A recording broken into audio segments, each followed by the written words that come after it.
All right, good morning, everybody. Welcome to the March 24th regular council meeting. Call the meeting order at 9:01. We'll start off on the far side. We don't have any delegation or anything here right now. So we will start off with Mr. Naka. Do you have any additions? Nothing from me. Anything else? No, I'm good. Mr. Dorowski? No, I'm okay. Okay. Mr. White? Yeah, to both deal with communication, they can be done together. Okay, so that will be under new business 8.9. Yeah.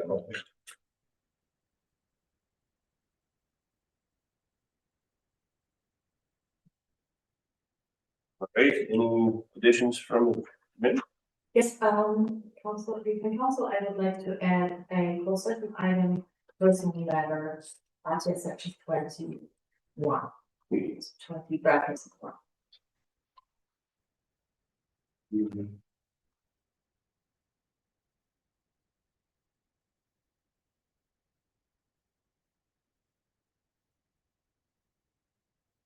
Okay, there's no more additions. May I have somebody make a motion to present as amended?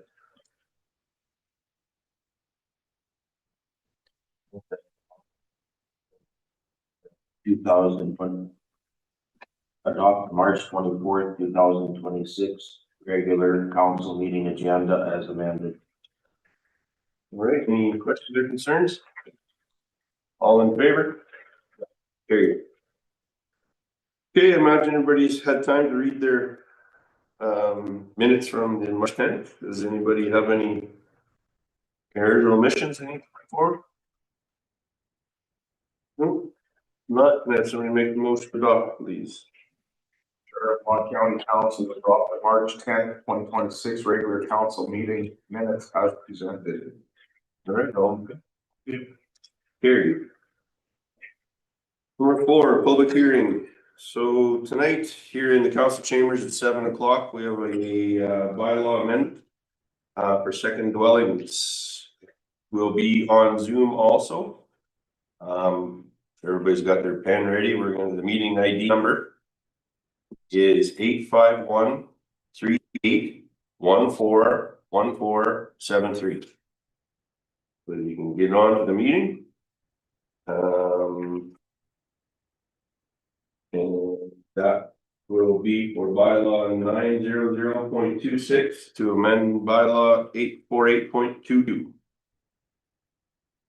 What are the bylaw numbers again? Sorry. 900.26 will be to amend bylaw 848.22.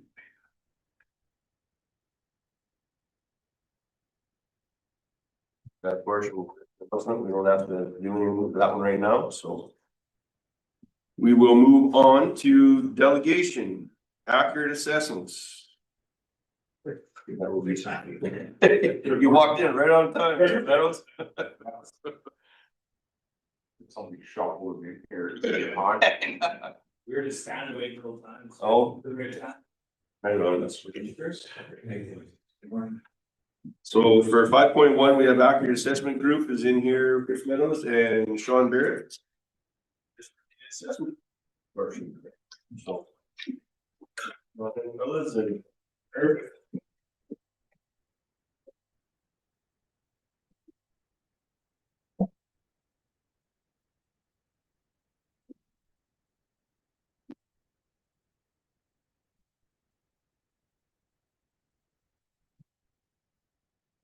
That's on page 31.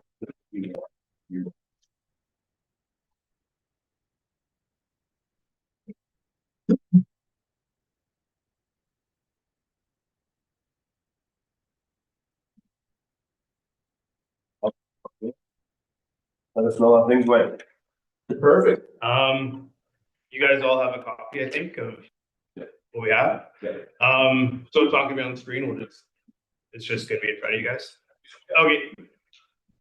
Perfect. Well, let's get started, I guess. Yeah. Thanks for having us, first of all. Chris Meadows, Sean Barrett, with Accurate Assessment.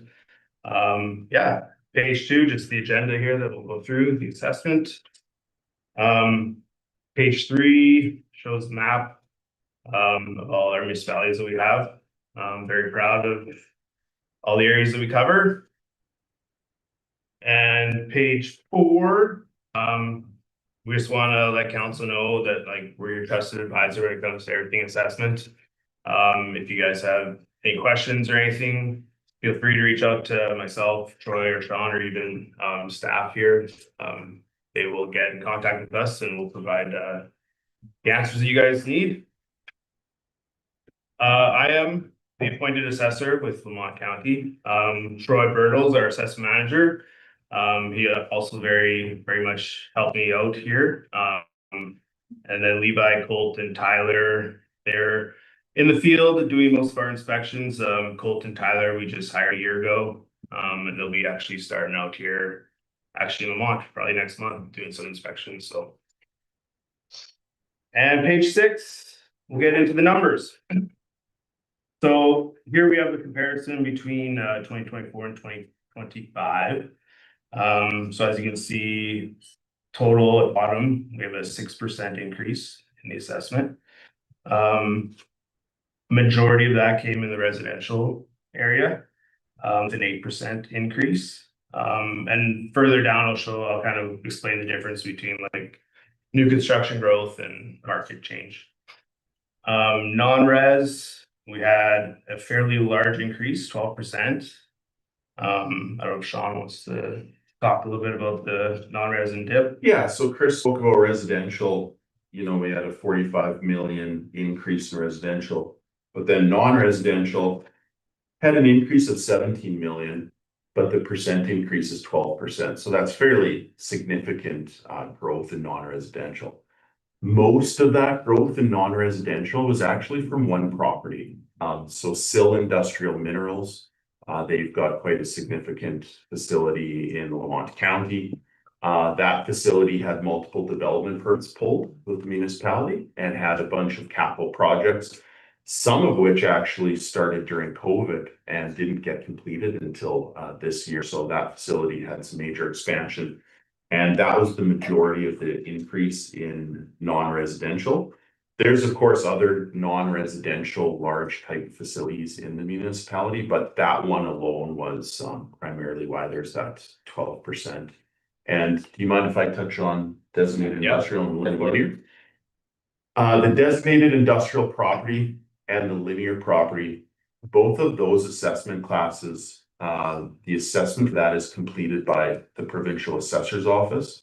So it's completed by Alberta Municipal Affairs on behalf of Lamont County. So they have their own assessment department that tracks that designated industrial property and linear data. You had a little bit of a decrease in designated industrial property. One change this year that I'll speak of is, and it was quite, it can be significant depending on which municipality, but one change was for insolvent companies. So historically, if a company was bankrupt or insolvent, the provincial legislation would allow the linear assessment to be canceled. So for example, if we had a insolvent company and they owned a well or a pipeline, the legislation allowed Alberta Municipal Affairs to remove that assessment. However, on the designated industrial property side, that would be your surface improvements, so say a battery or a compressor station. The surface improvements had to remain assessed until thus time they were physically removed. But the legislation just changed in Alberta so that the legislation for designated industrial property and for linear property now matches. So what that means is, I'll use a company called Sequoia. Sequoia Resources went defunct, bankrupt. They had no linear assessment because the legislation allowed that. Now this year, the legislation allows all of the surface improvements also to be removed from the assessment roll. So what that essentially did for the municipalities is if there's companies that are default or bankrupt, municipalities would keep sending them assessment and tax notices, but there would be nobody to pay that assessment and taxation. So the government has basically mirrored what's been done with linear for years so that the municipality does not have to keep on sending those assessment and taxation notices out to companies that don't exist.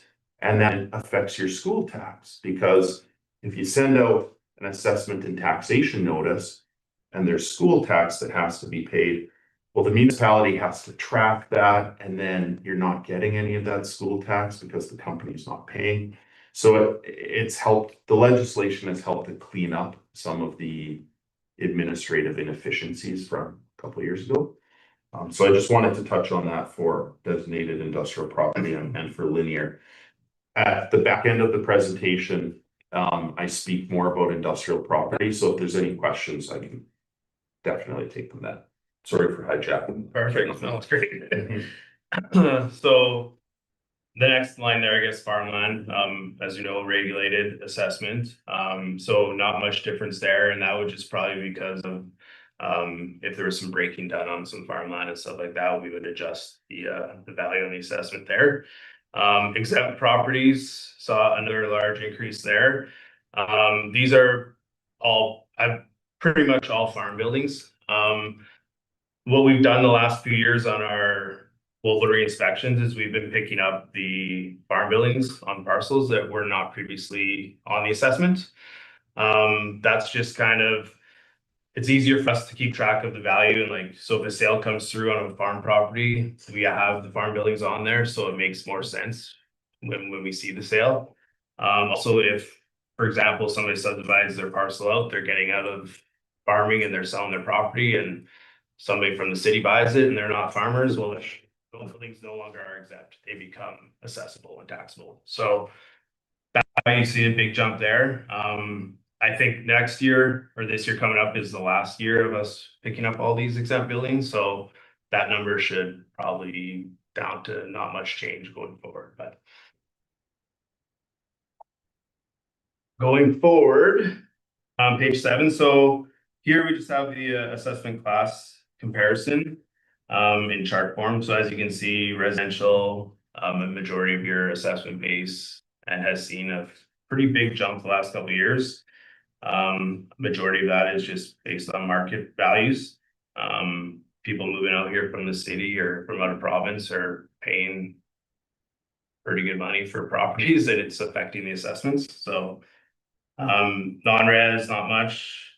This year you'd see the jump that Sean talked about. And then linear, that would have been the tax break holiday gone 2 years ago for the jump there. And then as you can see, farmland, pretty much no change. And then, like I mentioned, the exempt buildings there the last few years, we've seen a little bit of a jump. Page is just the total assessment history. As you can see, pretty good increases the last couple of years. And we'll go to page 9. So this shows the taxable assessment change by percentage. So a majority of the properties had no change, so that would be the farm properties mostly. The 1 to 10% increase, that would be a majority of your residences with the market change there. But again, 95% in that kind of 1 to 10% change in both directions. Page 10 kind of shows the same chart, just in more dollars on the assessment. Again, the majority in the no change, but definitely more so on the increase than decrease side of things. New rules and permit comparisons. So here in 2025, we had 87 new roles. That number seems a little out of whack, I would say. So in this year, we added linear roles to our side of things, I guess. Maybe Sean could talk a little bit more on that. Yeah, so the provincial assessor's office completes the linear assessment and they mail that to municipalities annually. And what we like to do is we like to take those linear properties and actually put them in what's called our CAMA system. So we have a CAMA system that calculates assessments, and that's our inventory system for the municipality. And then the municipality has the taxation system. And we have the CAMA system and the taxation system always mirroring each other. It does all sorts of things. It makes sure that our owner is correct for when there's parcel sales. It's just a master inventory system administratively. Previously, the linear assessment wasn't included in our CAMA system. It doesn't affect anything taxation wise. But what we did is we took all of those linear properties and put them in our CAMA system this year so that our CAMA system match the tax system. They're identical. So when we do that, we import probably about I think it was 77 year rules. So 77. the actual new rules, like where we created subdivisions and stuff like that, there's only 10 new. So a majority of them were the linear rules added. And development permits, 47 this year, pretty similar to what we've seen in the past. So page 12, just a little bit more of an overview here of the change. So on the first slide that I showed, it had the $45 million increase res. This is kind of broken down a little further. So the bottom line there, you can see the 8.8 million in growth. So that was like new construction, new houses, new garages, kind of stuff that we added. And then the inflation, that's market, was the 36.6 million. So the majority of the increase was in the inflation. And we just broke it down in kind of rural south, rural central, rural north, and the hamlets to kind of show a little bit broader change there. So pretty similar growth to inflation in all areas in the county. Page 13, again, just shows the comparison from a few years. So new construction slightly down this year as compared to 2024.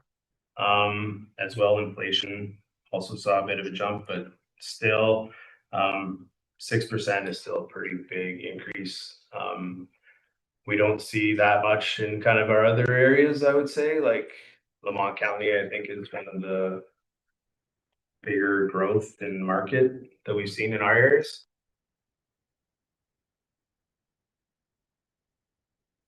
Page 14, so our reinspection cycle. So we kind of do two different inspections. So in the spring, summer, which we're starting here in April, we do what we call a global inspection, where we go to 25% of the county. The government regulates that we go to 20% a year, so 25 in Lamont. This year will be in range 19 and 20, I think.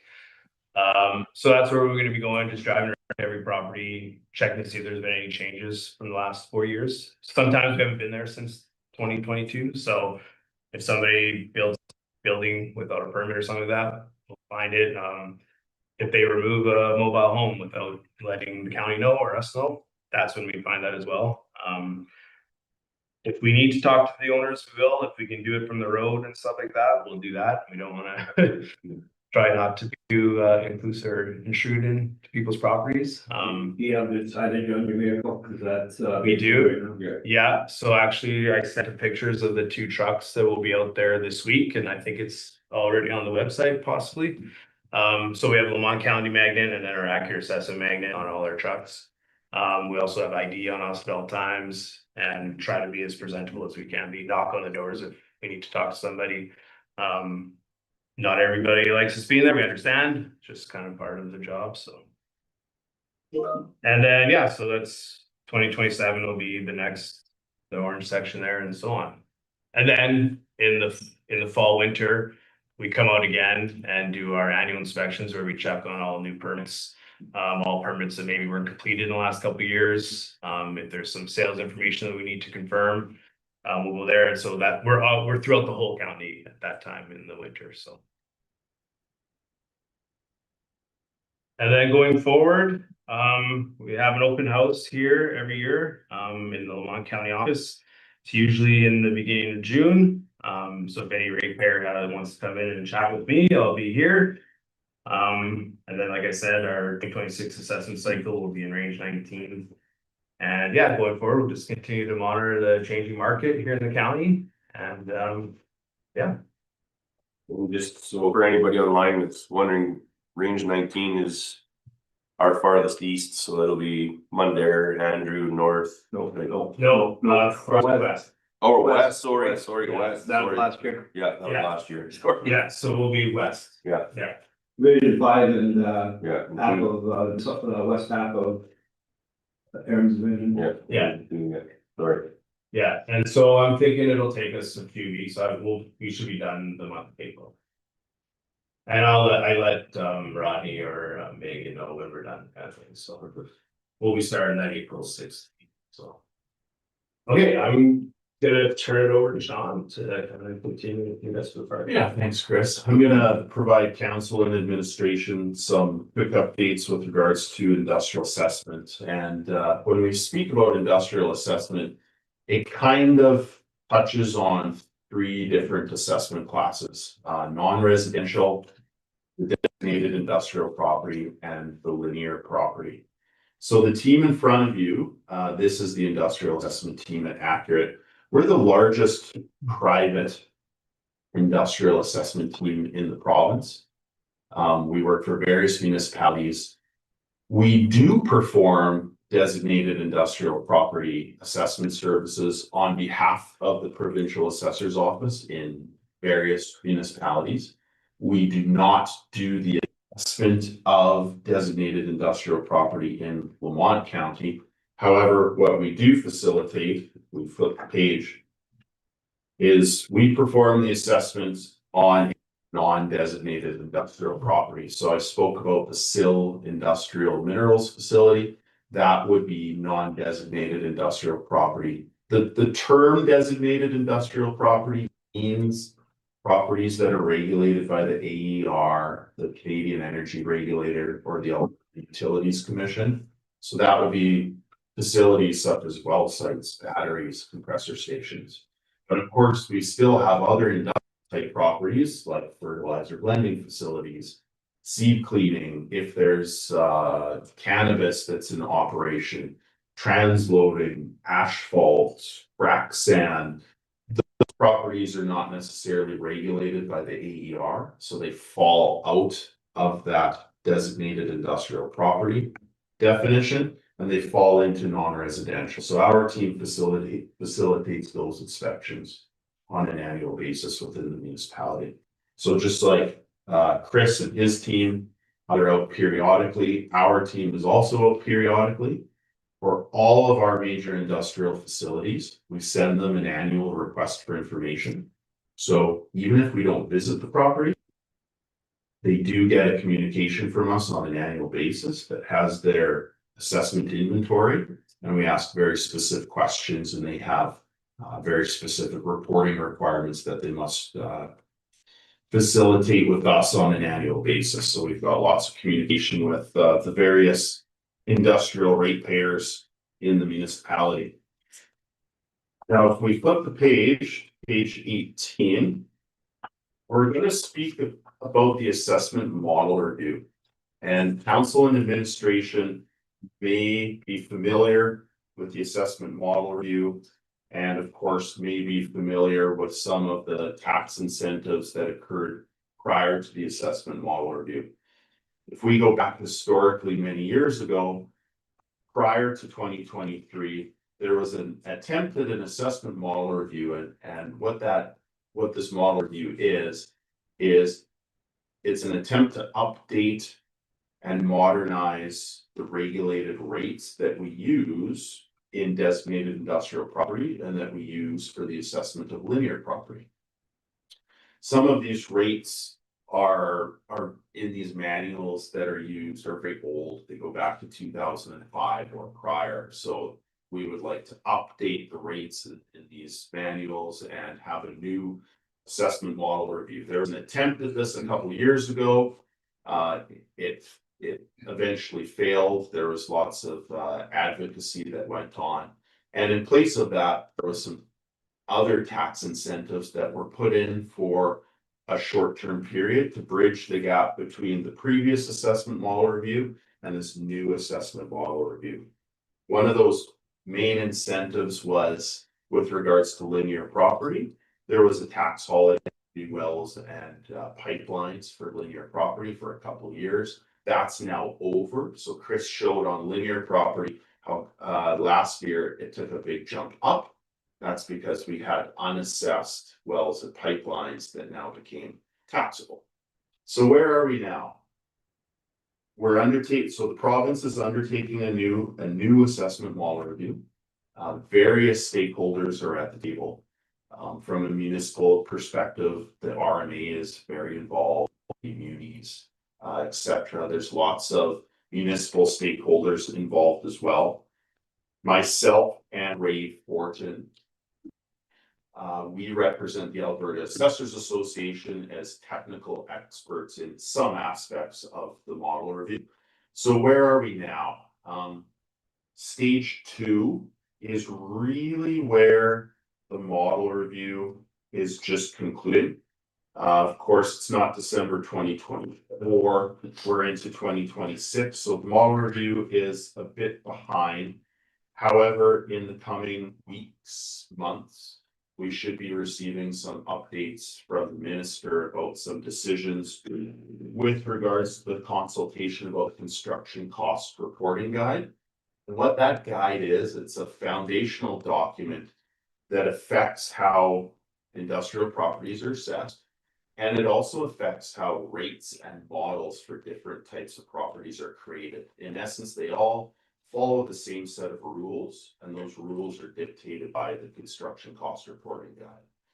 So we should be hearing in the coming weeks or months from the minister the decisions about the construction cost reporting guide, which will then lead to the next page, stage 3, where the rates and the models for the different types of regulated property can start to be reviewed. Group 1 is intended to be telecommunications, railway, and electric power. Those are all subsets of linear property. And then the next stage will be machinery and equipment.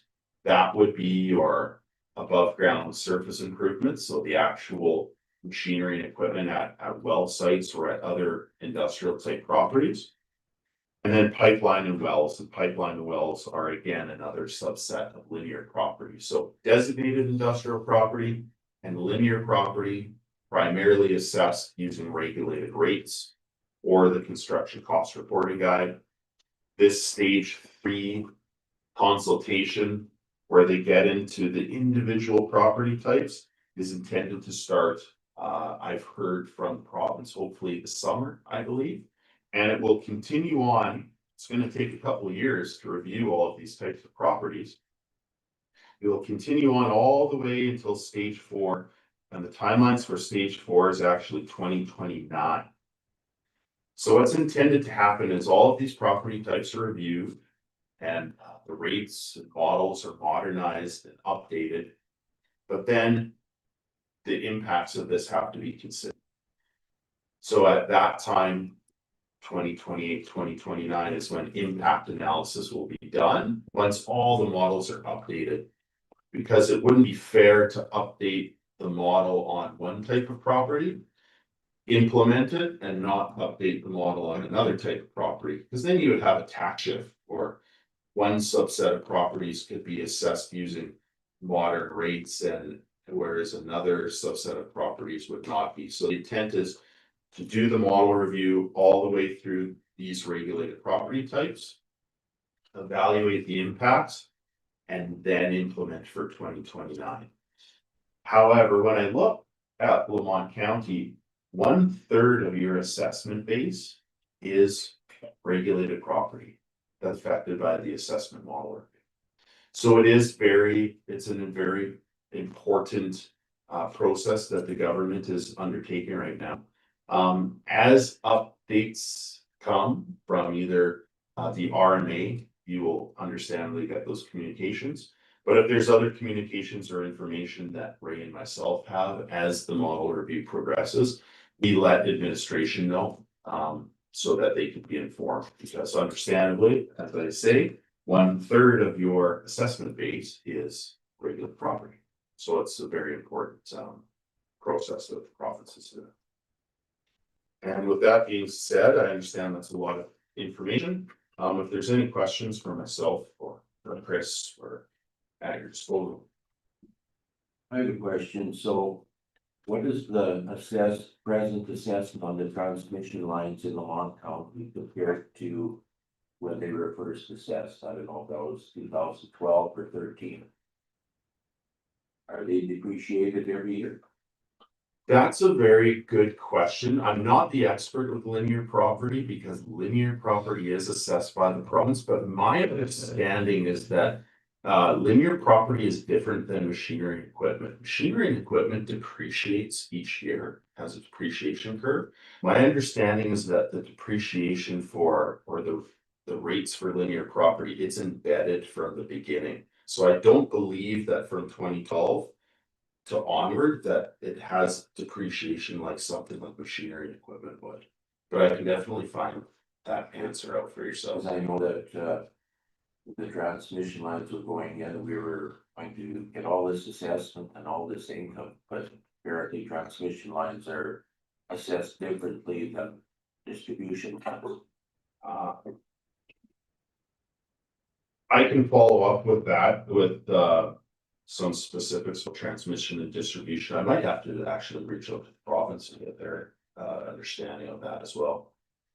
Yeah, that would be good. Thanks. You have, for your stage 3, group 2, has anybody come up with any definite things like, one of the major things coming into areas in Alberta lately is these AI centers. Just to be able to do any assessment on that. From what we understand at RMA, there's nothing that shows that we can do an assessment on interior, anything, it's just structural.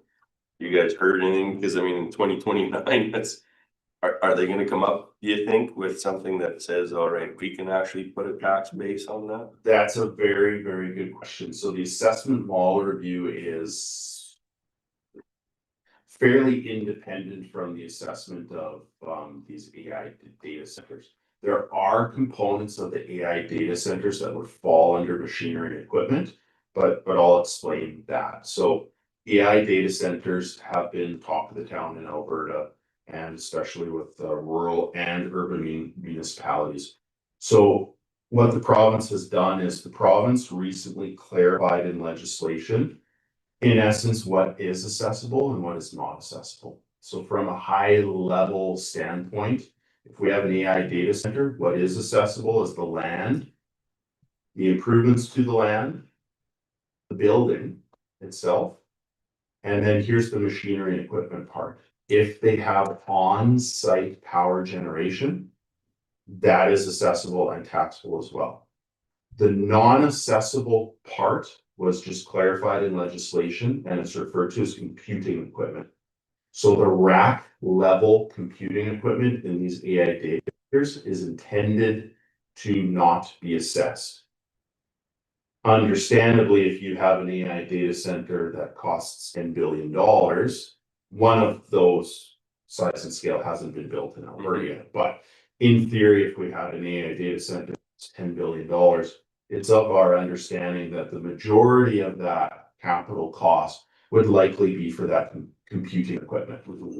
However, the province has said and put in legislation that that computing equipment is not to be assessed. So that has been clarified by the province. Yeah, because I think they have a 2% tax that they're implementing on it, and it doesn't come back to the municipality, it goes directly to the provincial government. That is correct. There's a levy, so it's not to be assessed. However, there is the levy that the province of Alberta has instituted, which is completely separate from assessment and taxation. Yeah.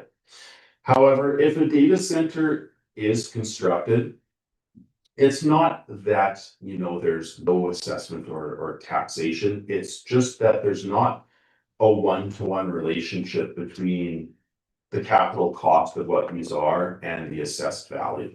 Because when you strip out and take away the computing equipment, that $10 billion property could go down to 2 billion, so it could go down to $1 billion. And then furthermore, if you have a data center that has on-site power generation versus one that does not have on-site power generation, the assessment of those two data centers is going to be drastically different, because if you have on-site power generation, then there's a significant component of machinery and equipment. So natural gas generators is probably the most likely.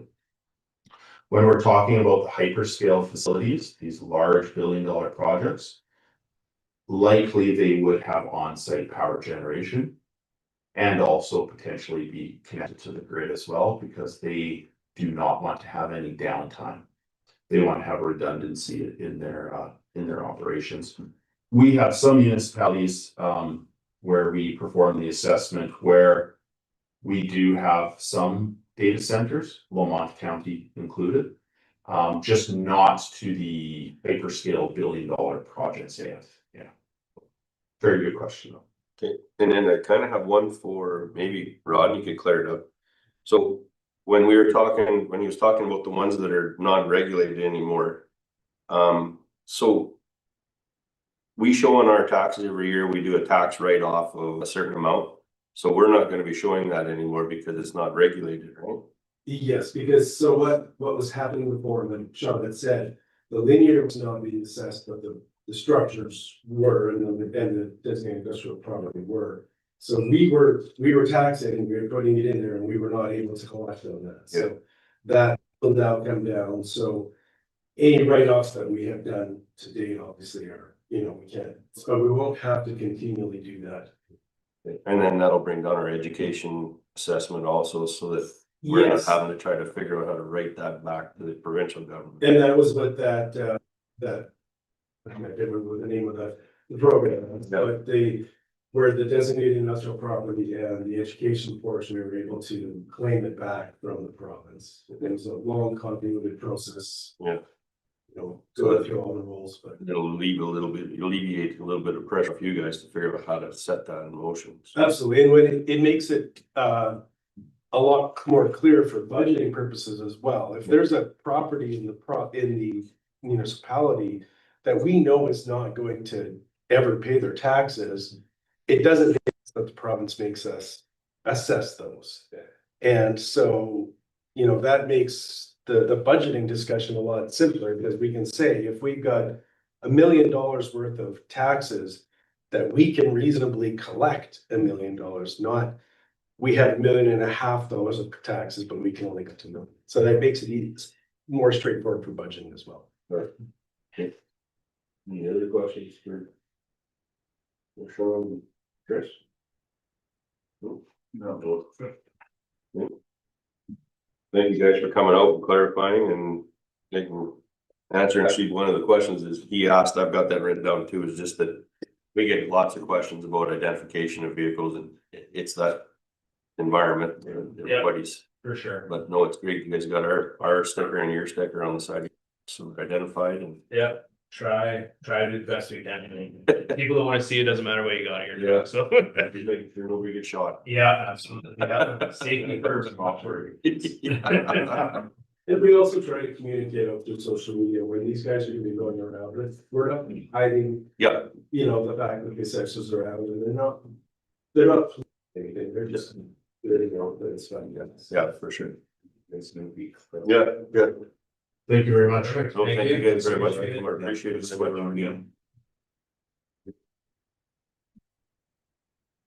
Okay, so I guess if somebody, we can make a motion and take presentation of information.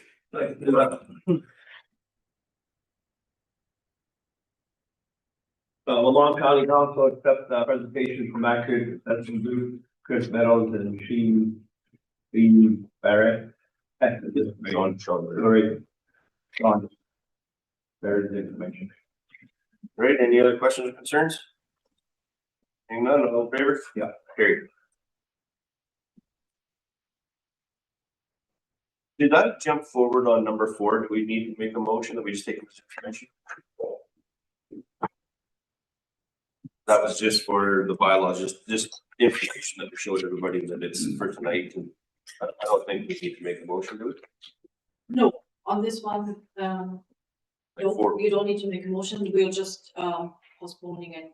It stays there under item number 4. Yeah. Because that's a cost item. Okay, perfect. Okay, number 6, moving on to bylaws, we don't have any, so 7, we will go to unfinished business. It'll be Rodney coming up. That discussion will be after, 7.1 will be after the presentation. Oh, after Matrix, right, Yeah, so sorry, yeah. go ahead and spend it today.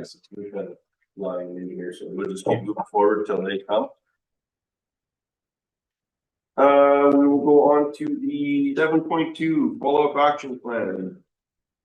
Yes, Region Council, the follow-up action item list is here for your review. For today, as a reminder, the light shade rows are completed items and the dark shade rows are ongoing. Projects. If you have any questions or concerns, we are here to.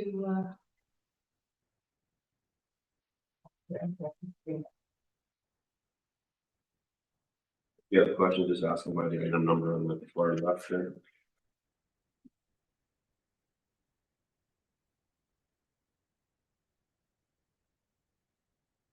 We, just for clarification, I think Rodney knows that we requested the cost sharing for the bridge, it was taken care of. That was complete. Yeah, that's complete. So that's, that was the chicken bridge, so it's just hadn't been added here, number 9, so. Yeah, that was complete.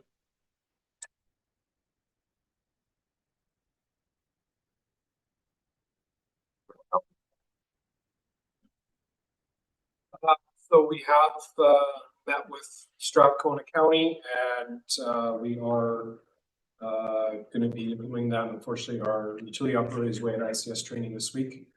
So likely be next week that we'll get everybody on site and ensure everything's working as it should once we get the pump speed up. We've also sent off requests for pricing on a replacement pump and we're just waiting for those. Perfect. Number 19 graveling program, the roads are really falling apart here. We're gonna be using a lot more gravel and we might have to relook at some of this, as spring continues on here or what? So we have started patch graveling. We started some yesterday. We're continuing today and through the week. We try to get some things a little cooler, so we're not wrecking any more roads. At this time, I'm anticipating we shouldn't see an increase in our total usage. Our patch graveling for the last few years has been down, but this year we're definitely going to be using it. And if we look like we're going to be in a position where we may need more than we had budgeted, then we'll be coming back to council for direction.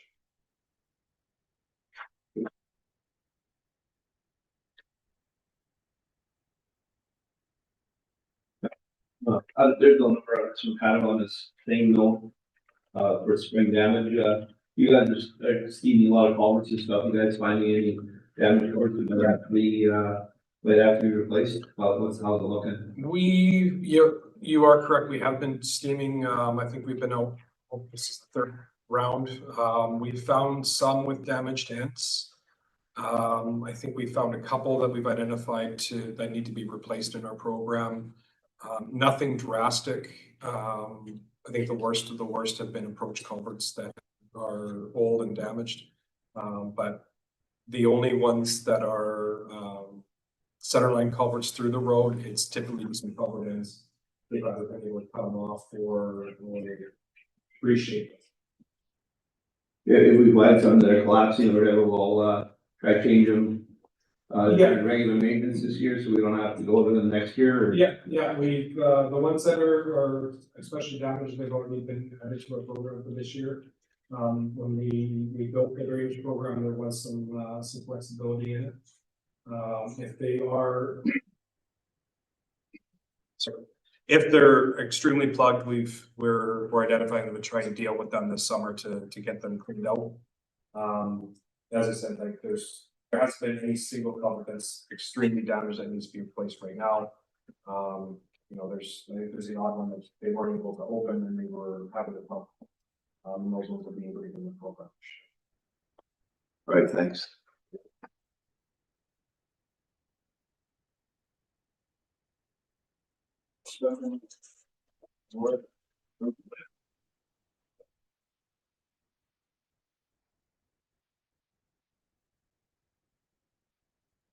Okay, no more. Do we have a motion? I can do that. That Lamont County Council accept the follow-up action item report for March 24th, 2026 as information. Questions or concerns? All in favor? Okay. We have the process water line update. Council, WSP is the county's owner representative for the process water line project.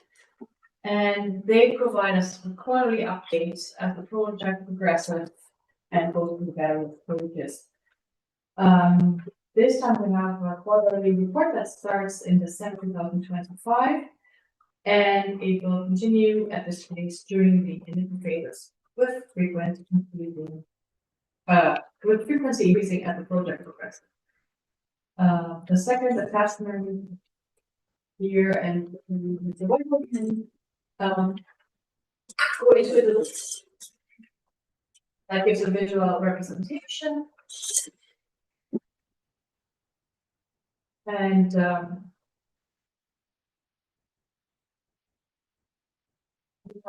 the project is in the engineering phase and will cost usually estimated 10 to 15% the overall project.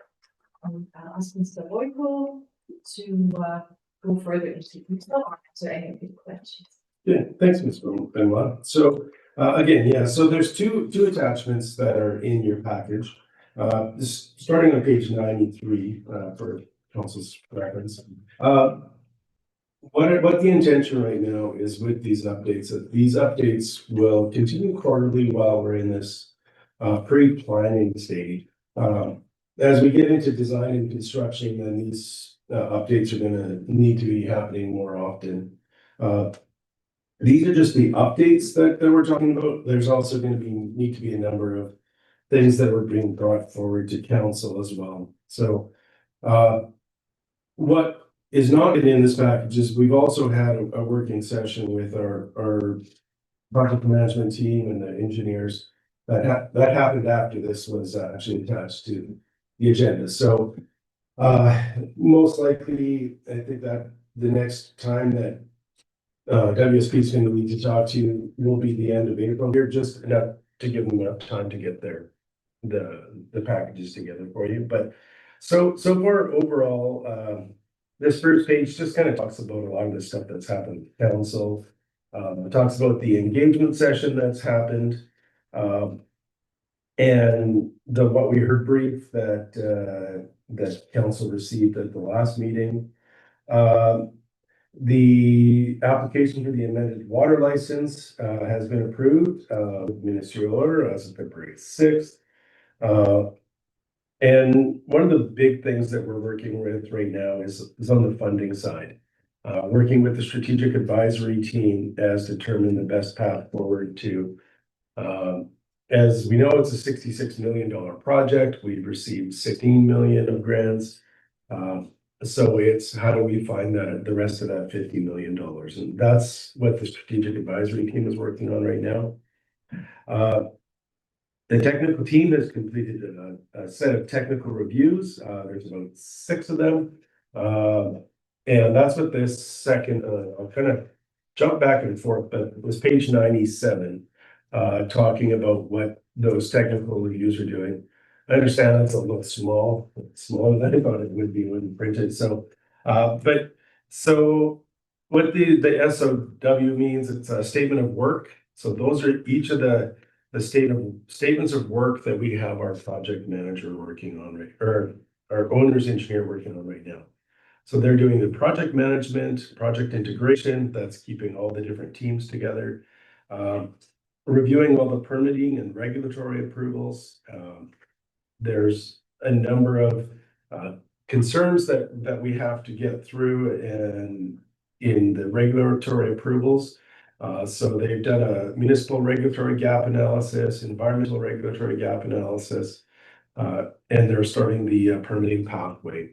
The one thing we don't want to do is get this project going all the way, and then somebody says, hey, you get a development permit, and we go, oh, forgot to go downstairs.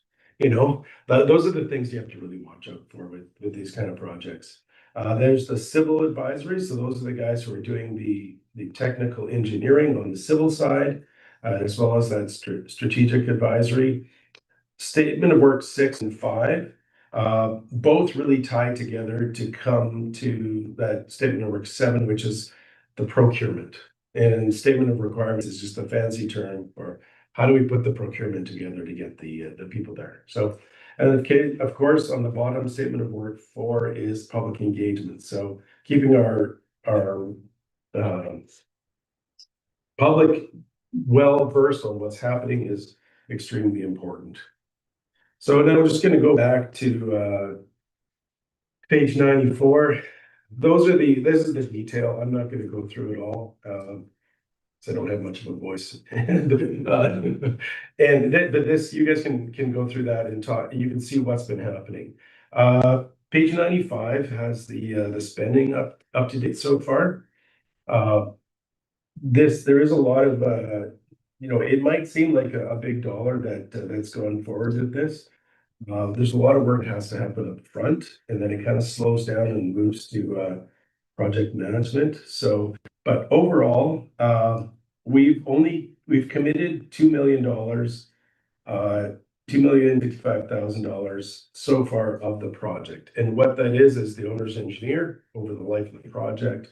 And we've done surveying of the site to make sure that it actually matched what was in the preliminary design. So that's 3% of the total cost of the project. So far, what we've spent to date is $485,000 on the owner's engineer, and $18,000 on that surveying, so for a total of $500,000. And just for reference, this is only 0.76% of the total project cost. So WSP's work is being delivered on a time and materials basis at this point. That was done to save some costs of trying to, if you bring it in on a project percentage, like I said in the beginning, project engineering costs are usually 10 to 15% of the overall project. No matter what the size of the project, those are kind of the rough numbers that usually happen. So once we get further along and we actually have a design, that may turn into a fixed cost. So just some of the key milestones that start on the page 95. The engagement project kickoff, that happened. The design build contract award, you'll see that's marked yellow in our chart. So this is using the green, yellow, red. Green's on track, yellow is caution, red is at risk. We were anticipating this project moving a lot faster, knowing at the time that we had people that were going to be signing an offtake agreement. As those people have pulled back, then that's put the project timing at risk. We don't want to move ahead without having an offtake agreement. That is one of the parts of the grant agreement. So we don't believe they're going to hit that September 9th target because of the off-takers. So that was discussed last time with WSP. So just kind of this summary there on the bottom. Overall, the project scope remains changed.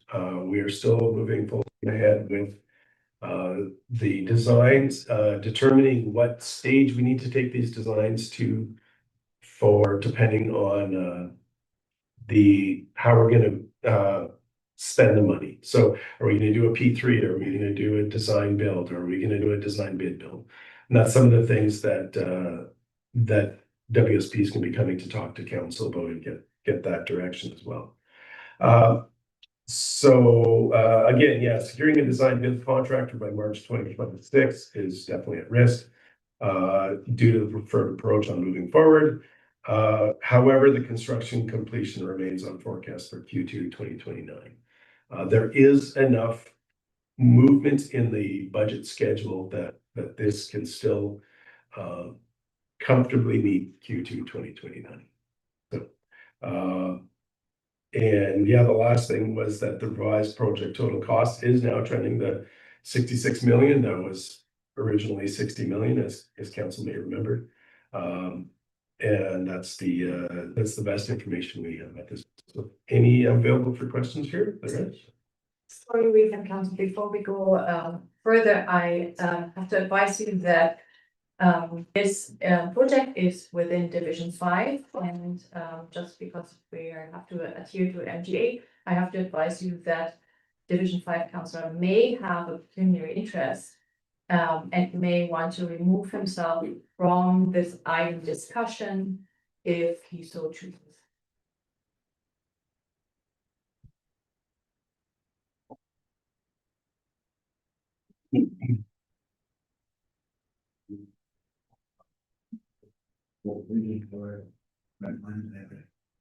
I thought the update we wanted was on the Strong River, not the pipeline, mostly your pipeline. And the question was at the last meeting is how much of the money did we spend of that $16 million for the Strong River? On page 95 is all of the money we've spent. So I don't understand what you're asking. With straw, this here, it shows like for the engineering, it's the straw in the river and then the potential up the road, but it's the straw in the river is the majority of what they've been working on with this cost.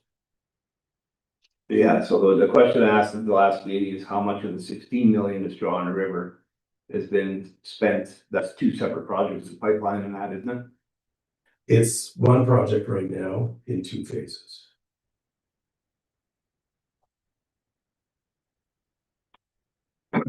I'll step up for the next meeting. I'll talk to legal. So, But it's, yeah, I know it is. I represent everybody in the whole county, by the way, and it's the Straw in the River. I thought is one project. I didn't realize that you're combining them both because we had a grant for the Straw in the River for engineering and building. The wording of the grant is that we take water from the North Saskatchewan River and build a system with an off-taker. Those are essentially the 3. I'm just very paraphrasing. I can pull it up. But Just in case the grant is for the land, if you go across, that might be an issue. Yeah, I didn't realize that I thought it was 2 separate projects, so we're doing this Straw in the River. So step up for a minute. If council would like, we can separate this into 2. Are you declaring your interest at this point? I don't know if I have or not, so instead of taking the chance, I'm gonna step up. Yeah. That's not Yeah. really good. Okay, thank you. Because nothing has changed since before I got on council. All the land we had was from the 90s, so nothing has changed. Thank you. Well, how much of that WSP, $2 million, you know? 5, 6.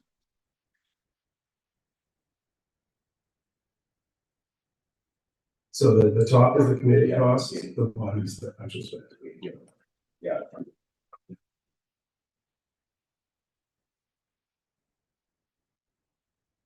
Okay, no, and then just to clarify, even for Councillor White, it's just if he has land that is where the pipeline is to be run, it's not specified as 2 separate projects, it's 1 complete project, so we're just making sure that it doesn't affect him or his family or the county negatively.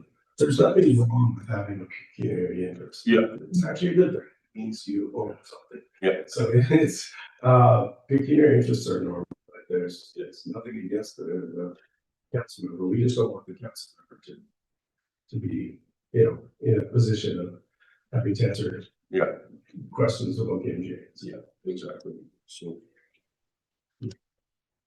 Okay, is there any other questions or concerns for?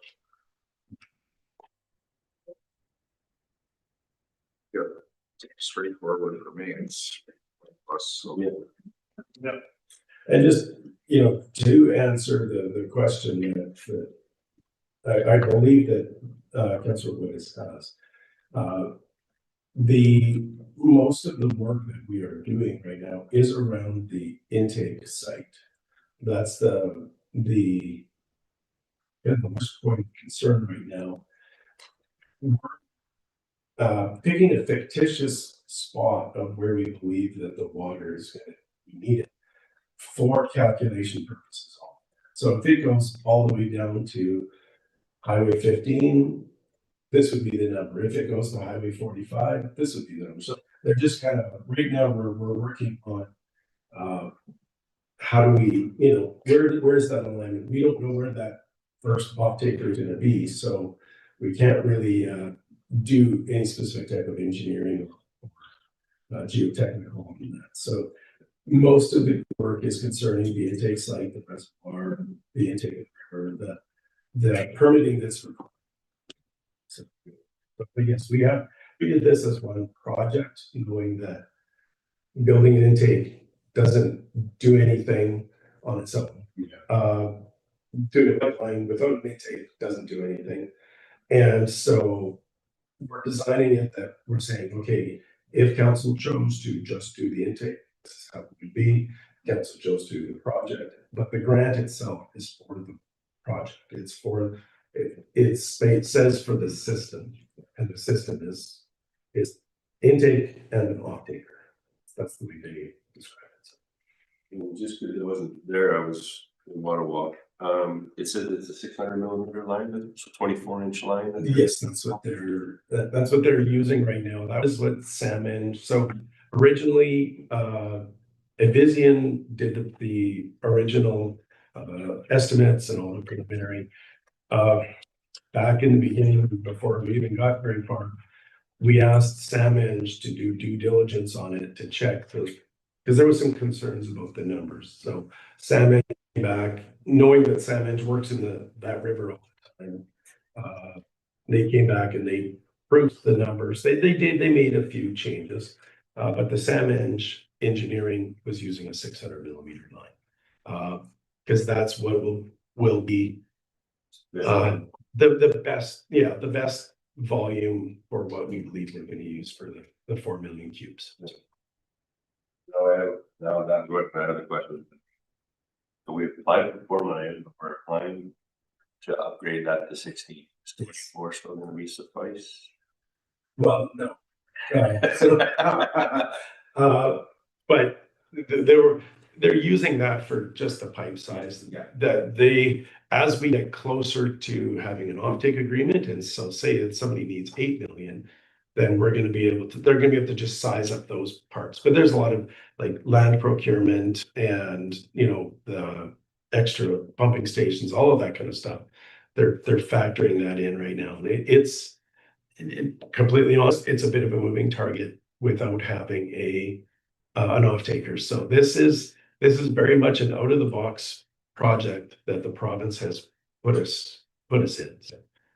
So yeah, so they have those variables available, and that's why we don't have the construction ready design at this point. We don't want to go in the river and then 6 months later go, you know, oh, we actually need to go in again. So we're trying to make sure that we do this once and we do it right. So.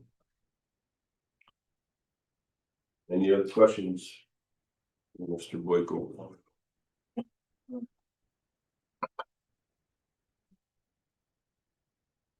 Okay, so then we can we can call Mr. Waits back in. Just his information. Yeah, Well, you probably the motion for so, yes, you might want to make. Should we call? Okay, sure. Lamont County Council accepted WSP process water line update as information. Any questions or concerns? We haven't say anything about Or just be gone from this, or? That would be. Yeah. Okay, seeing none, all in favor? Here.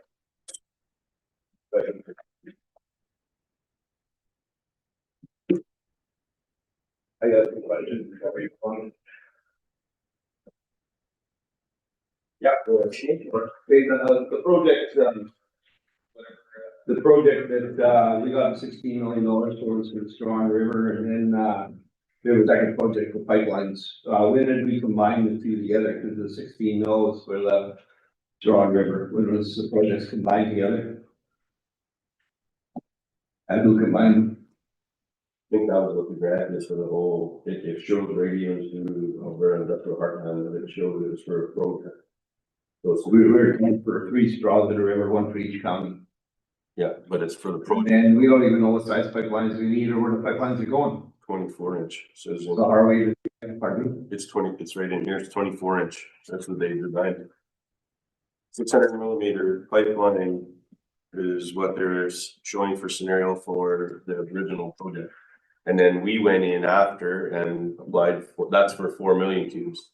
Then we applied, we're applying for the 16 million. that we- I don't wanna know all that, I wanna know when they combine the 2 projects together, because, the grant was for a straw on the river. And to get built, and now we got, we're using that 16 million to design pipelines. So we got 2 projects into one now.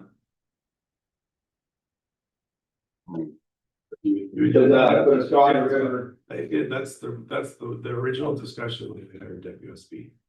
Yeah. So we can pull up the minutes if that's what you'd like, but I'm not sure who you said you were told, but who, like, this project has been, the grant that was approved, it was approved by council. The wording of the grant is for a system, it is not for a intake.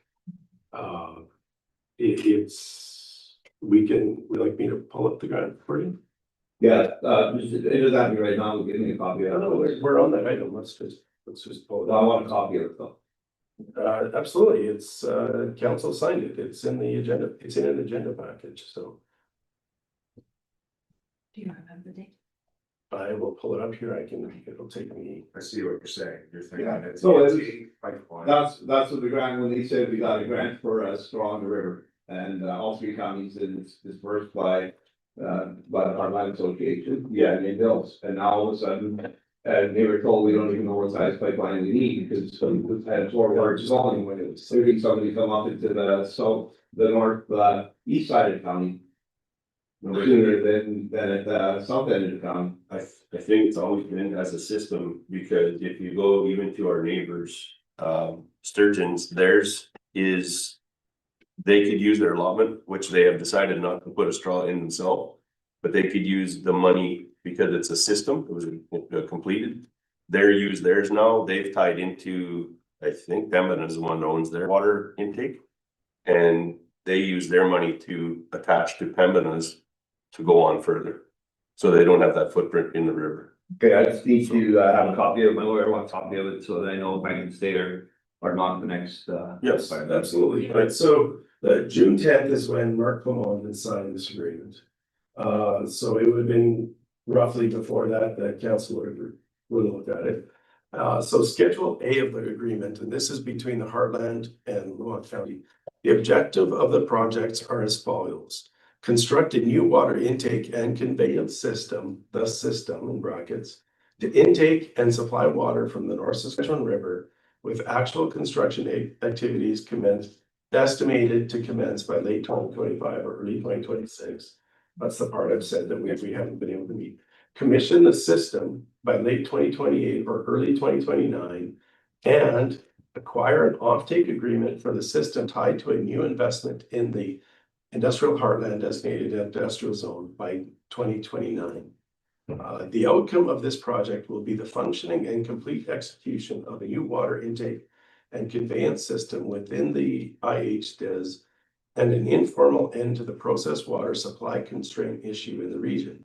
Success of the project will be based on the completion of the construction of the system, the commissioning of the system, and entering into one or more new water offtake agreements lead to new investment in the industrial heartland designated industrial zone. So I keep on going, but yeah. So, like I said, there's nothing wrong with having a pecuniary interest. Yeah. It's a good thing. It means that there's ownership of property and stuff in the municipality is. The pecuniary interest is to protect yourself, and absolutely agree. I'll get you a copy of the contract. Yeah, I need a copy So of that it. you can. The other one said there's 300 grand spent, we're up to 500, I'm scared there's gonna be no money left in straw on the river by the time. 'Cause I didn't even know we knew what size of intakes or not sorry, not intake, but pipelines we had, so that's why I was wondering how two projects become one all of a sudden. And they're eating up the 16 million bucks and there'll be nothing left. Well, that's all part of the agenda packages. We can pull it all up if you like. It's all better. April 15th, there we go, April 15th, it was a burn.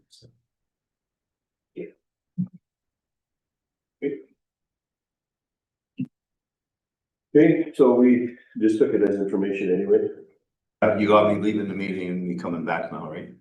You know, that day you came back at 10:05. All right. So now we will go back. We have John Weber here from the Matrix Group.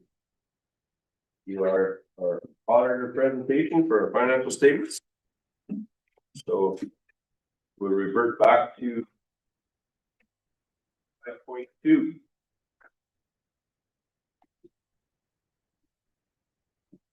You guys are ahead of schedule. We're ahead of schedule.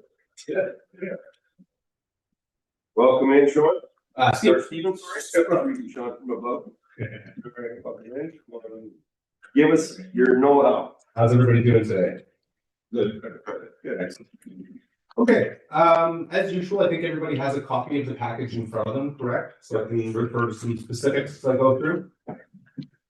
Yeah. Okay, I think a good chunk of you guys have experienced my presentations before. Yeah. So, hi, if everybody following or anybody online following? You guys met, you These some new faces. Hello. Nice to meet you. Introduced you to You betcha.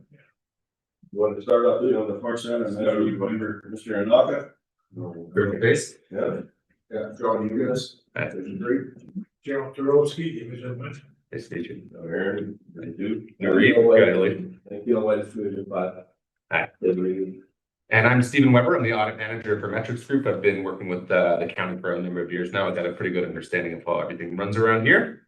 I'm here today to talk you through the numbers and walk you through their financial statements and our audit findings. So I always like to start off just with a quick recap. Going in the first page is the independent auditors report. If you're not a big numbers person or you don't look at these every day like myself, it's always good to look at these first two paragraphs, because if nothing else, this is where we kind of outline what we're doing and what we found. So in the opinion here, I always like to just remind everybody that we are doing all of our audit work, all of the reporting in here to make sure that all of your stuff is in accordance with the Canadian generally accepted, the Canadian public sector accounting standards. Now, this is going to be the exact same set of standards, guidelines, regulations that every municipality within the country has to follow. And for your peace of mind, we also are held to a certain set of standards. We don't come in and guess or estimate or assume we have an idea of how much work we need to do or what level of audit testing we need to do. We are held to a very specific set of standards as well. And that is the Canadian Generally Accepted Auditing Standards. So between those two, we can report here that everything in these financials that you're going to read today are presenting fairly in all material respects. And what that means essentially is we aren't going to find every single dollar or $10 out of place, but we are happy with everything over your testing, which for your peace of mind is roughly everything 2% of revenue or above has been analyzed, looked at, assessed, and is in full compliance with these standards here. So if nothing else, you can rest assured that everything you're seeing is in full compliance with that and is in the check of health and approval. The rest of that initial part is just outlining everybody's roles and responsibilities, whether that be management, auditors. Those are extremely general and going to be the same in every single financial statements you look at. There's no need to go through those today in detail. Okay, so now the fun stuff. So the first statement I'm going to look at, the statement of financial position. I know you guys sometimes have different page numbers than us, but it's number 3 in the financial statements. It's the first page where you're going to start to see some numbers. Page 58. 50, thank you, Robbie. Let everybody flip there. Now, friendly reminder, because there's going to be 2 main statements we're going to go through today. The first of which is the statement of financial position.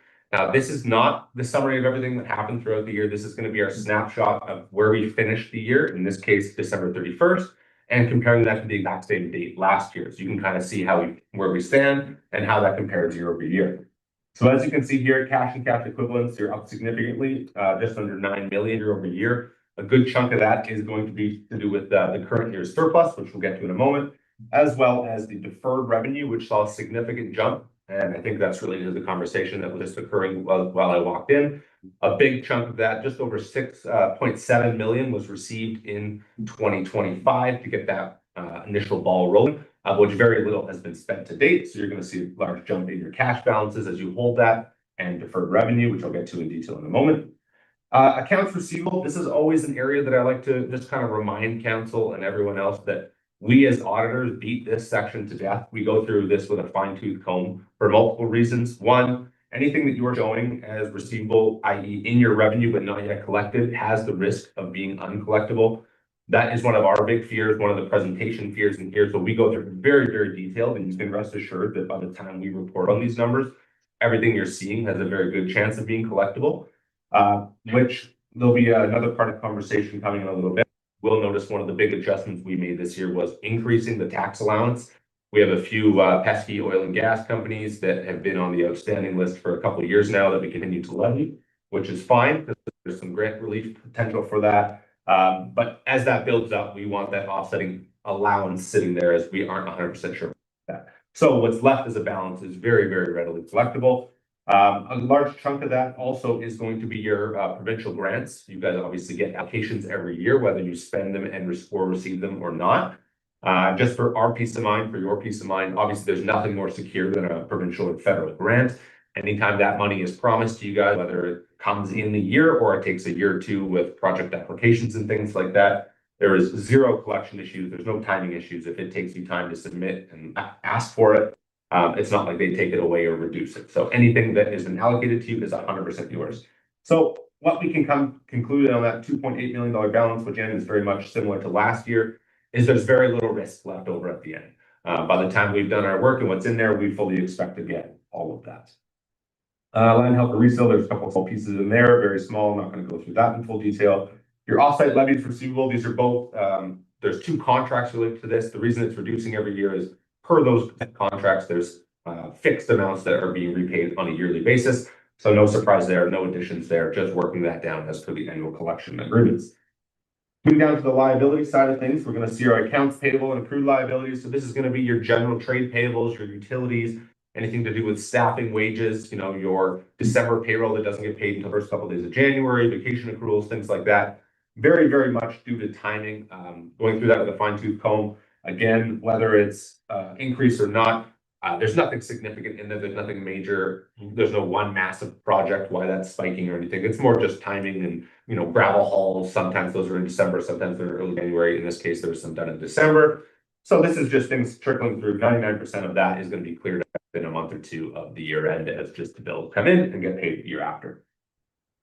Employee benefit obligations, again, that's just going to fluctuate based on the staffing at hand and how long they've been here and obligations, things like that. Again, grand scheme of the county's numbers, that's pretty small. Deferred revenue, that's always a good one. So up to 14 million this year. Again, very easily explained. 6.7 million is related to that new water project. No surprises based on the previous conversation. The actual provincial funding that was in there before, your MSI grants, your CCBF grants, your local government grants, all of that kind of stuff actually worked down this year, which is great. You guys spent more, which we'll get to in a moment, on a bunch of various equipment items than was actually allocated. So we're working that balance down. Vast majority of that increase is going to be related to that one project. Asset retirement obligations, they've been on the books for a few years now. It's a fairly new standard still. And for those new to the council, just a reminder.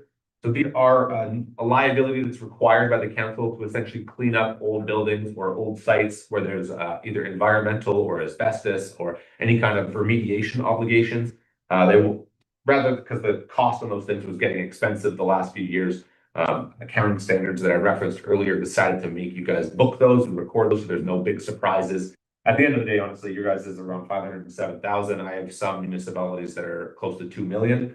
Obviously, those are more of a risk. You know, all these aging buildings, and all of a sudden they're getting demoed, and there's $1 million cost to remediate all that. They didn't want those surprises. They wanted them documented. Again, not a whole lot of concern for you guys. That number is pretty mild. Long-term debt, obviously, no new debt this year. Just working those down according to your payment schedule, so no surprises there. Looking down to our non-financial assets, you can see obviously our usual suspects. We have our inventory, vast majority of that, 1.6 this year, 1.2 of it was gravel. Again, lots of this is due to timing, when you guys haul it in, when you use it, how much you crushed in the year, depending. We had a small increase, roughly $150,000 increase gravel year over year. The rest of the inventory is going to be your grader blades, your things for the highways, different supplies for public works, things like that, which was very minimal compared to the gravel, obviously 400,000, and is very consistent year over year. Obviously, that's just based on when it's replenished and when it's used. Prepaid expenses, again, very consistent year over year. The vast majority of you guys is just going to be timing of contracts, anything that's paid in 2025 that either the contract runs into 2026 or the event occurs in 2026. That's going to end up in there. Major one for you guys is typically things like insurance and stuff like that. Again, nothing really out of the ordinary there. Tangible capital assets. This is a big year for the county. Please, 6.5 million in additions this year, offset by about $1 million in book value of disposals, as well as $3 million in amortization. Just as a friendly reminder, amortization is a non-cash item. That's an accounting world entry that's required to just essentially account for assets aging, whether that's your equipment or your roads or your infrastructure. Every year that goes by and they're devaluing, that's our, that $3 million is related to that. But some of the bigger projects in the year shouldn't be any surprise. We had 2 new graders totaling 1.3 million. We had a new fire pumper for 650,000, a new mulcher. We did about 675 grand with the road improvements, about 770 grand with the bridge improvements, bridge projects. And then we had a couple more fire things, side pumper, a couple tenders, things like that. A lot of those major equipment additions were grant funded, so you'll see a large increase to offset that spending on the next page. Now, I did go through that fairly quickly. Does anybody have any questions or concerns about the financial position before I flip over? Okay, and if anything comes to you, feel free to save it for the end. All right, so our next main schedule that we're going to go through today is called the Statement of Operations and Accumulated Surplus. You'll find this on the next. Now, in contrast to the last one, which is showing the snapshot of how we finished and comparing that year over year, this is going to be our summary of all the year's activity, what actually happened compared to budget, and again, comparing that to the year prior. So on the revenue side of things, I always like to start off with looking at the budget as a total before I go back through the categories. So as you can see here, your actual revenue was $25 million in operating side of things, and that was in contrast to a $21.2 million budget. So far exceeded what we expected. I'll go through why and how that happened in a moment. But anytime you can see that, obviously, for those of you that are looking, and maybe not be one for one, but you can see your budget was very much based on last year. And a very busy and active year for the county has resulted in a significant increase. Now, circling back, the first one you can see here, the main revenue source is always going to be your net municipal taxes. Now, typically, we don't see this much of a variance over budget, but you guys had a significant increase in assessment on either industrial, machinery equipment, and the DIP assets this year. A lot of activity, a lot of different things coming in resulted in a significant increase in tax base. Now, part of what you can see was planned. Obviously, we budgeted 17 million compared to only 15 collected last year. Part of that planned increase was around the school requisitions. You guys saw what you had to pay to the provincial school rep body, 1.1 million over last year. Now, this was expected and planned. So part of that assessment increase was to cover that addition, as well as last year is slightly lower than typical because you had that court ruling on some industrial assessments that resulted in a payback or a refund on that front. There was no such assessments or court rulings like that this year, so you collected a significant base back to where we anticipated. Government transfers. So this is all your operating grants, not capital in nature. Vast majority of these are consistent year over year. You have your general operating grants from LGFF. You have your FCSS grants, your CALP grants, your agriculture grants, all of that stuff's very typical year over year. The vast majority of the increase over budget and last year, roughly $1 million, was to do with the disaster recovery funding that was received this year. You guys received just over $1 million in funding into the flood that happened a few years back. Now, typically in an audit standpoint, for those of you, just as a reminder, we like to book things, revenue sources in the year they occur. So it's very rare that we wouldn't have booked that in the year it occurs. But disaster mitigation is kind of a different animal, and it gets treated a little differently because we never know what you're going to get. We don't like to book uncertainties. So we usually, if we know what we're going to get, if it's a set amount, if it's a apply and get it, we'll book it in the year that it happened, i.e. 2023 in this case. But with disaster recovery, you basically say, hey, here's all the costs, and the province picks a number out of the sky of how much they're going to give you back.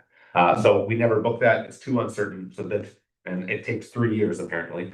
So, 2.5 years later, you get your recovery amount, roughly over $1 million, which is great. Sales and user charges, you're going to see a small increase over budget. Budget in this area typically is fairly conservative, especially in the areas of, your highway fire callouts, your emergency callouts, gravel levies, clay levies, things like that. You guys budget on the lower end of what expectation. You don't want to rely on money you don't know is coming in. And across the board, the county was very, very busy when it came to sales and user charges this year. Water usage was up, gravel levies were up, clay levies were up. You guys had a couple small land sales in a year, totaling roughly $70,000. All in all, just it resulted in a higher across the board sales and user charge revenue. And investments, again, not a huge fluctuation here, slightly down from last year as rates kind of leveled off a little bit. They were a little bit higher the year prior. As you can see, I would expect, especially with that grant coming in and your cash balance being high this year, that might come back up again next year. We'll see what the Bank of Canada does with the interest rates. But as far as cash balance, you do have a higher pool to move forward with. Penalties on taxes, as I mentioned, we do have a few longer standing items that are kind of building up in there. So your tax penalties were a little bit higher than expected. But again, budget is always typically conservative on that front. You're hopeful that everybody's going to start paying their stuff down. And as we get to the smaller numbers, the only other one that's kind of interest is other revenue. You guys had a few odds and ends items in there. Obviously, we're not talking huge dollars, but sold some fire equipment that was smaller in nature and was not TCA, just odds and ends from through the halls. We had a couple of one-off items. We did some engineering work on behalf of a resident that we charged them for. You guys earned some money on that, as well as you did a little bit of contract work with the Alberta Pork Associations here. But all in all, as you can see here, a very significant revenue year. Moving down to the expenses, I like to do the exact same thing. So as you can see here, as a total, we budgeted about 25 million and only spent about 23 million. Now, the vast majority of it is to do with obviously budgets being around the maximums. The first example of that, look no further than your public works budget. Typically, we always have pretty high budgets as far as gravel hauling, gravel usage, contracted gravel used on your own internal roads, things like that, all based on if we did every project. Obviously, that's not how it typically goes. So a bunch of those areas did see cost savings as not the full maximum budget was utilized. But if you look at public works year over year, it's within 150 grand on 11 million. So we're obviously very much in line with what we expected and kind of what we've come to see in the last couple of years. Administration and legislative balances here. Now you can see here that we were still under budget, but a large increase over last year. Vast majority of that was to do with my audit entry after talking with Rodney and everything around that allowance increase. So as I mentioned, we do have some oil companies and some industrial things like Heartland or that greenhouse that used to be the type of thing. They've kind of gone MIA again. We had them on a payment plan for a little bit. They've gone back into the wind. So on my recommendation, I bumped the allowances. We don't quite know what we're going to get with that. So roughly 770,000 is what I bumped that allowance to kind of cover everybody off on that receivable side. So the vast majority of the year-over-year increase is just being prudent on that front. As far as day-to-day operations and things like that, very, very consistent year-over-year with what we're expecting. Fire protection, again, not a whole lot of fluctuation from budget and from actuals. The one thing that kind of caused it to jump year-over-year was not anything additional. We had a few of the stations had some additional call-outs and stuff, but that was pretty minor. One of the bigger areas was just around some salary reallocations. So previously we had some salary and wages in the protective services, the very bottom line on the statement. You can see that obviously dropped quite a bit. that was moved up into fire as it was deemed a little bit more, what's the word I'm looking for? It was maybe a little bit unfair as there was only one person in that protective services and their salary was in there, so it became very obvious what that individual was making.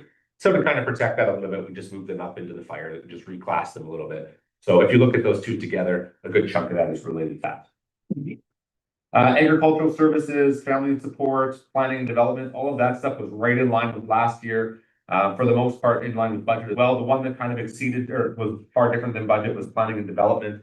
Again, I think that one is similar to the roads. We do set not significant, but larger engineering budgets, planning budgets, things like that, as if every project was going to go ahead. Obviously, lots of that stuff either gets delayed or postponed or just doesn't quite happen. Nothing wrong with that, but budget savings aren't because one major project didn't happen or anything like that, kind of just across the board. Water supply and distribution, very similar to last year, under budget, less repairs and maintenance than what was expected. Policing is very consistent. Community adult learning is very consistent. With the policing, I just want to make one comment on that. Not unique to you guys, this is province-wide. They've kind of drugged their feet. There was a 5-year police funding model that they sent out from 2020 to 2025. And according to their year end, so March 2025 is when that last one expired. They haven't really sent anything out yet, so this one is an estimate based on last year's. We don't expect massive fluctuations. Everything we've seen, at least via email and things like that, is that they are going to keep this one fairly steady. I'm sure you've seen now, or if not, you will in the near future. You haven't got 2025 specifically, but you've got 26 to 2030, and you guys and everyone else are going to see a massive jump in that. So I'm sure that's already part of your planning and your budgeting, but just be aware that that's coming down the pipeline, that they're really increasing those fees coming up. Community adult learning, economic development, we're getting to some small numbers here now, but either in line with budget or just some general stuff is kind of just reduced down. The economic development, you'll see that one drop. That one's very similar to the protective services.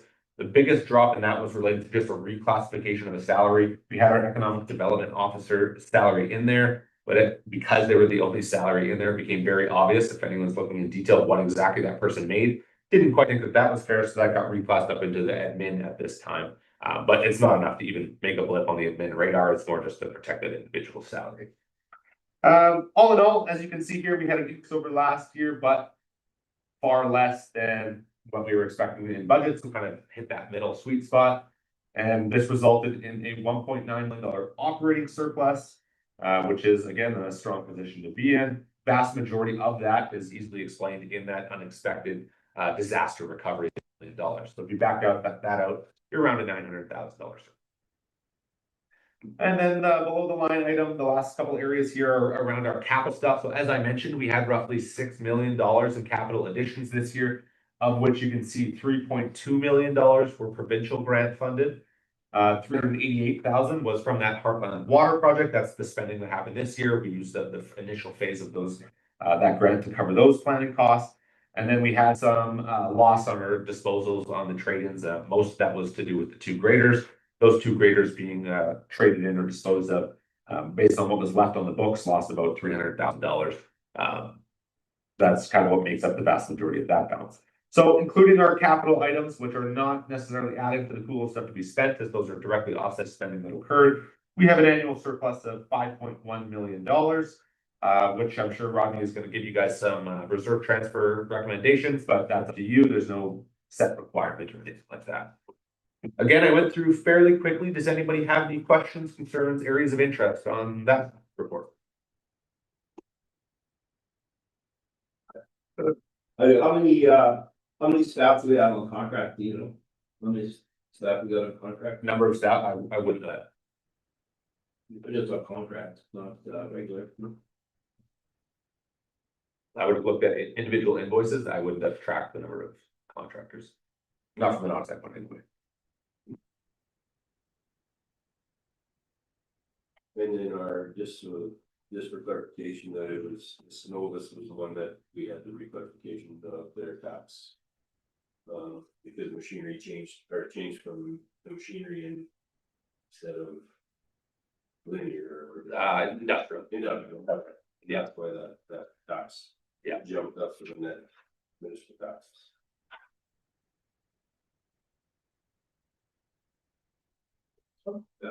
Okay. I don't know if we, rail. It's called home, they call it. I seen that. Yeah, it's the. You're talking about the offsite that we received. Yep. Note 4. Note 4, 1.7. I think there's 2 that make up that. Yeah.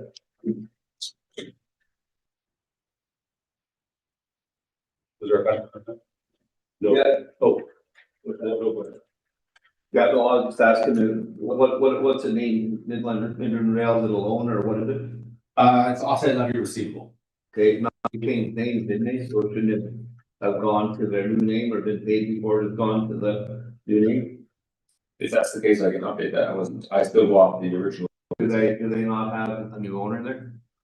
Still call it. They haven't changed it because the name change hasn't been certified yet or registered. If that does change, if it's effective the same in 2025, we'll leave it, but if it changes in 2026, we'll definitely update it for you.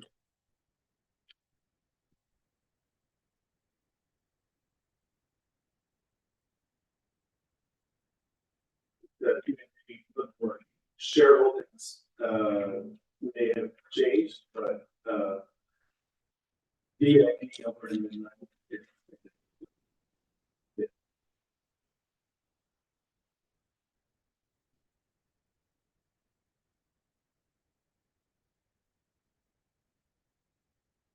The next thing, if everybody wants to just jump quickly to 12, it's always just good to have a quick look at our reserves.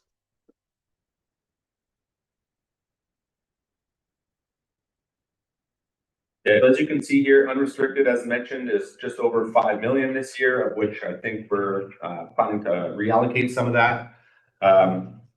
Obviously, not a huge amount of surprises in here. Most of this stuff, all of this stuff is either due to capital projects on the way out or approved projects by this council here in the budgets or reserve motions. Anything going in and out, we do go over quite closely with the meeting minutes that you guys have throughout the year to make sure all the big transactions are approved in line with what you guys have decided. But you can see here, not a whole lot of fluctuation. The big one, obviously, vehicle equipment was the one that took the hit this year. No surprise, as I mentioned, 6 million in additions, 3.2 of that was provincial funded. Obviously, a good chunk of the remaining is coming out of these reserves. One of the big ones being vehicle equipment replacement, as well as the road reserve at the top. But yeah, there's no reminder, especially for the new people.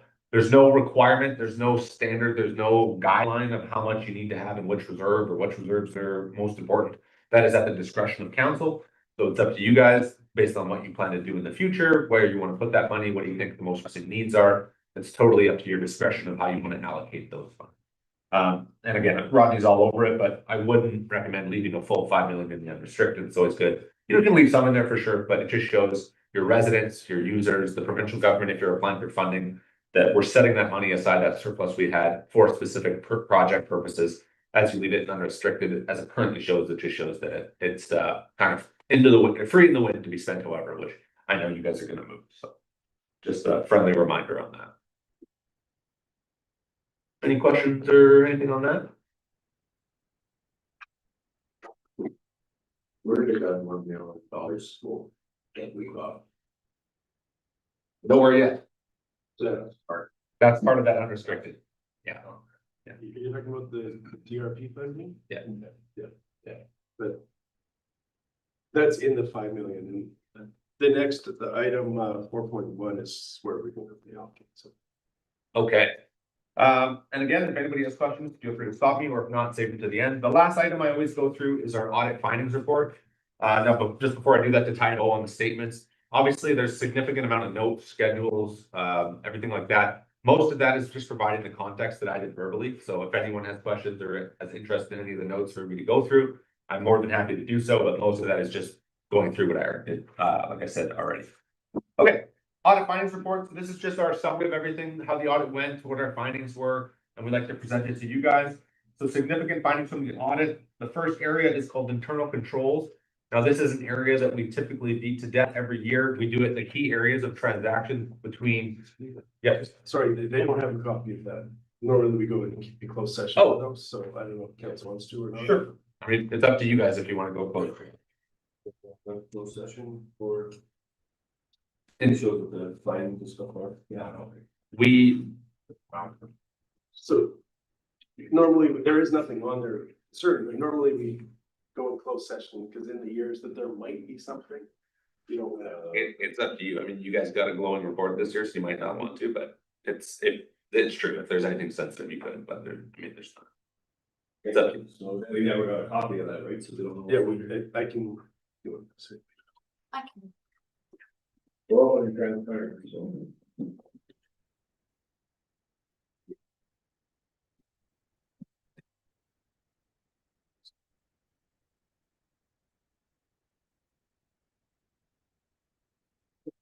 No, that's great. The open or closed session is completely up to council's discretion.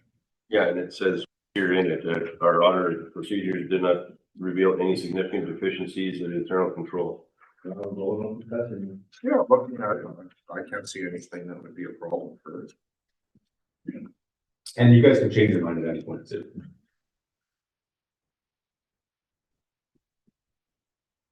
They can carry on. Yeah. Okay. So significant findings, the first of which is internal controls. Now, this is a process we do, obviously because of a county of this size and how busy you guys are, we can't look at every single document that rolls through here. That would take a year, not a month to audit. So what we do is we look at what's called internal controls, and this is looking at your processes from the very start of initiation to the final payment or money received. We do this in the key areas: payroll, purchasing, utilities, and taxes. Happy to report once again that all the controls and steps are perfectly being adhered to. All your policies and bylaws are strong. Everything's being followed on that front. Checks and balances are in place. All the procedures are good. There's good segregation of duties, as we like to call it. Everything looked really, really good on that front. No issues or concerns noted. Accounting policies. So this is 2.1. We look at everything, whether bylaws or policies that this council here approves, and ensures that management is also putting that into action and following it. As well as we review all of the new stuff to ensure that it's in compliance with those standards that I mentioned. You guys aren't always aware of the accounting standards, and you may pass a policy, you think it's great, but it's actually contradicting what you need to follow from accounting standards. So we always review it from that lens as well, and found no issues. Everything looks great, and management was following everything you guys put in place. One of the areas that we always have to disclose is our accounting estimates. So anytime that there's estimates involved, we like to just remind everybody of that. So you guys have that in essentially 3 places. So we have our amortization of tangible capital assets. So the first of which is, as I mentioned, just the devaluing or the aging of our equipment, our roads, our infrastructure. So obviously this is just an estimate. This is not going to be set in stone. You could have a vehicle that ends up being fantastic and lasting 20 years. You could have a lemon that blows up in 3. So there is a level of estimation to these. There are non-cash items, so it's not the end of the world either way. But we do have to disclose that roughly 3.1 million of expenses in the year related to that. Asset retirement obligations. I see a little typo here. That's 2024. I'll update that. But 507,000, as I alluded to, though, that's the cleanup of buildings or anytime you have reclamation on environmental sites, things like that. We have to estimate. Now, some of this stuff may not happen for 5, 10, 20, 25 years. So at this point, it is an estimate how much we anticipate it's going to cost to clean up. So we just let everybody know that, that's not a set in stone. That's not a bill that you got and it's coming next year. We're just projecting or putting a number on the paper. And allowance for doubtful accounts, same idea. So as I mentioned, you can see here a large increase based on my recommendation this year, but this is around anything that has been long outstanding, or maybe it was machinery and equipment, because that's tough to collect on. As 1 year it's active and busy, and the next year they move it out, you've assessed on it, there's nothing there, it's just bare land. But at the end of the day, you never know. Maybe somebody comes back and is coming and happy, hey, we want to work in the county again, let's clear up our bill and let's make this thing happen. So at the end of the day, that's an estimate as well, and if somebody comes back and does that, that's fantastic. Unreported misstatements, I'm happy to report there were no unreported segregated by our firm this year. Which is just an accounting term for if you find really small error, especially if it's around cutoff. So say we found a bill for $5,000 or $6,000 that's actually 2024, but it got expensed this year. Sometimes rather than go back and restate everything for such a small amount, we'll disclose it. We'll say, hey, we found this, not a big deal. With you guys, whether it's Tracy or this year we have Ed as a contractor, everybody's very open to just, hey, let's fix it, let's get it right, let's adjust it. So we had nothing unrecorded. Everything that we found or wanted to change was changed and is reflected in these statements. Obviously, I think it's becoming pretty clear, but significant difficulties we have absolutely none. Even with Tracy having to take a little bit of a backseat this year, I know that wasn't her favorite. She was the one person on earth who loves the audit, but she always seems to relish that, and she was a little disappointed. She had to kind of watch from the sideline this year, but Ed did great. I've actually had a lot of experience working with Ed. He was a customer or client of mine for years at Sturgeon County, so familiar face. We recognized each other right away, and because of that, we have familiarity with how he does things as well, and we're very smooth. And obviously, with Rodney staying in place, no surprises there. And then independence, we always just like to outline that we have no stake in the county. We're not connected to the county in any way. We're completely third party, and we're once again very happy to be able to provide services to you guys and enjoy working with you. And at this point, I'll open it to the floor for any questions about the letter, about the statement, anything in general, accounting, audit. The floor is yours.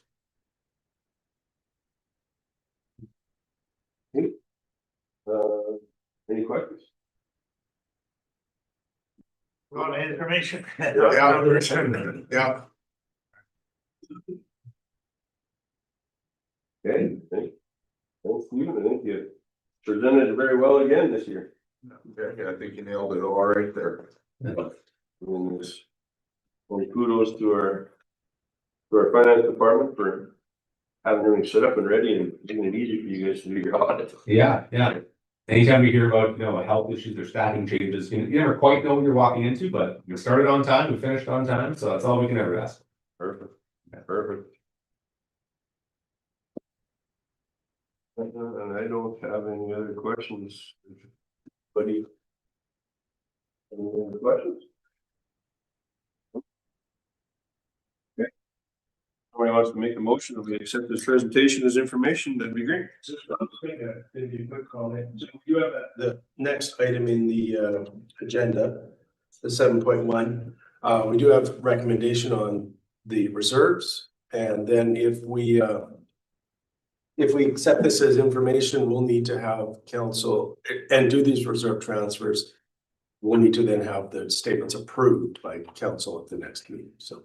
If you want to, Rodney, if they want to discuss your transfers, what you just said would be how it works. If you're happy with the transfers right away, we can approve with those transfers, and then you don't have to redo that as well. But there's no pressure either way. If you want to have time to sit on his recommendation for transfers, then we can approve at the next meeting. If they're straightforward and you want to do it all at once, I can approve those with that reflected in here. Why don't I just come up and talk about it? We might as well hear them. Please. See what you got. So we have all of the, I had a question, but it should be in camera on the financial report, what they would go back to. I just glad I put it to the side here, so. Sure. So we're going to close session, I guess, for a couple minutes here and we'll ask this question. We'll make a motion.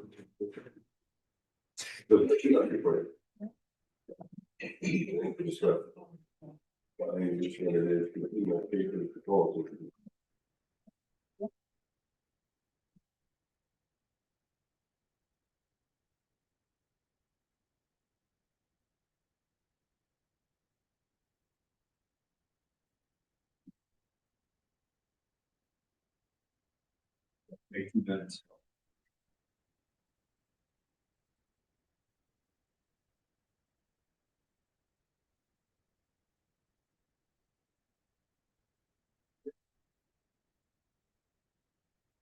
Yeah, Lamont County Council moves the regular council meeting. No. Lamont County Council moves the regular council meeting into a closed meeting at 10:49 a.m. to discuss the following items: financial statements, section 20 amendments. Okay, all in favor? Carry. One moment, please.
press.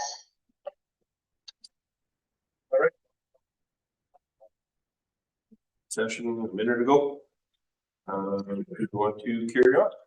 Thank you, Mr. Reed. So, as Stephen had pointed out, that there is a $5 million, $5.1 million surplus. And normally the county does reallocate that to reserves. Once the audit happens, and everything is all balanced out. So on page 52 of your package, administration has recommended that we transfer 5 million of that into reserves, and to follow the sustainable revenue policy, we're recommending that we move 2.5 million to the vehicle and equipment replacement and 2.5 million to the general capital. So the vehicle and equipment is where we are spending, and I'm just going to reference 74 with the total, with the list of surpluses. You'll see that vehicle and equipment in 2024 was at 2.4. It's down to 700,000. So that is the significant area where we are using the reserves. And then the other 2.5 million would include that the $1 million from the DRP to just put to general capital. Those are the capital is the largest need right now of the county. So. And aggregate levy and clay levy proceeds. Those have already been adjusted. You'll see that, clay levy is right now near the bottom. It's at 236 versus 147. And aggregate is 2.3 million versus 8. So that was already done in a year. So. And of course, as Stephen pointed out, reserves are at the discretion of council. So leaving it, we could leave it in unrestricted surplus, but it gives the that council is just building up a slush fund. So having it dedicated, and when we say restricted surplus, that's restricted from council. Council has the ability to use it and adjust that at any particular time. So that would be our recommendation. Adding to the end of that statement would be effective December 31st, 2025, so that we can have these statements. And then if council is okay with that, then we could change that second motion to the county council approve the 2025 financial statements amended.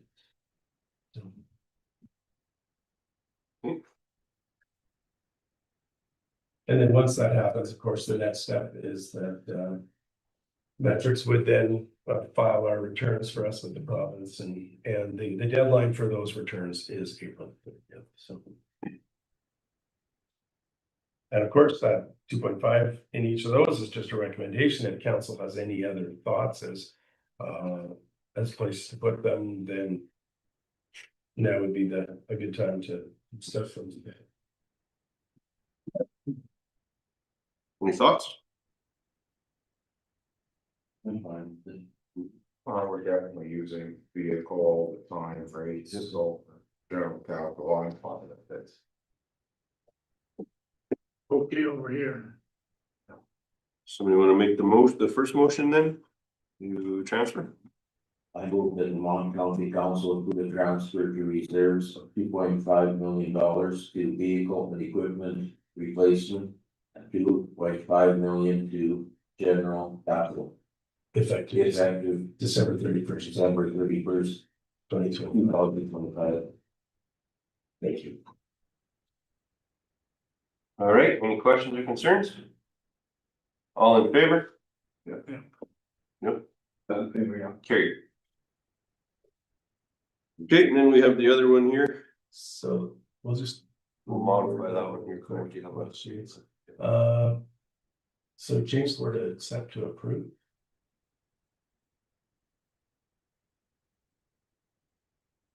And then remove the word draft. As amended for this information.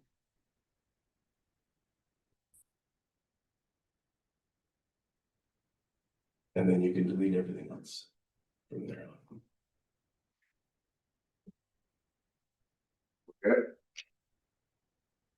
Absolutely. Okay, Lamont County Council approved the 2025 financial statements as amended. All right, any questions or concerns? Thank you. So you're up on another year? Carried. Sorry. I was just making sure that we had a change to it. That's what's right here. Thank you, Stephen, very much for your presentation. You appreciate it. Excellent job again, as every year. You want to look break? Yes. We'll hop off when we get out of here. You guys are killing me. All right, we're gonna do a quick recess for a little 11:15. Sorry. I'll resend the actual. All in favor? To the office, but I'm gonna do this right now, so I don't forget. We're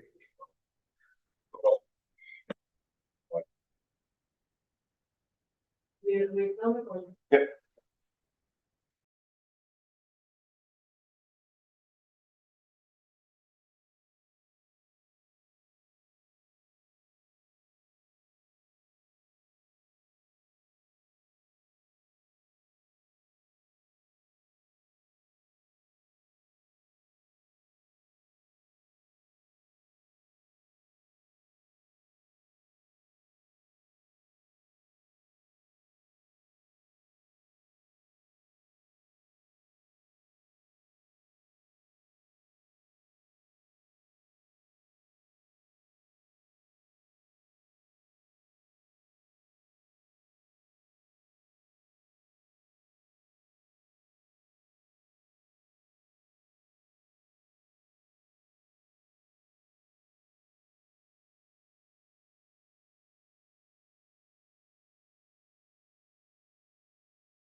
Progress.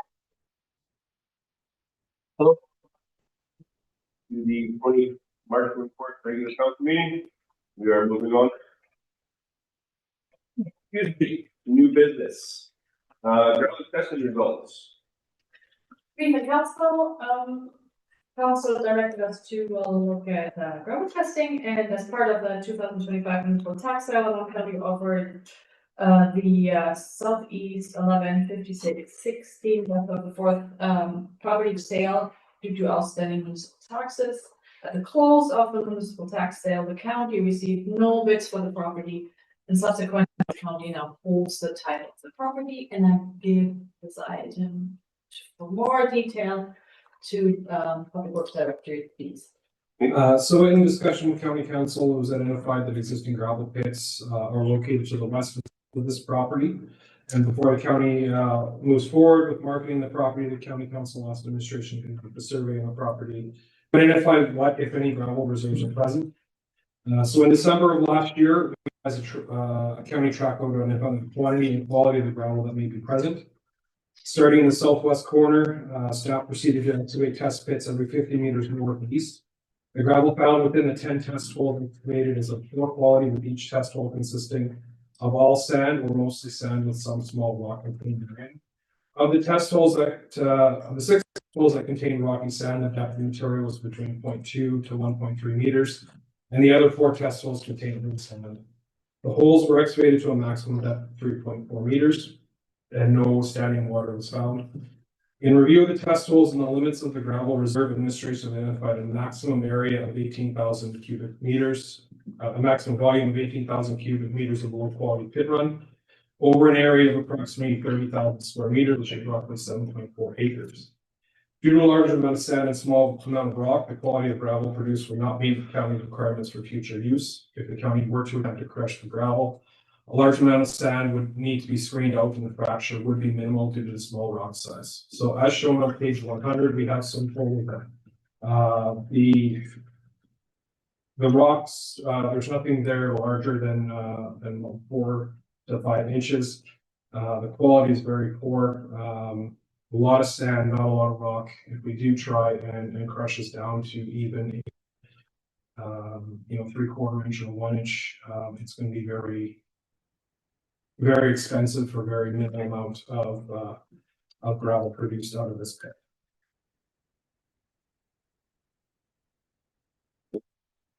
Thanks for providing the picture. It's actually kind of nice to see. Yeah, I was trying to see, and I think the question was just because you have the gravel pit from the neighboring properties right close, it doesn't mean that we got gravel that comes onto ours. Yeah. So I mean, the gravel doesn't stop at the property line, but it does not extend very far, and the quality there is not great. Yeah. Did you go all over that quarter and test? So we started in the southwest corner, we worked our way north. So we ran out any material that we continued on, and then we, starting from the southwest, we continued to the east, doing the same thing, and then we worked around and identified, we didn't do testing throughout the entire pit. We just worked until we ran out of any rock, and then we continued 1 or 2 holes further. I know that property is just going to be, it's on rent anyway. At council's direction, our ASB department has issued a tender process for renting that for a period of 2 years. Obviously, it's farmland, right? So make better farmland than gravel. Yeah. Okay, well, we know that we're not going to be going into post court. We don't need to worry about that. Just for the results and all it was. So I think we just take that presentation as information, right? Yep. As far as I'm concerned, right?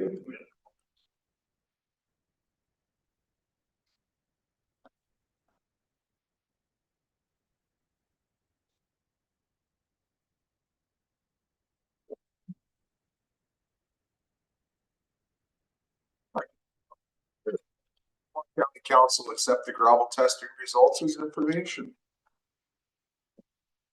Questions or concerns? All in favor? Yeah. Okay. All right, the 8.2 What? Also, do you recall at the March tenth meeting, Mr. presented the three submissions for the Garden Club and the one. And after the submissions were reviewed, council asked for samples and see results from component A and B. And Mr. Beats will take you through the results. So, before I get into the results of the information council requested, after the March council meeting, we did find one minor error within the information that was presented. Specifically, with the calculation of expected hauling costs for component A. As part of the review, as identified that the 3-year expected hauling costs for component A are actually $62,274.50 more over the 3-year period than what was presented to council. The corrected totals for each component are attached to this report on page 104. It should be noted that the increased expected hauling cost does not increase the total projected supply component A over the cost of component B, which is the next one, lowest overall component. As the information that council has requested is outside of the original RFP documentation, administration does recommend that council move into a closed session to review. Okay. Then we'll have, we'll close that and wait, have somebody get that. Make that proposal, right?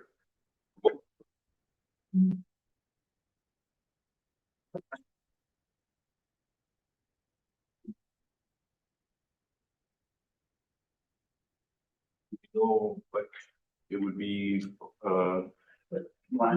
advice from officials, 29.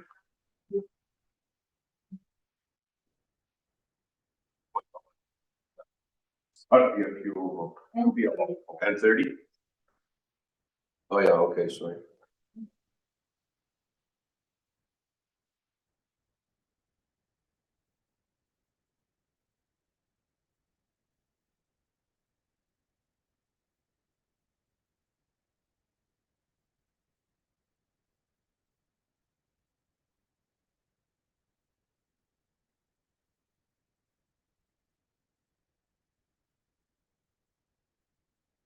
You can stay.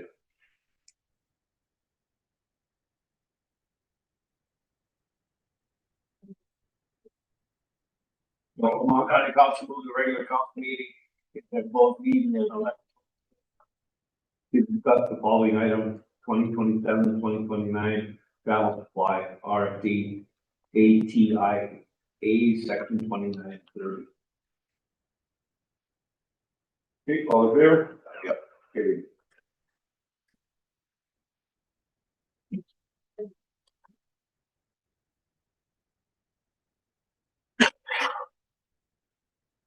One moment, please.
Recording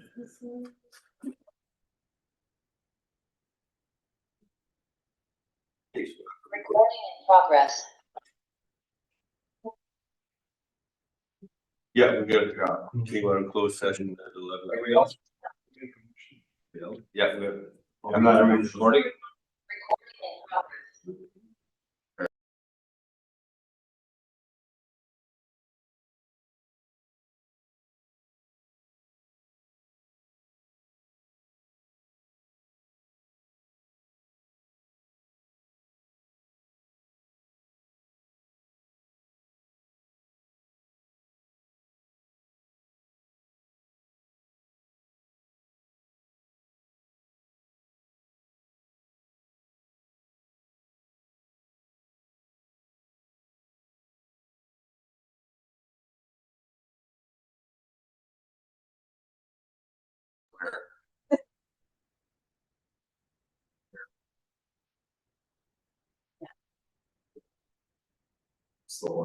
Now you're welcome. Okay, and then if somebody else wants to make a motion to accept the contract, please. Yeah.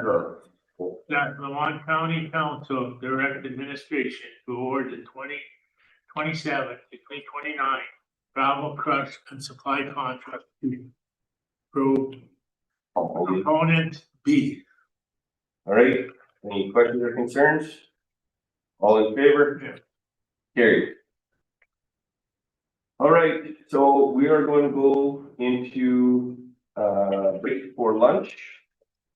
So that we can have a little break and Mr. Waiters can find out what kind of keto he is. Yeah. Vegas twins. Surprise.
Yeah, go ahead.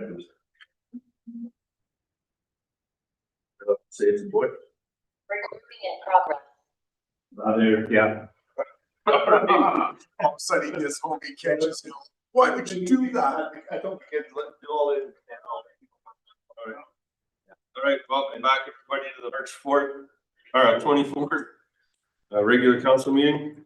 We'll resume with our 8.3 road graveling program. Thank you, Regional Council. We are at the road graveling program and at the policy 5128 gravel road maintenance. The county road shall be gravelled on approximately every 5-year rotation basis. And Mr. Tweaks has number 43. So what we're handing out is just larger versions of the maps that were included in the package. As Lamont had said, as part of our program, we identified 236 miles of road annually. In consultation with our grader operators, what is shown on page 107, as well as the handout. We have 236 miles identified. Now, these may need to be changed for the spring we're having here. But also included is the same 236 miles overlaid over the 2025 program, which was 229, and the 2024 program, which was 253 miles. So for all of council's understanding, where we sit at 236 miles, based on a 6-year rotation and a reduced spread rate, Public Works is proposing to gravel 236 miles. Yes, 6-year rotation was brought forward over a couple of council directions, where in 2023 we did 199 miles, and that spread rate was reduced, but then the amount of gravel we put on annually was increased, so that brought us to the 236 miles. So we will determine suitable application rates when each section of the road is reviewed in the spring. We anticipate 240 miles, 240 tons per mile on an average 9-meter wide road. Where we have a 6 or 7 meter wide road, we may go down, reduce that to 220, 210, or if we have a wider road like Township Road 580, we actually increase that to upwards of 300. We will also be looking at re-graveling Range Road 164 from Highway 45 north to Township Road 574. As council is aware, we have pulled the shoulders on those 4 miles last year, and then in the fall of 2025, the county received a lot of rain for winter set-in, and the surface falling apart. In the review of that road over the last 2 weeks, it is going to need significant repair. We did add 1.5 inches gravel to the majority of that road in the fall, and we may need to add some more. At this point, I'm not sure the exact tonnage, but we are insisting that we will have to start those repairs as part of our patching program.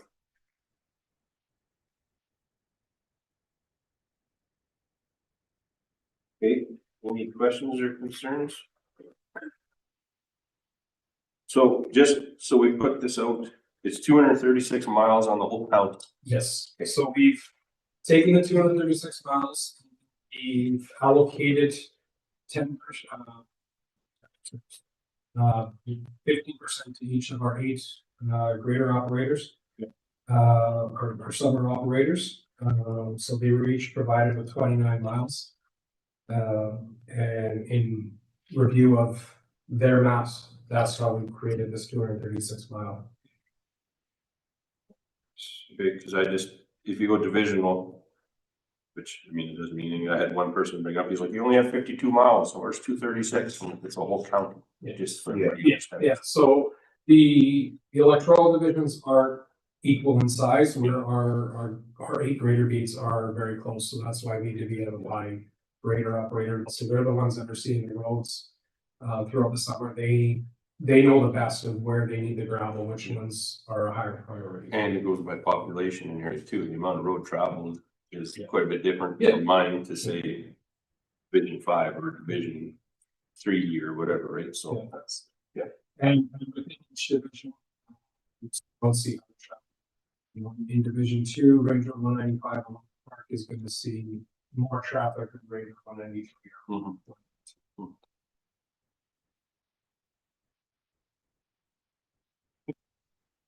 Questions for Darby?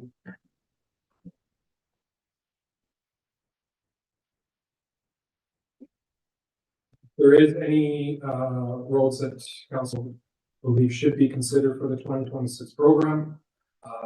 Whether council wants to reach out to me within the next 2 weeks. Or bring today, we will be bringing this back for formal adoption at the next council meeting. There'll be more coming up in 203 south of the highway. There's some, I said TDS based patching. Yep. There's 200-foot sections. I've never seen a road, just it just fell apart. It used to be a hard road. I'm seeing it. Yeah, but it's like a 200-foot stretch. You know, and so there's gonna be a lot of patching. Once we draw it over, it'll look way different. Yeah. So we have started our grab patching, started in Division 5 yesterday, and we'll be working our way through the county over the next week. So we are going to see some snow tonight, but as long as the weather temperatures stay where they are, we will be able to haul without doing any significant damage. And we're trying to deal with the worst of the worst on a priority basis. I have a couple of work orders sent in. I had a couple of calls in different areas. On 64, are you gonna do any batching? In review of that, of the 4 miles we shoulder pulled last year, I would say 60% of it needs to be gravelled with 1.5 inches, and then service probably the entire length of it as part of our gravel program. That they can support a grader? There was some running, the south 400 meters was hard, but was wet, and that's where we incorporated the NG30 into the base. But the worst area from last fall was not the worst area than last week. So it's areas throughout that need it. It's even saying tactical better, we're still not, I'm sure that's gonna need some.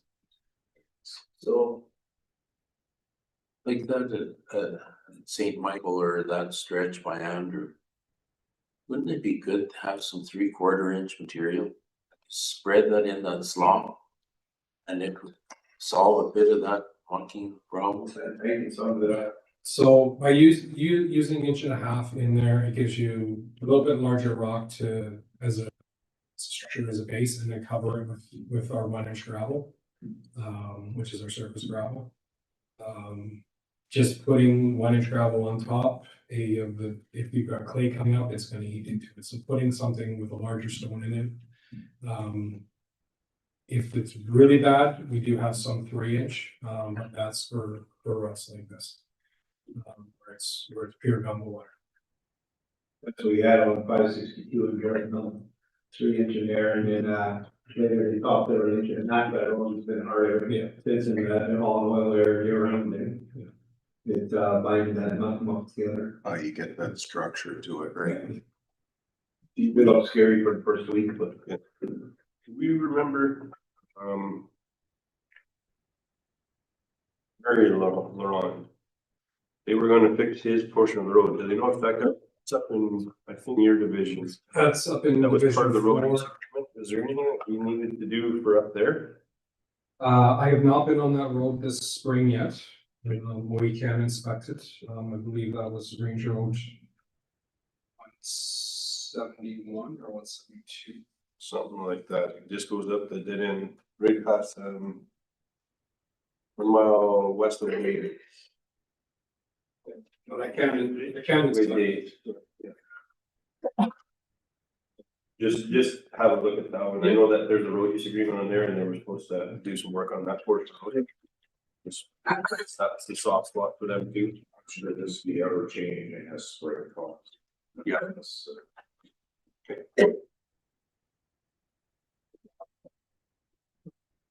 Road that we got in the morning, minus 18. Yeah, it's all. Any other questions or concerns with the road traveling presentation program?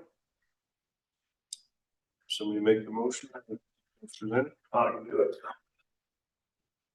Lamont County Council accept the 2026 road travel program as presented. All in favor? Carried. All right, shoulder program. The region council, the previous council had expressed interest to develop a shoulder bowl program, and in 2024, administration proceeded with the shoulder bowl on Township Road 580, went from 55. But due to the timing of work, only 600 meters were completed. In 2025, administration completed the shoulder bowl on Township Road 580, went from Highway 85, as well as 4 miles on Range Road 164 and on Highway 45. And Mr. Yates, can you? So as Mr. Benoit said, previous council had identified a number of miles of road, approved a number of miles of road that we provided in consultation with our grader operators and review of the county's road network. So for starting in 2025, completion of Township Road 580 was the #1 priority, and then we completed the shoulder pole on Range Road 164. As mentioned in the last item, we do have some surface work to Range Road 164 to ensure that does hold up to traffic. But what we've as continuing the program, we've identified 3 stretches of road for 2026. Those being Range Road 183 north of Highway 16 for 2 miles. Township Road 534 from Range Road 181 to 182, 1 mile. And Range Road 184, starting 1 mile south of Highway 29 to 1 mile north of Township Road 550. And then continuing on, we also have for 2027, Range Road 174 south of Highway 45, the first 2 miles, and Township Road 564 from Range Road 170 to 173. And then as shown on page 110, the final year that's been approved by council is Township Road 520, 522, Range Road 170, and 2 sections on Township Road 540.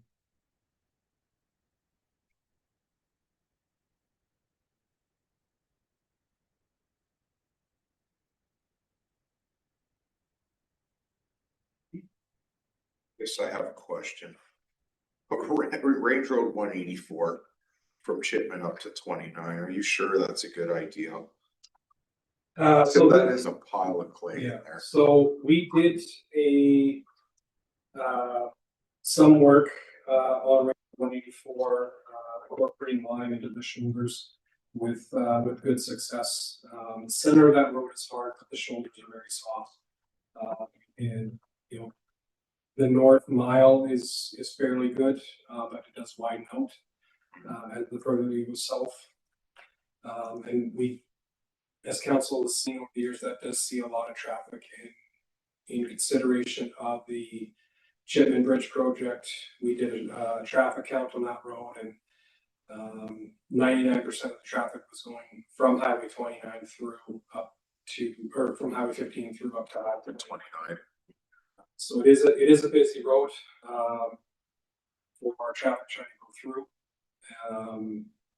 being as it's the most shortcut up to St. Michael. Oh, it's well used, there's no question there. So you're thinking throwing Portland or lime or something into there and mixing with clay? With our work last year, we did some on Range Road 184, incorporating that.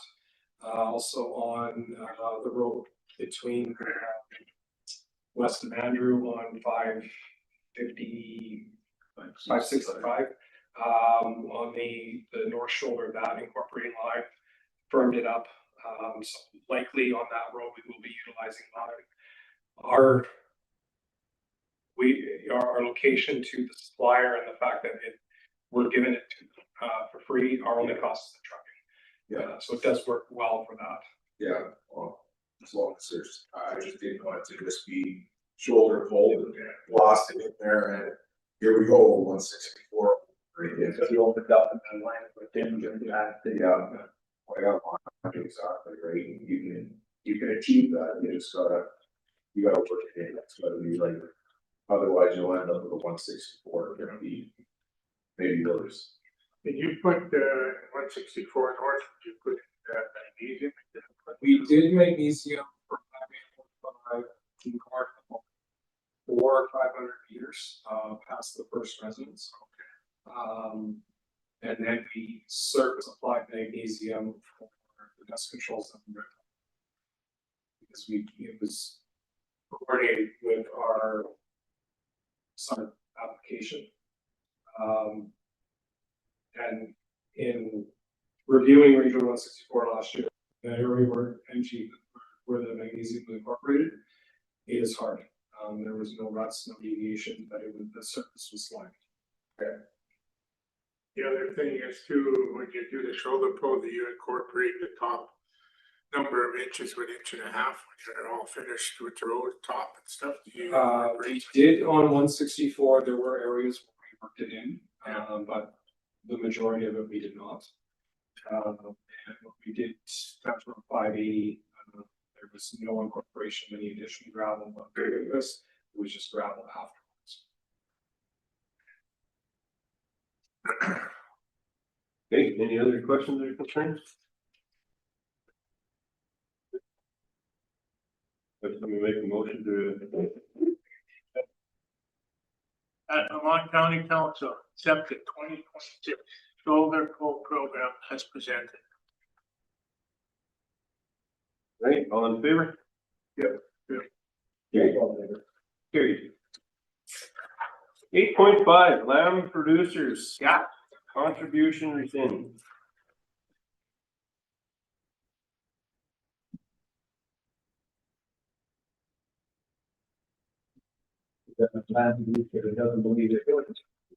So, thank you, council. At the last meeting, council, a couple of ago, council made a direction to contribute $500 for 2026 and 2026, or sorry, 2026 and 2027 season. Shortly after that, there was a letter that was sent to us that they chose to take a different route. So we're asking council to rescind that resolution. Yeah, so it was nothing that Lamont County did, it was their program is changed and went to a different school. So we're just presenting the fact that we're not gonna give them $500 contribution. Just like that, save the money. Yep. So. We should be making the motion. Sure, I can do it. Lamont County Council rescind, resolution 2026-110. That Lamont County contribute $500 to the Alberta Lamb Producers Livestock Guardian SCAP project for 2026 and 2027. All right, any other questions or concerns? All in favor? Yeah, favor carried. 8.6, vertebrate pest control. So at the March 11th ASB meeting, the board approved policy 6071.26 and policy 6094.26, the vertebrate pest control and the complaint procedure. So part of our protocol is that it has to come to the council for review and approval. So approval.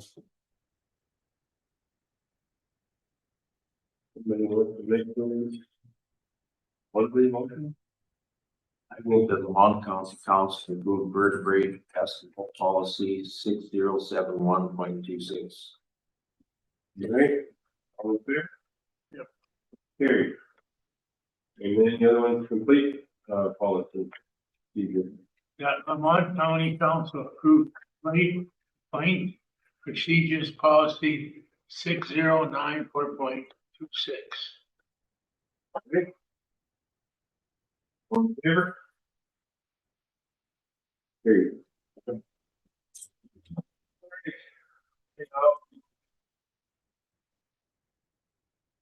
Make the motion.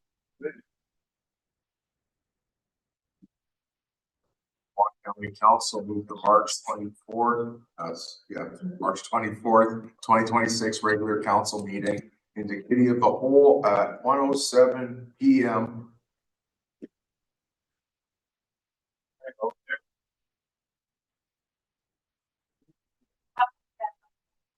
Yeah, the whole sentence in our agenda.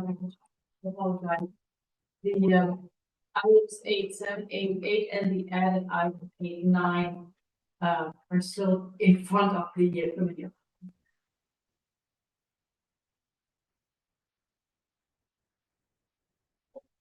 Just change it around. Yeah, sorry. We'll just rescind that motion right now. We didn't vote on it. We didn't vote, so no. So we don't have to. Okay.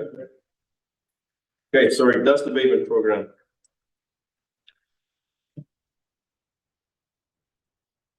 Sorry, so, the council, the policy 5.07 dust control outlines the sections of oil dust abatement that will be completed on a 3-year rotation basis, based on both the director of public works discretion and available annual budget. This policy also lists the rules that calcium chloride will be applied to on a regular basis. Is there any, details here? So for 2026, we will be completing the all the calcium chloride locations that are identified in the policy. We are also attempting to complete 1/3 of the policy's oil locations. This program has been created to assess each oil location to determine the most suitable or cost-effective method of repair, those being patching, repair, or rip and repack, or if an all-new oil dust abatement application would be warranted. For 2025, we completed MG3 base stabilization in front of occupied properties on Township Road 540, east of Highway 855, Range Road 160, in preparation to apply oil dust abatement in 2026. Additionally, we are proposing to complete oil dust abatement in front of occupied properties on Range Road 164, north of Township Road 574, the last occupied property north of Township Road 582. Township Road 550 from Range Road 203 to 204. Range Road 195 from Highway 16 north of Township Road 540, and as well as to more estates. As well, we're proposing to complete full oil dust abatement on Range Road 195 south of Highway 16 to the Blackfoot Recreation Area, and Township Road 553 from 831 to Highway 15, which is the Esso Road. So I do have a couple of questions for council, whether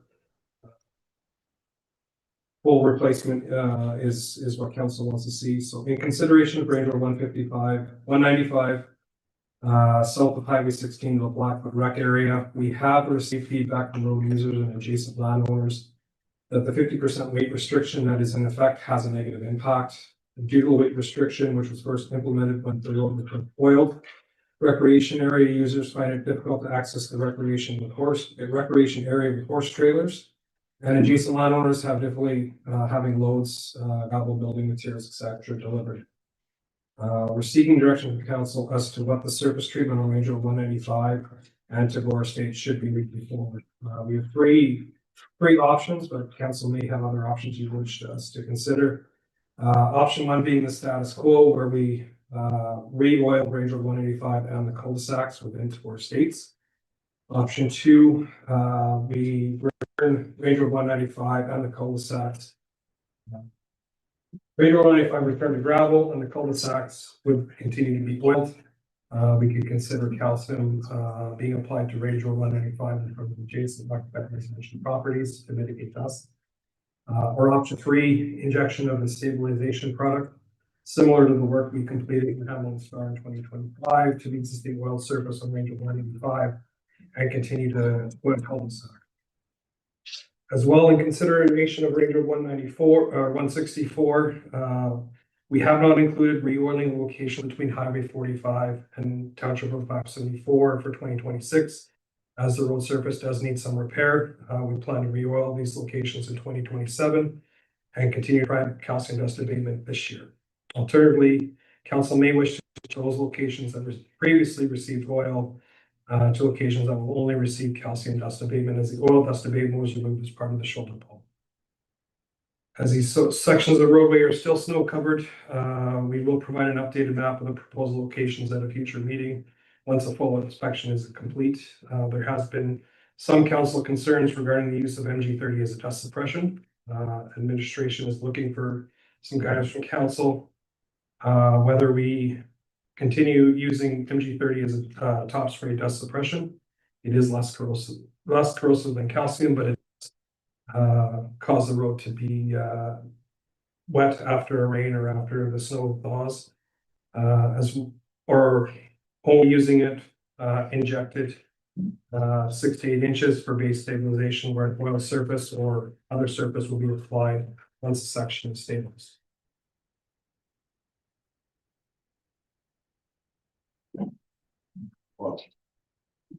My opinion, MD30, I got people that I didn't know knew how to swear. I swearing at me. Not at it, not at me. They're swearing at that drive and seeing the vehicles and stuff. I'm just not impressed with the results we got. My opinion. It might be fine for a topic and it's definitely good if you inject the state. But even that, when it gets humid, it gets muddy. They get this greasy. Well, I got humid for you. Yeah. That's just. And as for everything, what the price of oil this year. Yeah, you know, to go down into Tagore and redo all of that with oil, I can't even think of the money. Like. Yep. And I'm probably not gonna say too much about it because that's the road I live on. Yeah. But I'm fine with you guys not touching in front of my yard just because all it does, honestly. My kids are the first kids on that road. And the school bus stops 2 places right in front of my property. And when it's rough, people slow down. Yeah, so leave some holes. Yeah, honestly, it does. I south, if you guys feel you want to do more south, because that road is traveled extensively. You can go in any and you'll see between 10 and 30 horse trailers down there because of Blackfoot's that much used. But yeah, for me, it keeps them slow in front of my car. That's all. Into the estates themselves, like I know that it's dust controlled now. Yeah. That's all it is. It's just get dust controlled. If they're gonna do it, they should make sure we touch up at the corners. Cause the one going right into Tagore Drive there, it is beat right out. You know, quite often there's a big heave in the middle, so. But that would be for the rest of council to decide. How much oil patch did we do last year? Cause it seems like, not too many got done around, division. I don't have every location off the top of my head. I know we did some on Township Road 580. We did a couple locations in Division 5, we did some along on Division 2 on Range Road 195. There was a 2 locations in Division 1. There was a little bit in Division 3 as well. Our oil supplier has been Western Asphalt. We've been using SC250. Price wise, having Western Asphalt right there, we're able to pick it up much cheaper than having it supplied and pay for trucking. And you don't have to store it. That's the best part. They store it, they heat it, they keep it ready. We're able to go as long as we give them a day's notice, they're waiting for us. They supply to us on weekends.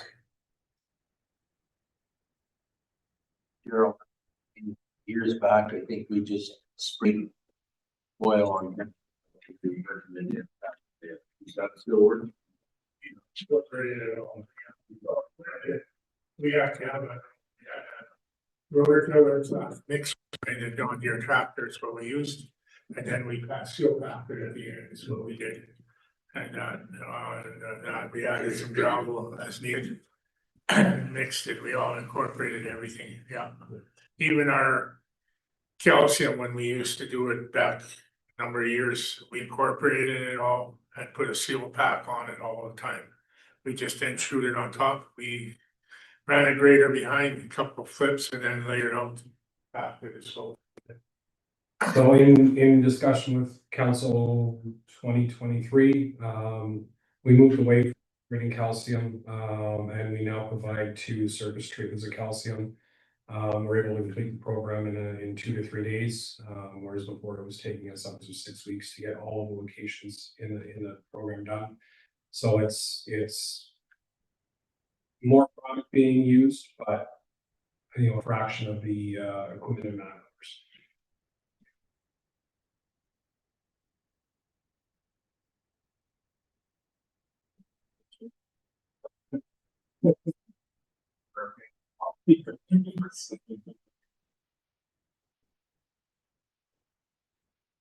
keep that in.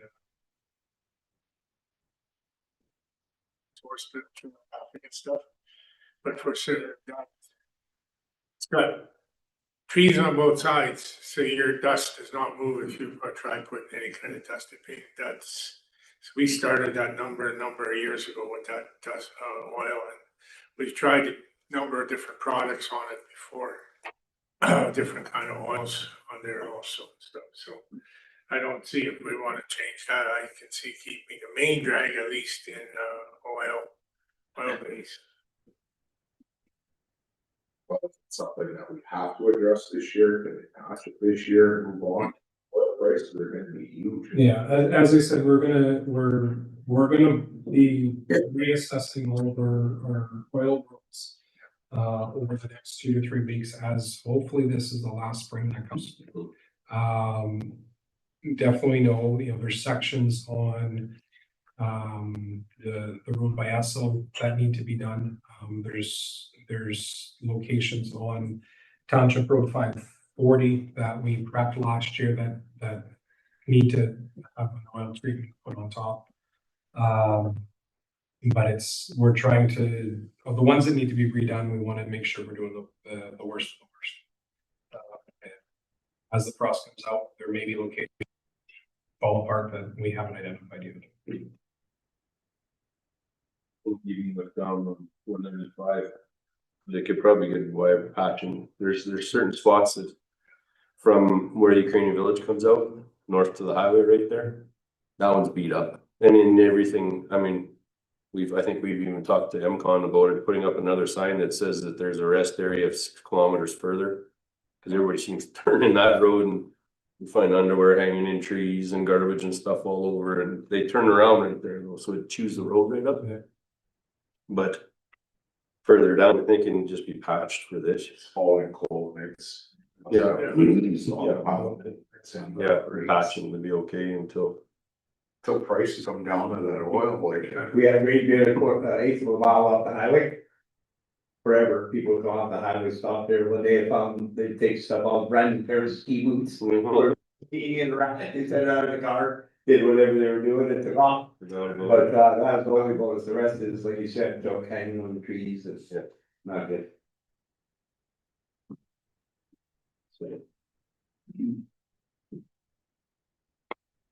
So I think if you,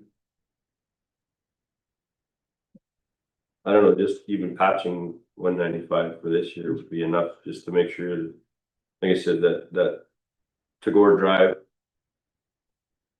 and I think Poplar Drive is okay down there. But just to make sure that those corners and intersections are all taken care of, and the rest of it just cold patching would still be suffice. Whatever well we use with 562, that's something lasting really good. The trucks we had really, a couple of years ago, they touched it up, and that in the last 10 years, I think they only worked it up once. And it's all semis there.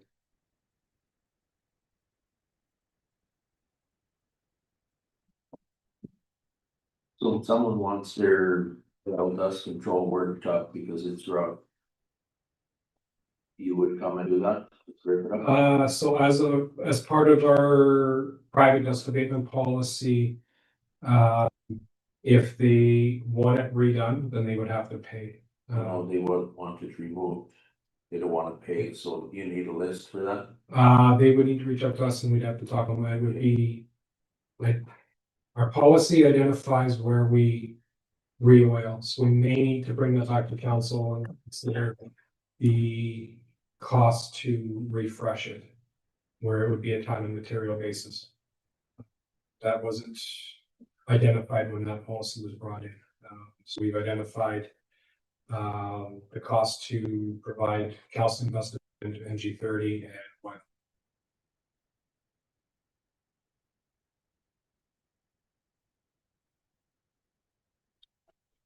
Any other questions or concerns? So it's advertised right now, I think till the 18th. So you like cut it off, it's on our website, if you saw that, and it's in the paper. Just to show that if you want your dust abatement or you're interested till the 18th. And having it, the application cut off mid-April allows us to plan, hoping that we can start, around May 1st. Okay, any other questions or concerns? Somebody want to make the motion to bring in this information? Move to the Lamont County Council accept the 2026 dust abatement program as information. All in favor? Carried. County signs. Region Council, the Project County entrance signs was discussed at the previous budget discussions for 2026. And since our old signs are 35 years old, they have reached the end of their lifespan. These signs have either been repaired or temporarily repaired. And some of them are deteriorated or rotten, and Mr. Vignac will get more into details in this matter. Okay, so thank you for that. So, as Mr. Benoit made note, this was a budget item. Council did approve $50,000 to utilize through the capital budget for 2026. There has been some quotes that were sent out. We sent them over to 4 proponents. One chose not to give us a paper trail. One chose to stop moving pellets. So this is the same contractor that's done the signs on the roads coming in and out of Weston. It works out to $7,400 plus GST. So for 12 signs, that costs us $89,856 plus GST. One of the recommendations as well is to add a fire sign where it's just on a quick snap that when emergency services lines up putting a fire ban, public works crews or emergency services can go off and just snap them up. So for additional $960 plus GST, which works out to $80 per sign. The contractor is prepared to get it done if approval is granted during the summer of 2026. They would be responsible for putting the screw piles in, getting the signs, doing the one calls. The only responsibility the municipality would have is to work with Alberta Transportation and get their approval to make sure the signs are going in. I can't speak on behalf of Alberta Transportation, but suspect because there's signs there already, that might be to our benefit, I think. Proponent B, which is the model that we were kind of basing it on, they are the ones that did, Camrose County signs. Their signs work out to be 9,900 plus GST, so to do 12 signs, that's $118,800. Which if council chooses to go that route, we would go over budget. Proponent C is the company that does or did Leduc County signs. From my point of view, they were a lot more expensive, and some of the engineering costs were higher than normal. And that works out to $15,524.09. And that's only for 6 signs in order to meet our budget. And then if we went with 10 signs, the signs do come down in price per sign, but in reality, it would be looking at $142,435. And then, as I mentioned with the last component, the same one that hit Strathcona County signs, he said that they would be roughly about $21,000 a sign. So if you let's see what our what the sign would actually look like, it would be on page 124. It's all galvanized aluminum. The posts do look like they're wood, but they're wrapped in a membrane. So Yeah, the screw pile. it's screw piled in. Rather than just drill. They're screwed in with a square plate, and the legs to the sign are So this, on page 124, with, fire sign and everything, what is it first, and then install them in it? What is it per side? 7,488. So all both signs would be 89,856. And that's what the fire band sign on, And then $900 extra for the fire signs. times 12. No, that's for $80 per sign. For fire ban. they're charging us for the price of the fire ban sign.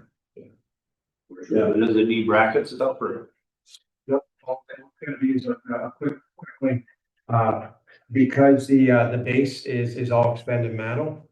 They're going to have a hook on there and it just, snap it on, or a screw quick link so that it doesn't go missing.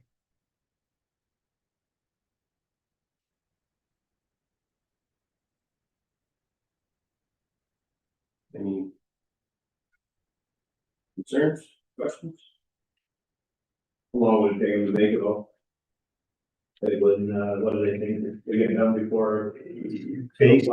Based on the quote, he said, supply and install the price, all work done except for organizing the one call and the permits, would complete in the summer of 2026.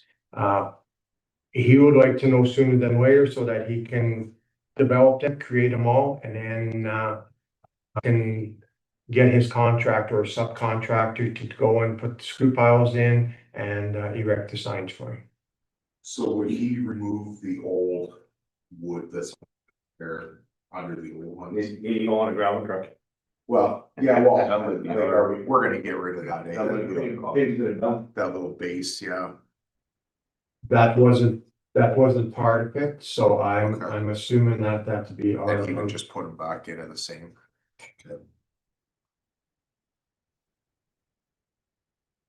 Because from my point of view, I'd like to see that base going.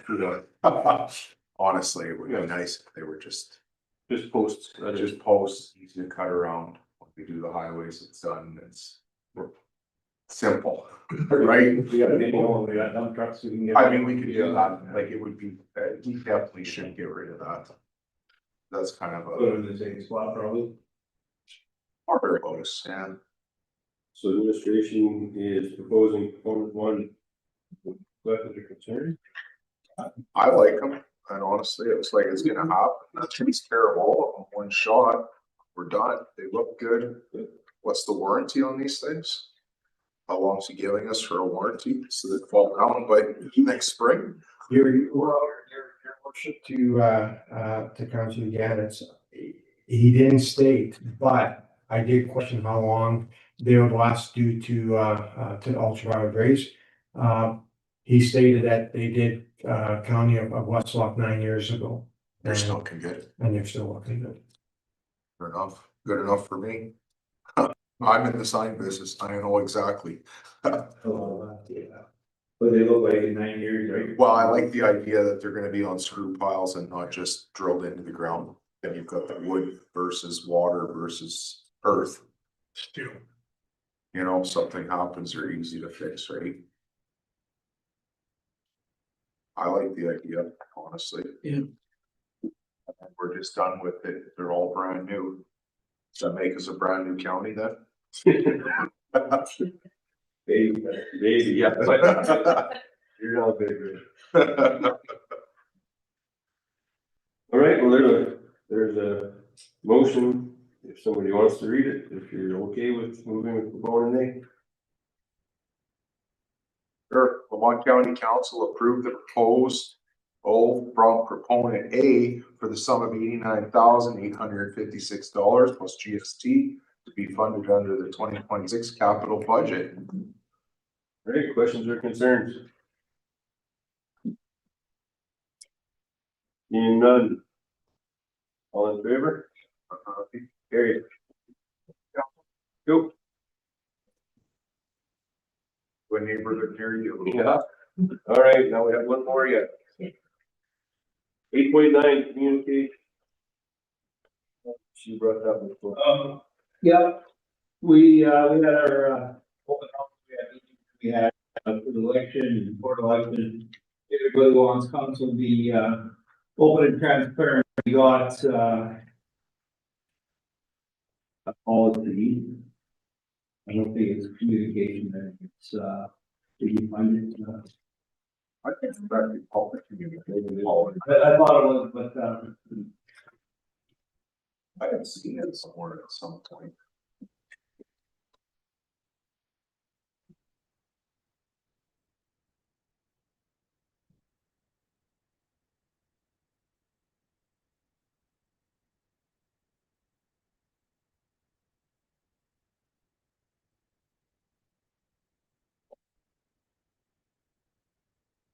We have a season communication policy. what are the policies, what it is, but what it has on there is, far as communicating with the newspaper, if somebody comes up to you, we're all elected officials, we're all the same, whether we're read or deputy read. And according to that policy, it says like only the read, deputy read, and CEO talk to the paper. And I wanna see if we can amend to have all council. If it comes up to you at an event, you watch city event and every morning there's councilors and stuff on the TV cameras. Everybody's freedom of speech, right? If they come up to you and you don't want to, you can always forward them on to somebody else. We don't want to talk, but we'll probably have some fun and stuff happening in different areas. And so I just thought we should maybe change it to all council and the CEO for that part of it.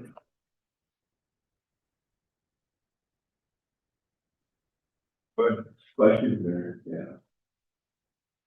We're all elected officials. We should all be treated the same. I'm not any better than anybody, and I mean, the paper comes up to you, this gives you the right, you can talk to them freely, whatever, and if you don't want to, you can forward them on. Region Council, if I may add to this in our council procedure bylaw under part 2, under council, section 4, we have the read as the official spokesperson and will respond to inquiries directed to council as a whole. That is what I could find regarding this. I think that was all I just brought forward, is council as a whole, so that what it does is means, like when we had the flooding and all the news and everybody was there, it was one They came to one person. but Yeah, then that's It's up to you. beyond the legal, it's, if something's happening in Gerald's area, flood, where was that, big waterfall? Have the paper come up, so you can, if the paper asks a question, you're not getting in trouble by asking, we're all open and transparent, we're all the same. And, second part of this was that, communication here, sorry, the second part of it is, if we got we had a bingo in in Andrew, senior bingo and stuff, and the paper wanted to go there and do a story and stuff, and they were told they had to go to our communications person, and I've noticed now that, we're having that, with the Ag Service Board here on April 8th, I think it is, and we only got 8 people signed up.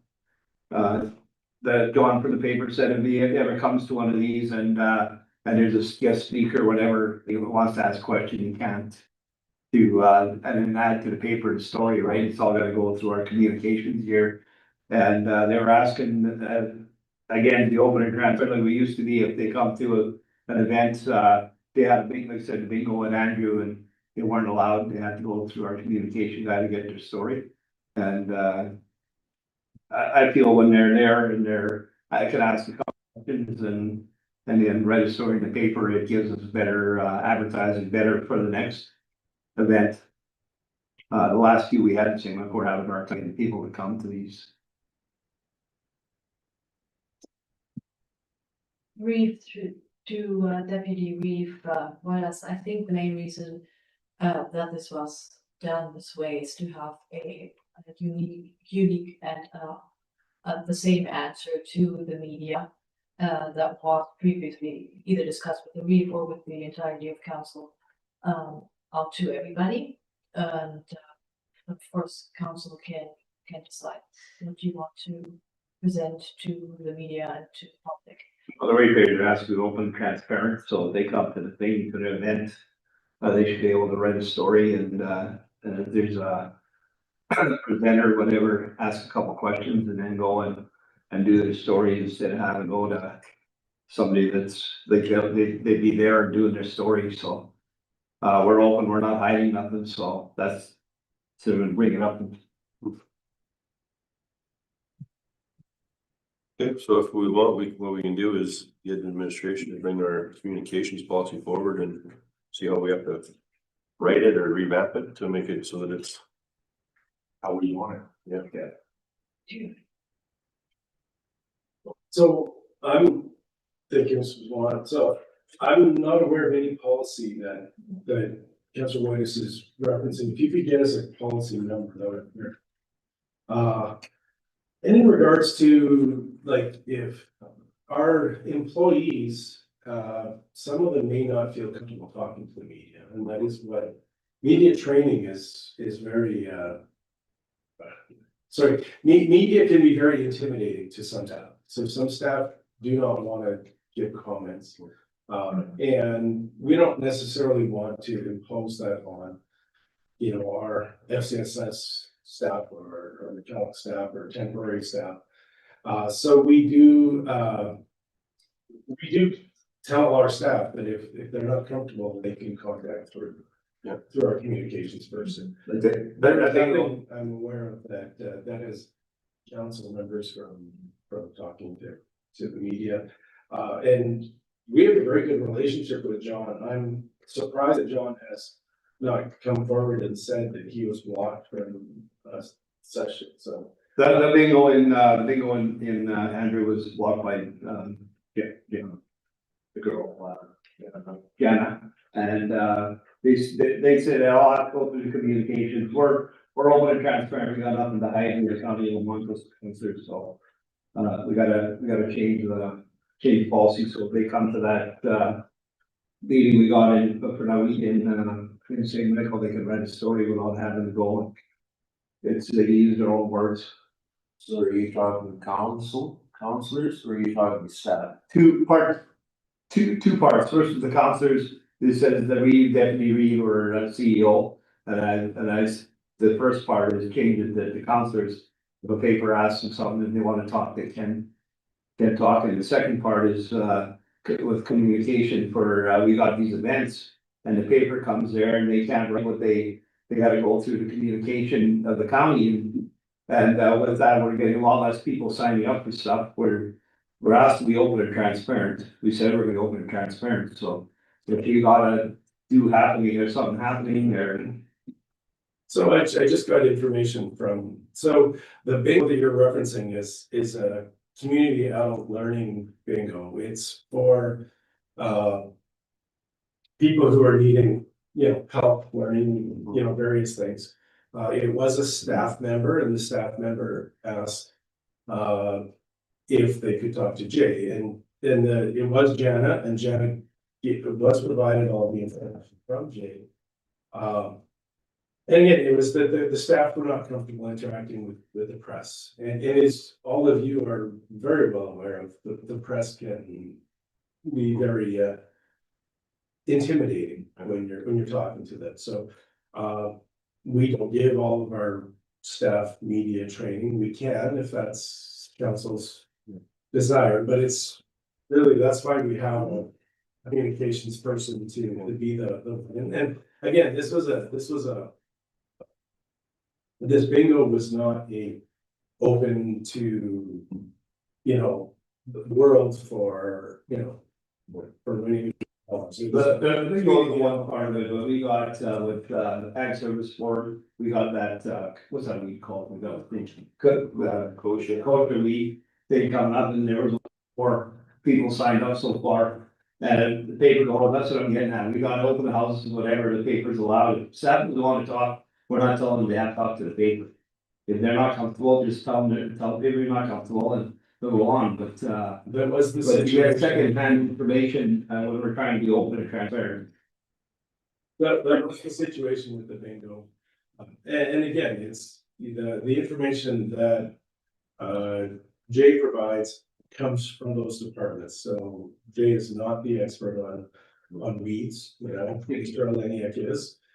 He's also not the expert on community adult learning. That is, our community adult learning department or our CSS department. So they're just helping translate. This is not, we don't block the press from anything. We in fact, after every meeting, we send a very detailed information on what's happened after every meeting. We give quotes for the paper. We coordinate that, that there's things that they can use, as well as our advertising. So there, if Jenna is upset about access, then, I'd like to discuss that with her to find out who's blocking her. I think if you guys may remember when before you we were given a little statement card that said, if we weren't comfortable, we were to sit here, listen, you talk to the reeve or the deputy reeve. Yeah. As an employee, we were given that card, but I don't think anybody's ever We said, listen, you guys can't talk. Yeah, we haven't hit it in the past, so we tell our staff, if you're not comfortable, that's what Jay's job is. If you are comfortable, and the information is privileged, by all means, give the story, and we try to give as much information. We want to have as positive a relationship with media as we can, because they have the power of the pen. They can write good or bad, and you'll see with the Alkind School Division, they don't have a good relationship, and there's a lot of articles in the paper that are negative. We don't want that. We want to have good articles. We want to have informational, and the correct information given to them. So we got that thing, you say Michael on 8th, and they want to ask a question to the person giving it, they're allowed to. So I'm not aware of what is on the 8th and same. So it's you gotta be open and transparent. You can't if the person is get to work or one employee, they gotta write stuff in the paper.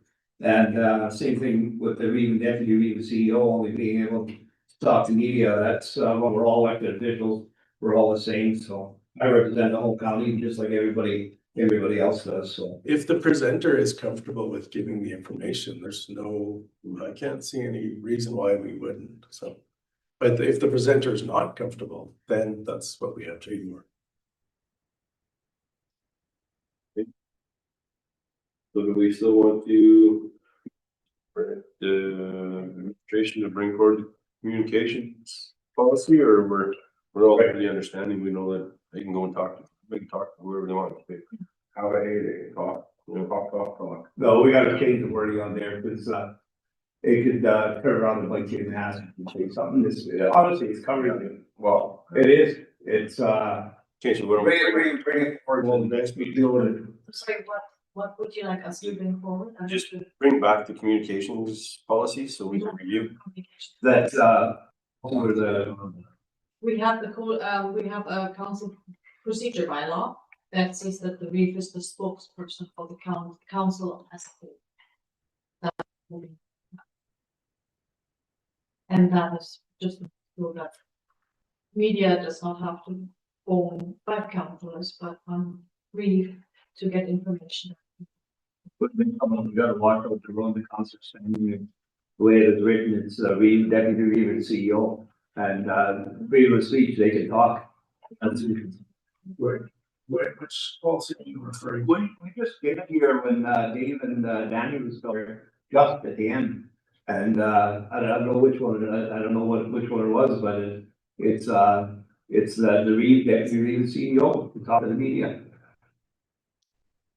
Okay, so why don't we just, I don't think just leave it as discretionary use. Yeah. It's up to the individual, so if you want like, over the years, I can think sometimes when you said something or someone else said something and then. You think about it and 2 weeks later, you think, no, that's not what I would have said, I would have had more thought before it spoke, okay? That's just my opinion. Council, what I can do is I can investigate if such a policy or such a guideline exists, and then we bring it back forward to a future meeting. yeah, that's a good motion, bring it back. Okay. Thank you. future council meeting? Okay.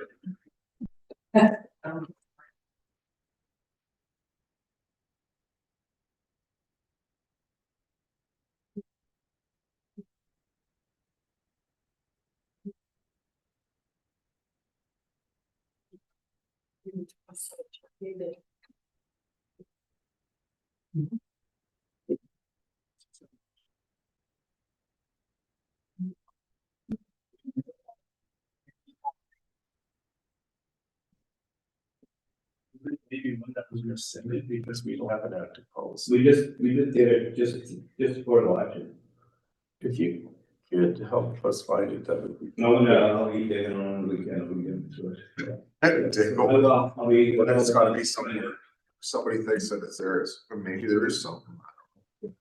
There is, We do have some policies that do need to be rescinded, so that this is what. That could be one of them. it could be that one. Looking through the road, once I don't see It it. was one of the latest ones, we did it before the community council.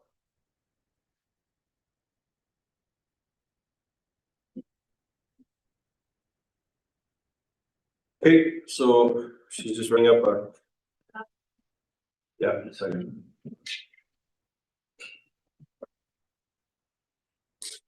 Yeah, Lamont County Council direct administration to research initial, their internal communication practices and bring back information to your council meeting. Or is it better to write communication practices on official events? no, just leave it alone. We'll see what comes with it. All right, questions or concerns? All in favor? Carried. All right, now we will go into committee of the whole. Yes, sorry about the motion that was straightened out, and we have the motion to come out. Unfortunately, jumped up a little bit as well. So we actually have 6 items in committee. Yeah.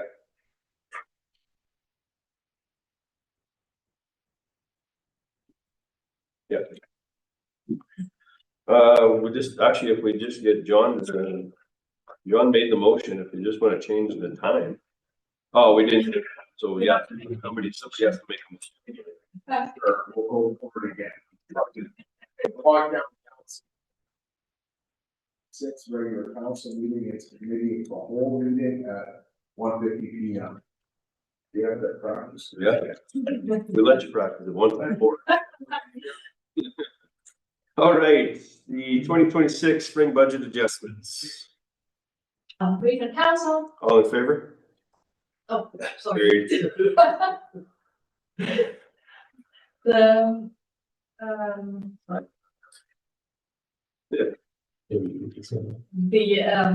the committee of the whole, no, sorry. Yes, please, if I could ask, Chief Financial Officer, Mr. Boyko to start this item.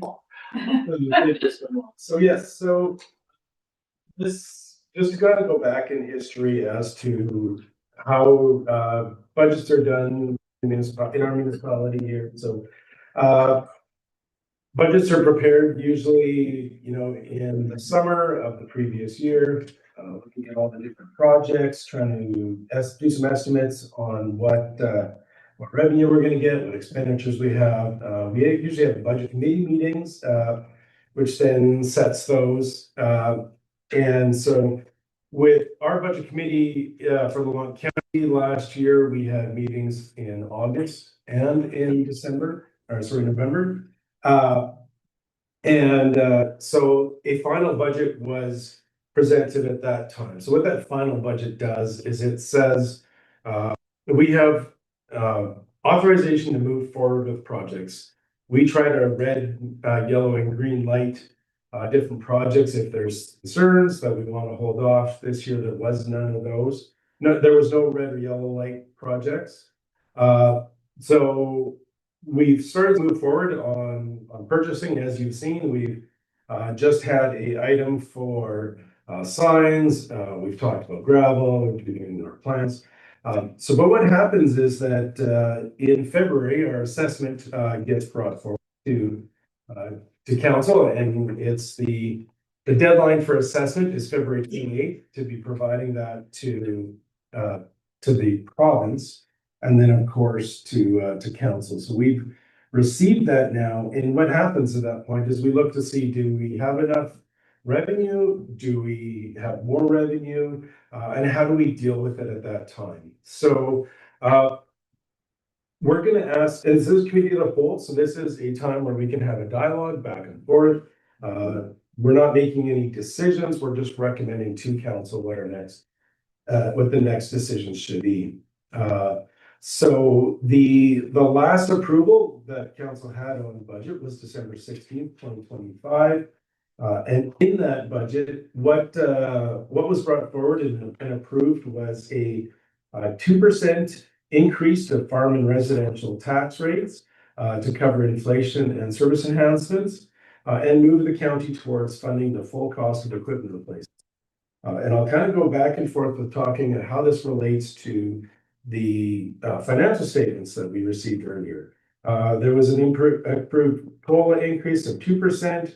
It increased water rates by 3%, increased the duty queue for fire to 26 weeks to allow for added daytime coverage for emergency incidents. Addition of a second peace officer to allow for some succession planning of approximately 9 days. We reduced the snow flag revenue to offer service for free for medical flags at $100 for seniors. And to dedicate some funding to amend the land use bylaw to support requested tourism opportunities. So those were the service levels that were changed at the beginning of the year. And you'll also remember that at that time, we anticipated about a 3% increase in taxes for everything, for assessment, for rates, all of those things. So you did hear from the assessors today that we do have more in some areas and less in others of increase, but overall, there's an average of 6% increase to assessment, including inflation, which is the value of the existing house stock, as well as real growth, which is new housing stock. And that for residential, that's 4.74 for inflation and 1.97 for real growth. Increases for non-residential were 1.2% for inflation and 5.4% for real growth we're seeing. And you saw the different categories. These are average for the whole categories as well. Just a note on there on page 132. Our system isn't very good at calculating or forecasting what the minimum tax is. So we do have a minimum tax on our properties. So it's $100 minimum tax that no matter how low your assessment is, that's the minimum you're gonna pay. Without that minimum tax, you do find you might have properties that have an assessment value or a tax value of $2 and some at 50 cents, that kind of thing. This just makes that administration be covered. And so overall, that brings in about 21,000 over what it would be if there was no minimum tax. So this is a common practice to adjust the budget upon finalized assessment. And of course, to include items in the budget that may not have been available in the fall. So the sheets that actually have the dollar values that we're going to talk about start on page 136. But I'm just going to kind of go through some of the notes that we made here, and then we can walk through line by line. So the growth and inflation adjustments in here are now based on the finalized assessment that we received from the assessors. We did increase the residential and farm tax rate by 2%. And those are calculated 4.7089 for residential and 18.9539 for farmland. Education tax rates have stayed the same for as 2025. Of course, the assessment goes up, so that's going to increase the payment. We adjusted the seniors requisition to the actual requisition. We received that. We have not received the St. Mike landfill requisition, so we've adjusted that to the previous year. Sorry, it says 2024, that meant to say 2025. So that's been common for their landfill. They usually don't get their requisition in time. So we do still have the opportunity when the tax bylaw comes in, if they come in at the last minute. It's coming to it's coming. Yeah, and it isn't in and out. So what we get requisition for taxes, we pay out. So it's in our overall budget, it has a nil effect. So it's just timing on that. So some of the things that we found over the last couple of months. So previously we've had an annual contribution from capital reserves to fund evergreening. And this is one of those tangible capital assets things. In the past, our computers used to be considered capital. They are no longer. Basically, the rules have changed, that they're expended in the year. So we were moving money over from capital reserves. Now that we're in surplus, there's really not a need to be moving money from capital reserves. So I recommend we stop that practice. Again, school foundation funding was changed to actuals. So it's a few of these items in here. The big one is the police funding models have also increased. So that's increased by 60,258. Repair and maintenance costs were increased for the ASP mulcher. That was a discussion at the last meeting. And on capital purchases, we included the fire truck that was involved in an accident. One of the things that we have not included, and I hope this is not a contentious item, but with the recent changes in CAO, severance and legal costs have not been factored into this budget adjustment. So direction from council will be needed if we want to adjust how that's going to be funded. But let's go through the dollars first before we get too deep into that. So I suggest we go to page 136 and questions that anybody else has. So what we have on page 136 is the budget that was approved in December. Is the first column. The amendments that I've talked about, we're going to see here in the second column, and then showing in the third column what the new budget would be. And you'll see in the fourth column notes, those notes are at the bottom of this section on page 140, so they reference back and forth. So I'll just walk through the changes here as we go. So the first change is that 33,000. That is so previously, we were bringing in revenue from capital reserves. Recommending we don't do that anymore. There's no need to take down those reserves when we're already in surplus. The other items under municipal taxes, so those are the increases for the tax rate and the assessment to, as well as the school tax and so forth. So that's the actual. So overall, there is a increase to our revenue of $164,252.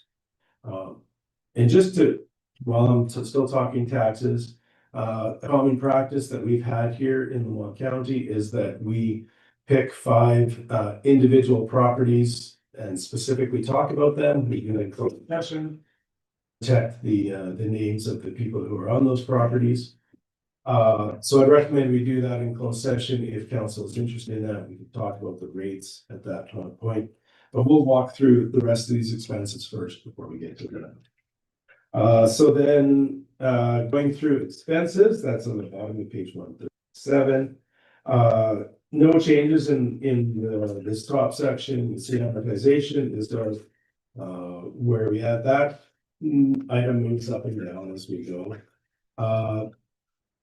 Note 3 is just a note that we wanted to council's attention. We didn't change it, but we left significant contract costs in budget for gravel hauling based on the fact is we don't know what the year's going to be like.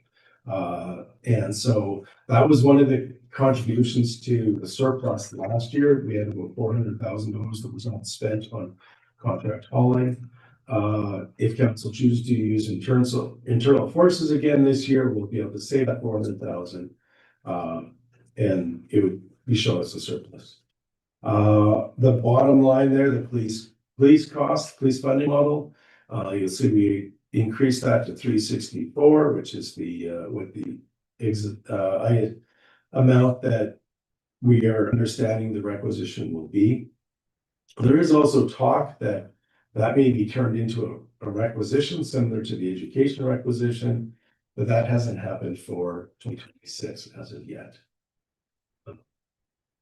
So then moving down to material goods and supplies, you'll see there's a $56,000 increase to budget. That is for the mulcher that was discussed at the last council meeting. And then down to the bottom of page 139, you'll see those changes to the school foundation items and the seniors and such. So again, those items are in and out. The amounts that we have as an expense are exact amounts are going into revenue. So you'll see overall there is a $96,000 reduction of this deficit that's shown on here. This deficit is including amortization. So the cash, that's a non-cash item. So the cash surplus right now we're recommending is a $519,000 surplus. No other changes were made to the total budget except for that fire engine replacement, which you'll see on page 143 in the purple. For those that are colorblind, the fourth from the bottom. And so just a little bit information that's provided in here that you don't normally see in the December meeting is where the contributions are coming from and where the funding is. So you'll actually see where the funding is. So just as an example, on page 143, looking at the ASB 2026-04, there's a $10,000 trade-in on that item, and the rest is going to be funded by the equipment reserve.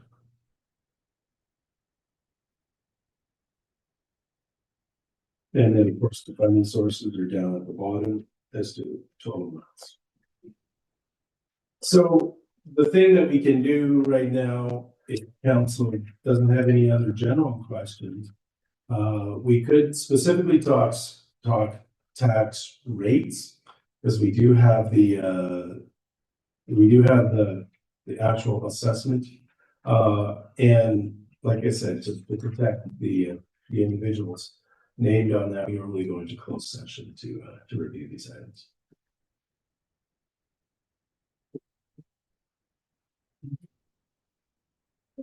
So what, or how much the fire engine replacement, what was it? Is that from your, 450,000 and that's what it's. Yeah, it says in purple there. 150,000 they gave us. That's all, just no wonder, I wasn't sure if that was there. Yeah, so the insurance at the bottom, that purple writing at the very bottom. Okay, that was 450. 450. Those insurance proceeds are the ones from the.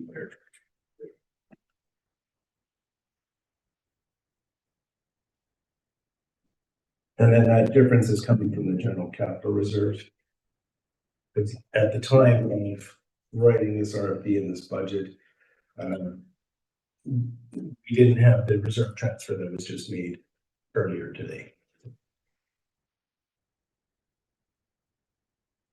Okay, any questions or concerns? We want to go into closed?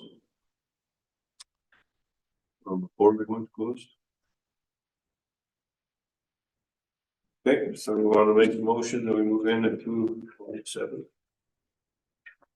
For the Lamont County committee of the whole, move the regular council meeting into a closed meeting at 2:07.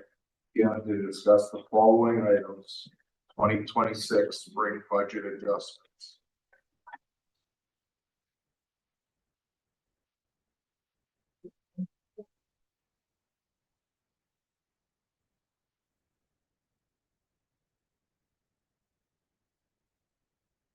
Any questions or concerns?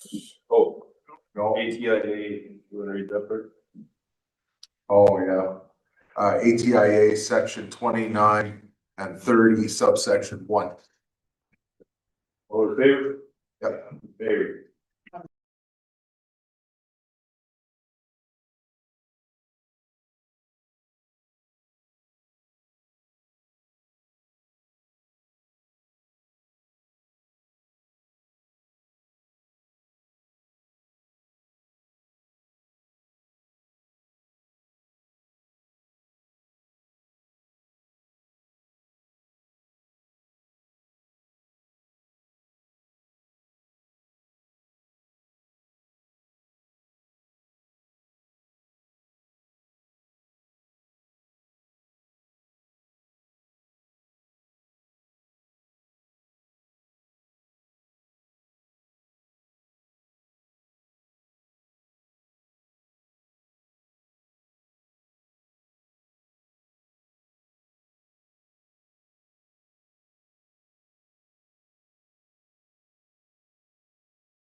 Well, they can do it by the recess.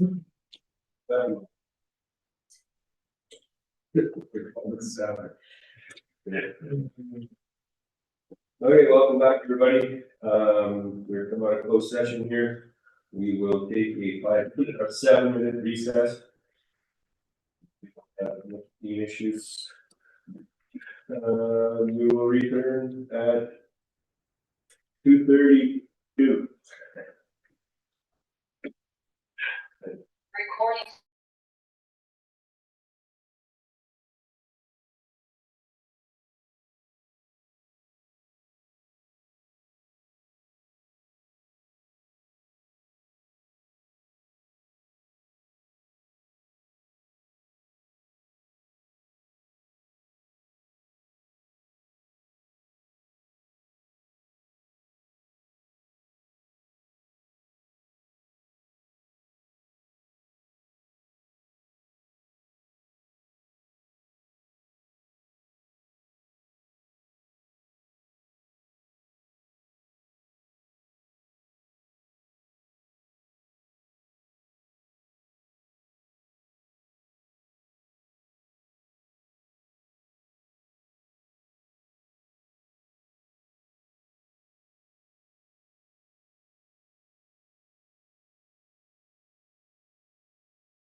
Meeting, we are in committee of the whole. Excuse me, and we have a couple of motions to be made regarding the spring budget adjustments. Could I have somebody read the first motion, please? The Lamont County Committee of the Whole recommend to council to amend the 2026 operating budget as presented at the April 14th, 2026 council meeting. We can leave that as. It's gonna be, it's just, there should be a comment there. As presented comment at the April. Okay, any questions, concerns? All in favor? Carried. All right, and then we have another motion. Somebody else could read that one, please. Most of the committee of the whole direct administration to bring forward to council municipal tax rate bylaw for 2025. No change to the non-residential rate and rates to be set at 4.7089 for residential properties and 18.9539 for farmland parcels. Yeah, he's clear on the amendment, I amended to 2026. Yeah. I was questioning that for a second. All right, questions or concerns? All in favor? Yep. Carried. All right, 9.2 policy review, policies to rescind. Leave council, at the February 10th council meeting, council decided, or the committee of the whole, asked us to bring back policy for review for future council meetings, and the corporate services have proposed 2 policies that need to be reviewed and recommend to rescind these 2. So, yes, so the policies are attached to your package, page 149 and 151. So these are 2 policies around land that is held by Lamont County.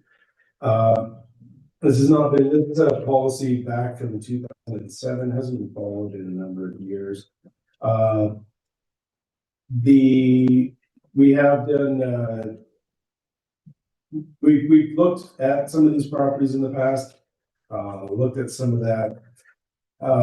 What we found is the best ways to bring cases or every couple of years, what land we have and what's the best way to sell it. So this last year, the way we have done it was look at using the real estate agent, because the just regular posting didn't get us any information. So and then policy are on page 151, the one on reserve bids and conditions of sale. This is defined by the Act of MGA. So we would be any policy that we make, we can't go against the MGA. So we do have to have market values. So now the new rules, we do have to have market values set for each of our properties, especially the tax recovery property. If it's a property that we own without any tax recovery processes, then we have the ability to set whatever amount we want for the reserve bid. Every parcel is different, so having policies like this really it doesn't really guide administration, because council is the only one who can authorize sale parcels anyway. So really there is no real need to have these 2 policies.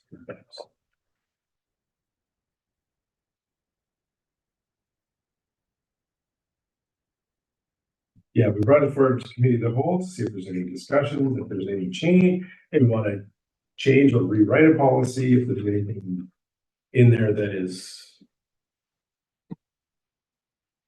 anything that's needed that council sees at this point. I don't think there's any issues. It just helps us to go even retain some money from a meeting like the one we just had. Same way. Yes. So there is the legislative process on that, and then of course, once we get them. That practice is good. It looks at it every year. This is what we have, so.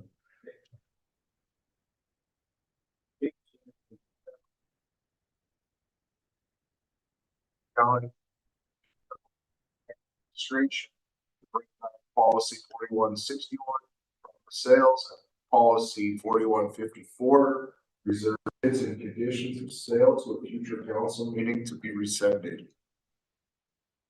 Any questions or concerns?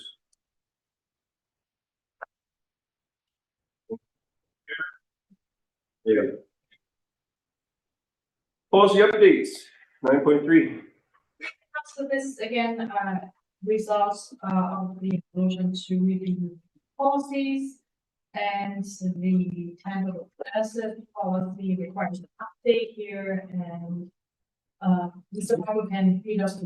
This is a fairly straightforward, this is still an effective policy, it's just dated 07 and just recommend bringing it up to the new format.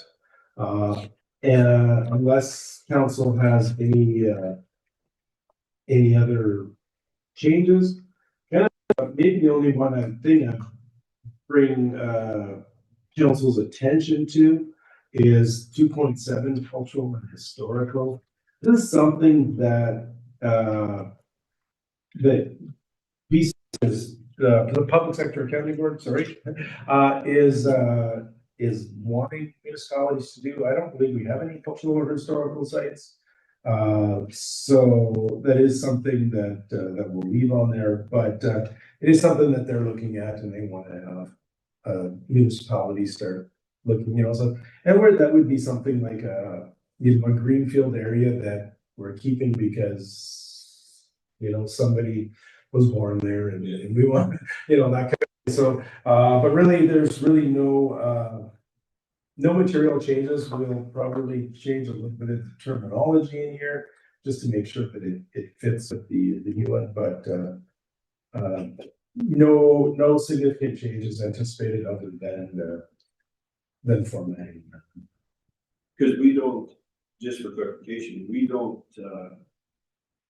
like Moscow Hall, the school, they have those little sites there. That's nothing for us though. Because we don't own it, so, yeah, okay. So, now if they were to say, hey, we want to wash our hands of it, then it might be something that we need to be looking at, and if they did, we would have to take it in, and then that's where it would be listed as a cultural historical. So right now, we've got societies that are willing to keep up with it, so we don't have to put it on. Perfect. Any questions or concerns? So we'll make this motion, please. Lamont County Committee of the Whole, direct administration to bring back a updated policy 4163, tangible capital assets to a future council meeting. Any questions or concerns? This one just get renumbered as 2163.26. Yeah. Yeah. With the new look as well. Yeah. All in favor? Yeah. Here you go. Minor change to the organizational chart. Yes, Council, this is an item that was waiting for its time in the other side, and this is a minor adjustment to the organizational chart. And this is just to inform council and the CAO bylaw. The CAO can implement any internal reorganization of responsibilities and duties required for effective and efficient operations of the municipality. The bylaw also says that a major organization change is contemplated, the CAO shall report substantive change to council prior to. Now, we consider this particular change a minor change, and the date is here that the effective on February 10th, the peace officer will report to the regional fire chief or more, rather than directly to the CAO. This was made because the peace officer function fits very well within the office of the regional fire chief. This represents a bringing together of the protective services under one senior leader. And in addition, position may potentially receive greater leadership support and oversight, and there are clear operational benefits in the area of emergency services, response, and enforcement. The peace officer appointment remains unchanged and will continue to work where appropriate with planning and community services, public works, and agricultural services. As you recall earlier, when we talked about the budget, this position was moved to emergency service within the budget and within the financial statement. I have a problem with that, but I think just report to the CEO and not over there, because they have an incident or something, won't be, put in the predicament if that's who he reports to, and if they did something. My opinion is the peace officer should just go to the CEO, the reporting part. I believe if this position was, this change was made in February 10th. So, and before, it was made to actually combine the two services because they are often together at incidents. And so the reporting, they are coordinating the reporting in most incidences when they go out together. It isn't the org chart, the councils, org chart. Sorry?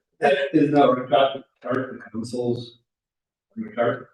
And I just think he should be reporting right to the CEO. It's, a peace officer is, supposed to be biased and stuff, not just, having him report to the CEO. I think it'd be more fair to him. Any other discussion?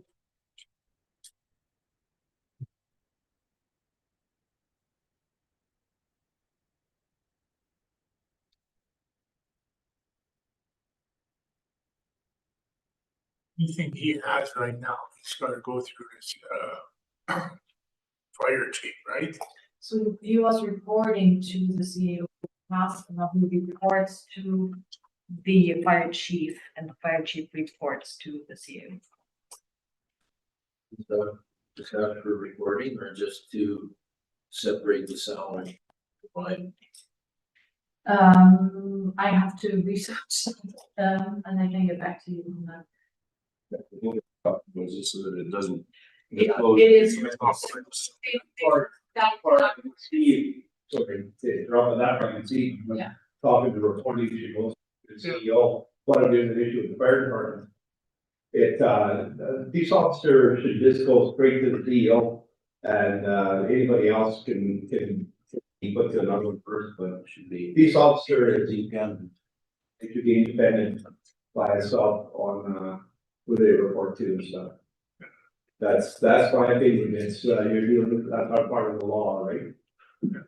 Other than there. Well, it just, it's been much stress. To clarify, the peace officer reports to the solicitor general. They're just an employee of the municipality. So any concerns with what happens on a fire or on a scene, they have an obligation to enforce the provincial statutes, just like assessment from a financial perspective. County has no ability to do that. What we're talking about is, vacation requests, payroll sign-offs, those kind of things, coordinating the times when they're going to be there. And then having the solicitor general is informed who their supervisor is. But if there's any complaints, of course, that always just goes straight to the solicitor general anyway. So we have an obligation as their supervisor to investigate any complaints and go through that process. But we do all of that work on behalf of the province. So My opinion is the peace officer goes straight to the CEO. If there's any place in our organization that something can happen, it's better chance of emergency services because they deal with emergencies and bad things, right? So I think he should be reporting right to the CEO. That way he's, not left in a predicament, who's the guy reporting to, there might be a problem with something that happened on the scene or whatever, so. But they don't, they're not a enforcer of staffing issues, so if something happens, if at a fire, so if you're concerned about the fact that there's fire and peace together, if a firefighter was speeding or breaking a provincial statute, it doesn't matter if they report to the CIO or to anybody, he has an obligation to enforce that law. If there is something that happens on a scene, so say it's a safety incident, that goes into safety, whether those people report to the police officer or to the fire, to whoever, that becomes safety in OH&S. So this is essentially just a reporting requirement. Again, I understand your concerns. However, this doesn't even really have a lot of authority to make those changes. So if a complaint comes in, the CA has an obligation to investigate that complaint, whether the person reports to the fire chief or to whoever. And in other municipalities where there's multiple CAOs or CPOs, those CPOs report to one CPO, who usually reports to a director of emergency services or director of protective services. A lot of them, a lot of them go straight to the CEO, the peace officer, to the CEO, and then it's not, I'm not talking complaints and stuff, it's a regular when they're reporting. So he's his own department, just like the fire departments, their own departments, public works, their own. Peace officers is its own department. I believe this change was made for administrative direction, so as Mr. Barker said, for vacation requests and to coordinate the services. Whereas the CPO would still report incidences directly to the CAO. So the incident, because the CAO is the head of the organization on the administrative side, the CPO would still report directly. However, it would not ask to coordinate services with other emergency services. He would coordinate that directly with the other emergency services. I'm not saying they can't work together, I'm saying when he reports, it should be the CEO. If we had 6 peace officers, they should all report to one, and who reports to the CEO. They're their own identity. You said before this, he reported to the CEO, correct? But if any incident occurs Yeah. that is important for the administration of Lamont County, the CPO would directly report to this CAO to inform the CAO of any incident that he needs to know for the administration of the county. You know, it's the same. Basically, So February, before February 10th, he reported to the CEO. that he did. And every call that we got, they always wanted the CEO on the top, so it's that the peace is totally different. He's a totally different entity on here, so he should be reporting straight to the CEO, not through somebody else. Okay, so how do we want to move forward with this one then? Leave him to the report his vacation time and directly to this CAO, or to change him to just reporting and stuff like that to Or that's what we're doing from now, right? So for all the years we've had a peace officer in this county, we always reported to the CEO. I don't know why in February 10th we decided to do that. Well, I don't think we decided it was just. I think it's pretty decided. It was, yeah, because it's no chart arts to.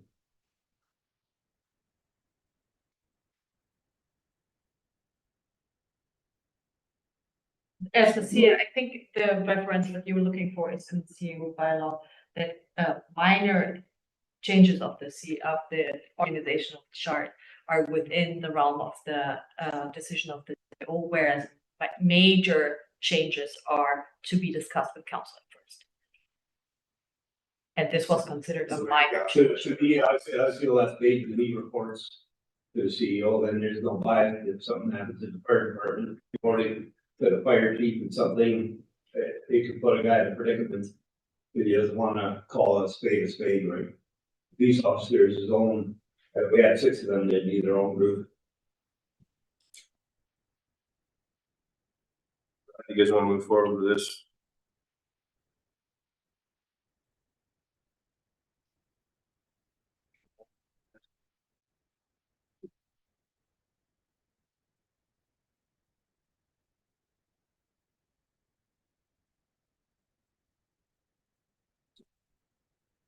Except to report this information. So Because we're in the committee of people, that it was considered a piece of information. okay, I move the Lamont County Committee of the Whole accept the report on minor change to organizational chart. I think we need more on that.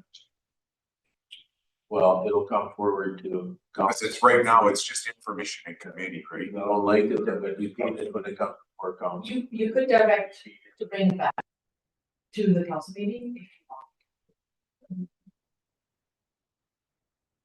It's a regular council. In another. Or you can check.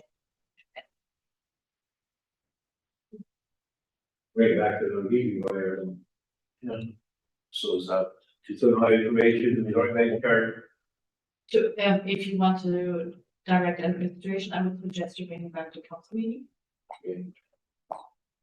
will Lamont County Committee of the Whole bring back the report on a minor change to organization chart to a future council meeting?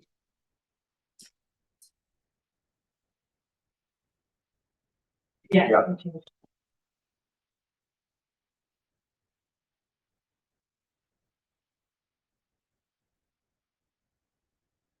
You made a motion.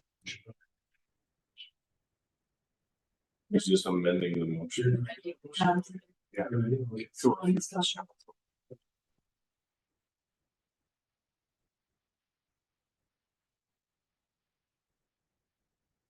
Yeah, she's just typing it out, just make sure that change. Okay, any more concerns or discussion?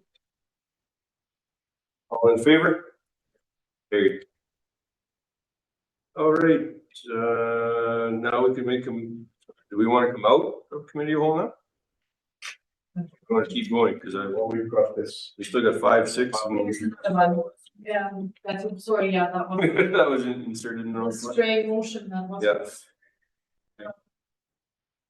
Sorry, also we have another, report about policies that need to be updated. And this is the major paperwork in this agenda.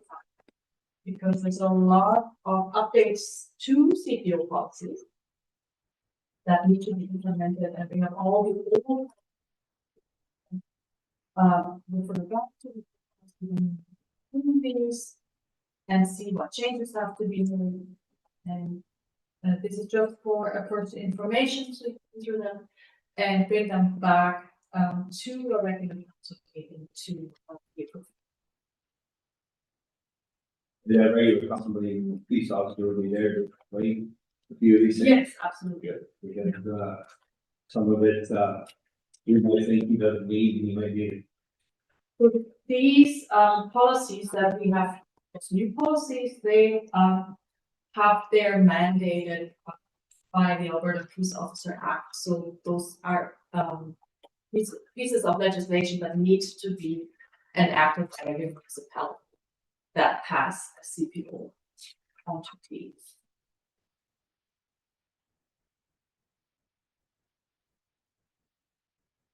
But of course, Mr. Wright, CPO Wright will be here to take any of your questions.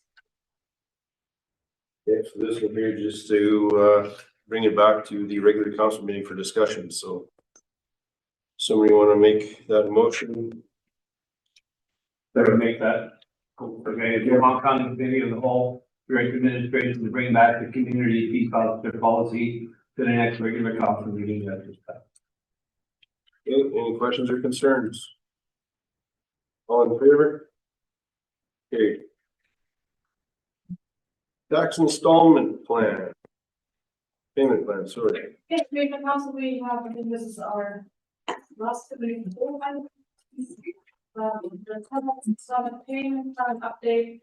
This is an update we require to change the bylaw. Which has to do with the tax installment payment plan or TIP.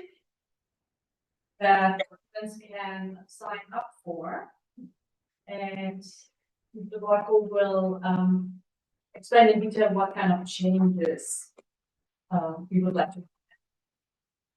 It's been long. So, yes, so we have a tax installment payment plan. What that does, in essence, is that it allows any ratepayer to pay their taxes on a monthly basis versus a annual basis. The benefit to the residents or to the taxpayer is that they don't incur interest if they pay it after June 30th. The benefit to the county is that we get money sooner. We're getting it January to June as opposed to just in June. So we get a lot of it, requests for this. We get a lot of interest in people asking about it. It's fairly low.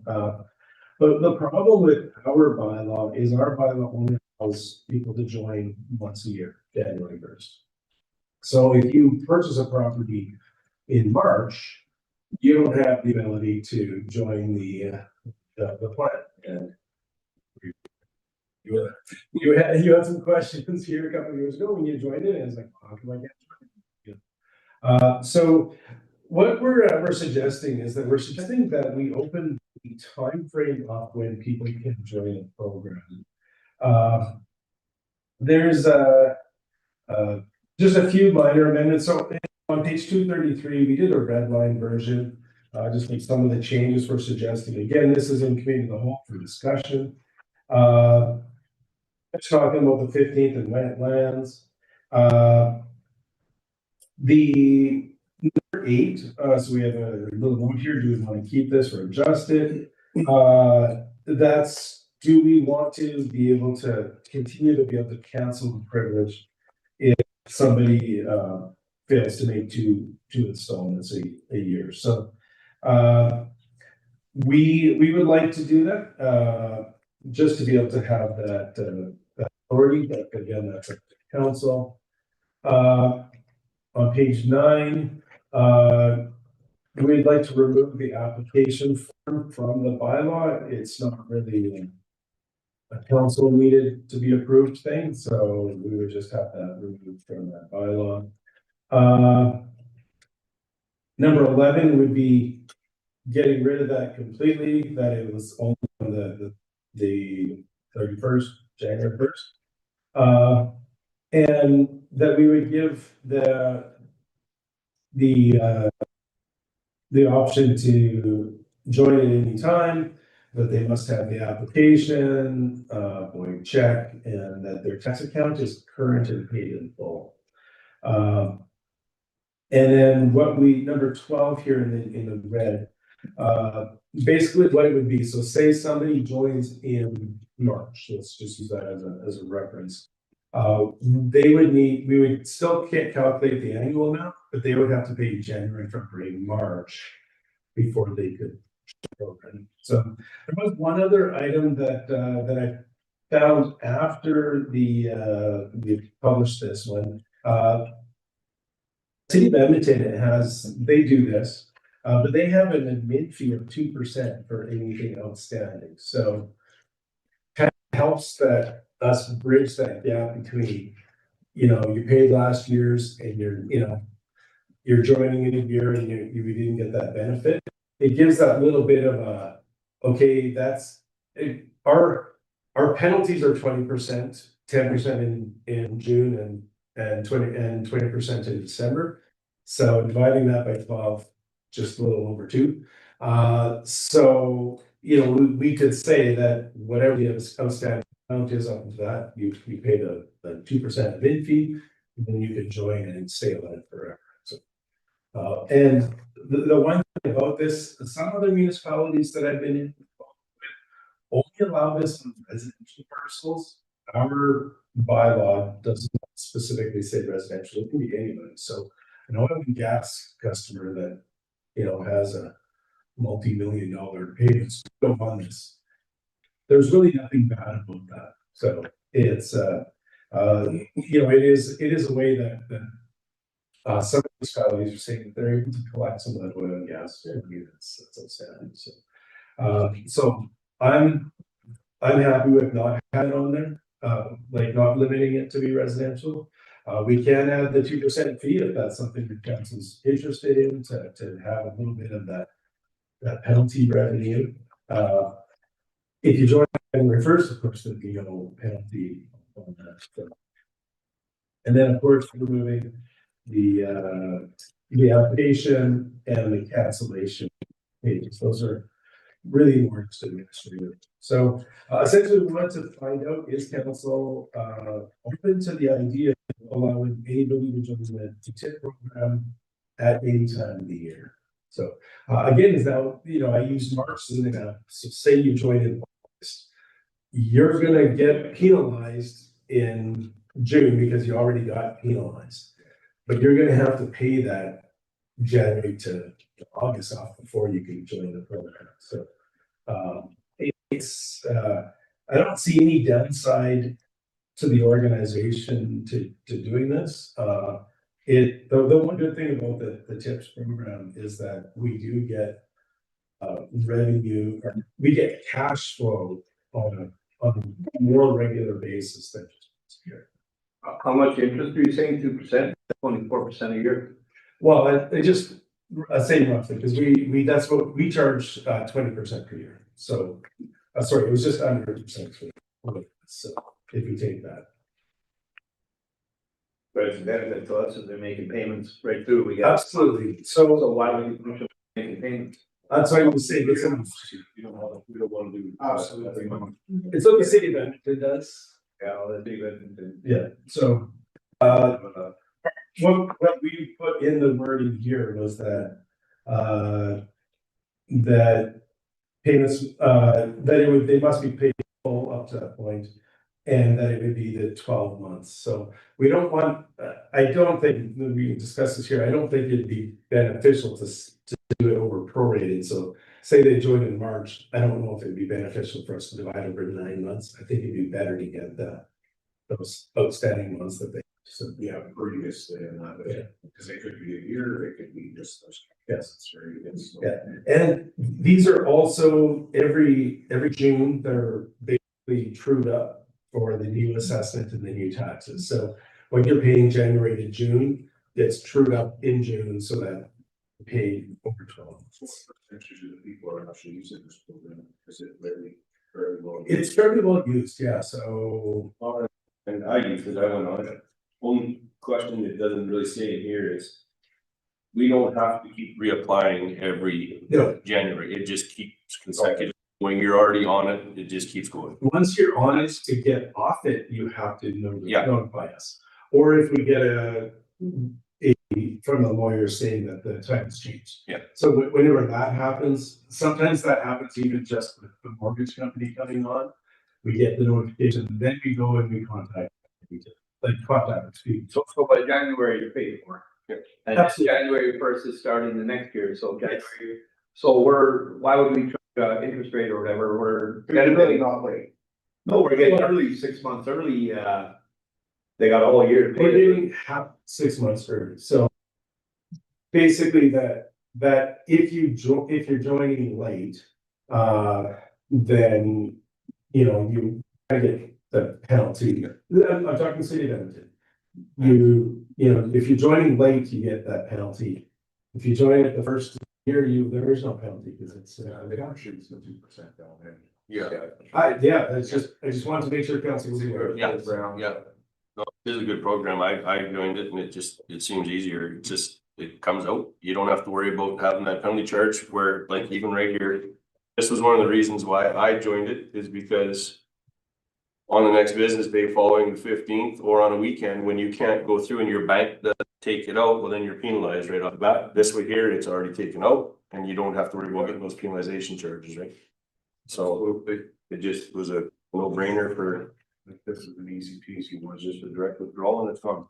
Yeah, with so many more people doing withdrawal for every other payment, this has become a very commonplace program. So the biggest complaint we have is that our bylaw says January 1st. So people, the biggest complaint we have is people saying, I want to join it now.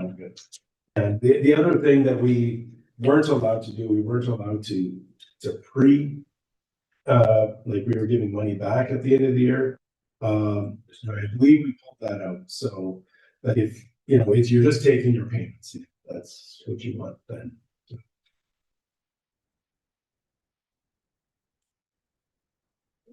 I think it's a good idea. So you guys are cool. I enjoy the craziness of just barely making it in there. Yeah. So yeah, so we would bring this back to the next council meeting as the form of a bylaw. Because this is a bylaw, so that we then have to get it going for this year. Okay, any other questions or concerns? So we want to make a move, please? The Lamont County Committee of the Whole direct administration to bring back the changes to the tax installment payment plan bylaw to the next regular council meeting. Okay, all in favor? In favor, okay. And somebody will take us out of committee of the whole. Mark down the committee of the whole, to return to March 24, 2026, regular council meeting. 3:15 p.m. All in favor? Favor, okay. All right. Director reports. Council, today we hear from the Director of Works about the department of January, February 2026. So I haven't spoken enough today. So looking over the first few months of the year, my major area of concern were snow removal. For council's information, for this year, we maintained 73 medical applications and 5 senior driveways for snow clearing. This number is up about 45% over 2024-2025 winter. So we did hear the decision back in November to lower the cost for that program. Giving another initiative on the program. We, as earlier, presented to council the dust abatement the bridge program. We are currently waiting on our applications for our 2026 grant applications. We are anticipating that those notifications should come out towards the end of April or early May. As well, we tendered and awarded the repairs in bridge file 1304, which those were repairs completed, or radio 2 and 3, sorry. Those repairs commenced on March 16th and were completed March 19th. Our 2026 shoulder pull program worked to put that together. Council reviewed earlier today. We did complete our 2026 stockpiling program back in February, save for a small amount that the supplier is currently putting together. Our council reviewed our proposed 2026 scrapping program earlier today as well. Council has approved the 2026 drainage program. We did close our culvert supply tender last week, and we are working to put together our 2026 contract drainage tender. Just hoping that results by the start of April. As well, our 2026 drainage program does have some approaches some approach culverts for replacement. Prior to 2026, we were doing some approach construction, getting caught up on historical subdivisions where the applicant had not completed it, and we built them using the deposits. Those have been caught up. Moving forward, we are not building approaches for any new subdivisions. We only build approaches as per our policy. We provide the first approach for any freehold parcel, and we do supply a second approach if that parcel is fragmented. Continuing on with our CVIP inspections and repairs, and the shop has been moving along nicely. We've put through our haul trucks and our trailers, and we're starting to work on our construction in anticipation of the work we have planned this year. With our water distribution systems, we've continued with no failed water samples. We did have a couple of issues with our backup, our UPS backups, which is our uninterrupted power supplies. We have to replace the one at St. Michael. We did replace the one at Heartland as well. We also identified a water leak in St. Michael back in February. One of our operators noticed a wet spot when it was -16, -18 on the road. That has since been repaired. The contractor spent about 3 days searching for that one under the frost. Ended up just being a tiny pinhole leak that, with all the water on the surface, our Heartland pumps weren't even running. It was still leaking. So very minor leak, but could have caused major damage to the road. Service requests, we do have an item next, but we do continue to follow up on our service requests. I will say our service requests were down January, February, but they have picked up here in March. And we continue to, personally, I do continue to work on supporting the Industrial Heartland development and the process water intake.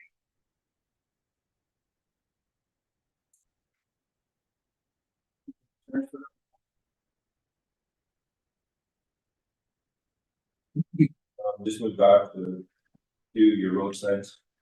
I did submit before, I don't know whether the fellow has for 191 and 534. Just a couple of yield signs that have been listed. Okay. Hopefully those can go back in. Yeah, and I noticed just drop the county, there's lots of them, they're leaning or close to. Yeah, with the major windstorm we had, we did have a lot of signs knocked down. We are starting to go back and put them in. When it first happened, frost was in so deep and it was so cold, it was hard to get them in. We did put in some temporary ones. So get them in. We are a couple of the signposts, we're just pushing the snowbank and just doing what we can to keep them up.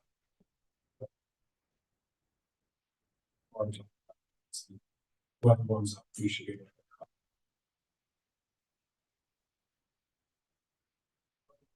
That's maybe 201 and I was 45 flashing one wind knocked down again. Yeah, so we did we talked to the supplier. We do need to get a new sign. We're waiting on the new sign to get built, and then we're looking at an alternative installation because the old one is on one post, it's smoking around the wind. We're trying to get them to create a mount for it, and also we're going to fabricate our own. The sign that they supply the mount where it mounts to is aluminum, so we're using something that's a little more durable. It's a big heavy sign. We need to, like you said, we need to hold that sign. Yeah. The wind is wiggling back and forth and Yeah, so we did ask them whether there is an alternative, they can supply that is more durable instead of an aluminum bracket. Sorry. It's a, one, that flashing at the Further River, right, you come out the county road. Flashing sign and that fell, second time it fell down. Where do you go? Well, it did fall down, but the electrical unit fell off. Maybe. But the full wiggle in the wind. Yeah. It's too cold, it needs too cold, yeah. Yeah. That's what. Well, it has wind pull, it's got one, we need one more. And some wood in between and stone. Need effects, just keep on folks. I didn't even notice it was gone. The signs there, flashers are gone. Okay, is there any other discussion? If not, I'm somebody to make the motion. Sure, let's make it. Lamont County Council, got the Public Works Department update for January to February 2026 is information. All right, any other questions, concerns? No. All in favor? Yeah. Carried. Public Works server request status. Council, this is the regular service. Status report, this time from January 1st, 26 to February 8th, 26. As usual, Mr. Deeds will back with the requests. yeah, so the so back in January, it was 25 as a whole. This is for the first 2 months in January. So the majority of our calls over the first 2 months were for winter grading. We had 37 calls for service, those in, we had 9 calls, for, requests for, driveway clearing by flag. 1, inquiry of medical senior driveways, and then 16 requests from churches or halls, for snow removal. Received 3 calls, about approaches or culverts, and then 15 miscellaneous. Those were primarily, garbage and trees. There were a couple of signs that were not done well. So looking through division by division, within Division 1, we had 14, Division we had 15, Division 3, we had 55, Division 4, we had 8 total, calls, and in Division 5, we had 6. All the, calls, emails, we received, we did, follow up on all of them. Again, the most recent we had back in March, we do have some outstanding, but up until the end of February, we were able to respond to things.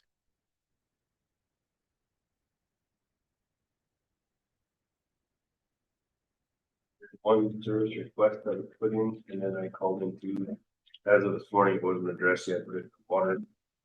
Just a drain area. I think the county is the one who installed the drainage.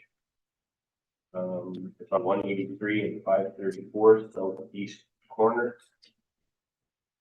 The drain area that owns the property where the county got the permission to put the water drainage area. Just saying the road is still flooded right up. Some alleviate his farmland, that'd be great.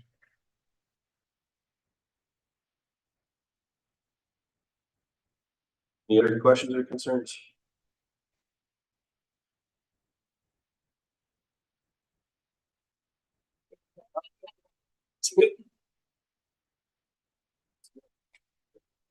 All right, so you want to make the motion, take that as information, please. Our county council accept the public works service request status report for January 1st to February 28th, 2026 as information. All right, questions or concerns? If not, all in favor? Yeah, carried. Committee reports. Yes. Sure, Naka, we'll start with you. Me. Okay. Mr. Uganda. Oh, I attended, of course, RMA while we were on there, and then, we're taking the 20th, I was at, Alberta They talk a whole bunch about all kinds of things. They did some tours in the landfills, and they're talking about some new waste to energy projects and some tire projects that they to use up our recycling. Just a lot of recycling stuff, circular materials, and how the province is going to take care of that starting in the fall this year. That's a new project by our provincial government, I guess with the help of our federal government too, sounds of it, so. And just some talk about different projects around Brooks and that southern area, and it was really quite informative, and love to attend again. It was wonderful. And last night, me and Gerald had their Lamont County Library Board meeting. There we just kind of discussed some of the 26 budget and kind of some updated paperwork and things that they want to change. And we talked about our AGM that's going to happen June 8th of 2026, and just kind of the organization of the AGM, and that'll also be our next meeting, which is June 8th of 2026. So other than that, I'll keep it short. So. Okay. Make a vote to accept yours. Sure. I'll accept it. My county council accept the committee report from Councillor John Hugan is about the meetings at RMA March 18th to the 24th, Alberta Care and the library, Lamont County Library Board report. All in favor? Carries. Mr. Frozen. I had March 20th, the Vermilion River Watershed Zoom meeting and stuff on there. They discussed a number of our items and stuff about the watershed reports and stuff, grant applications they brought out. They also work with the North Saskatchewan Water Act and stuff also. There is April 8th, there's a project that we're on Zoom also with them to see what's happening. And we are looking at going on a tour of this Vermilion water lines. The date, late April is what they're talking, they get exact date there. And they didn't get us booth this year, the Vermilion Fair. They usually have a booth every year. Stand by it. They said they're just booked right out up on that one. Ducks Unlimited is involved in this watershed quite a bit also. And this tour is going to be of the Benz Lake Project wetland. That's what they want to take us for, a tour of with the Vermilion watershed. And other than next meeting is in June for us. Okay. Questions for Mr. Brodsky? I'll get you to read your motion. Lamont County Council accept the committee report from Councilor Gerald Rose about the Vermilion Watershed Alliance Zoom meeting. Okay. All in favor? Yeah. Great. I don't have any as of right now. My committees are after today, so. Okay, I got with RNA, we got an AGM for FCSF. They got a lot of good programs coming up this summer. Doing that, they got for seniors, they teach back for seniors again. Probably you, but I'm not sure. They got a lot of programs coming up for kids and seniors. They got senior meals, definitely a good place to check out on the website, I guess, see what they got coming up and support them. That's it for work.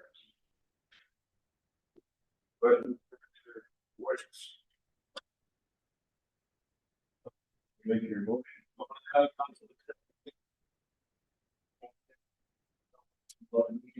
At RMA and FCSF AGM. There. Carried.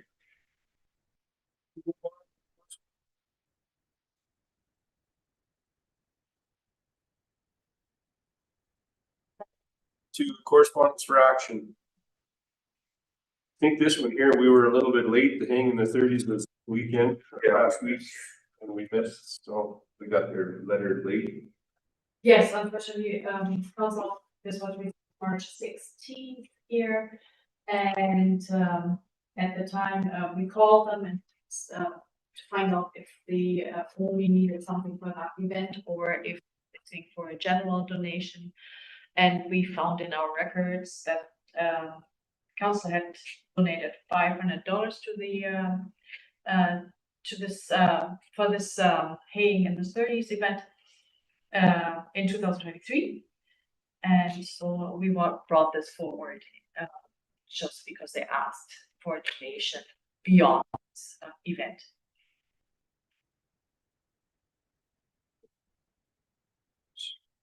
How do you feel about the donation to the hanging in the thirties?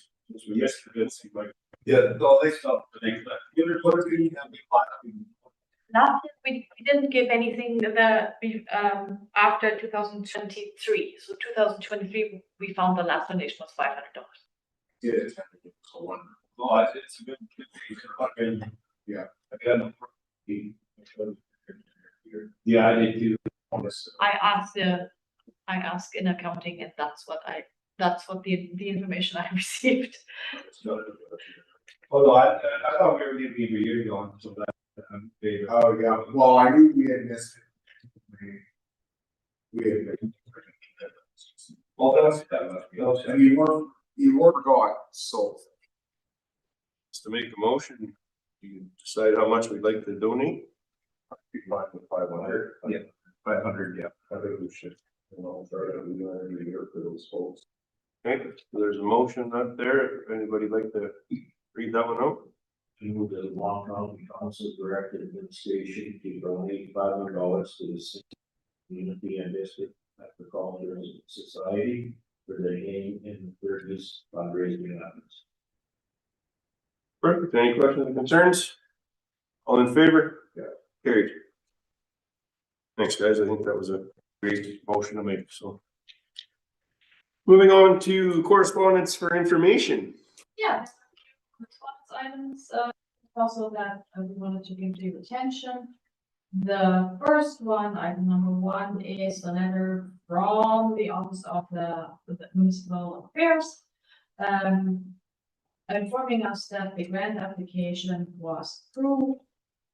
This is for the fire remediation grant, I believe, for the town of Vinton. To repair this.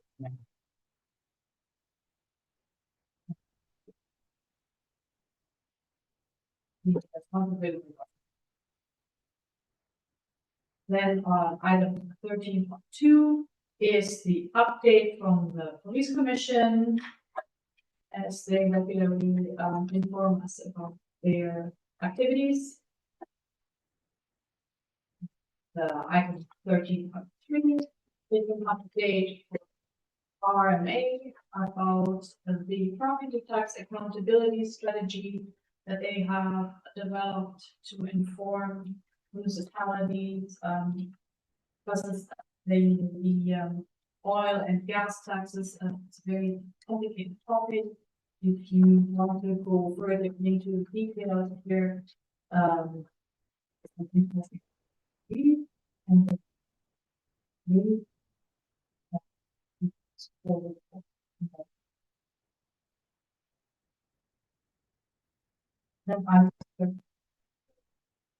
is an invitation from the town of Redwater to the mayor's breakfast, April 10th, the annual event.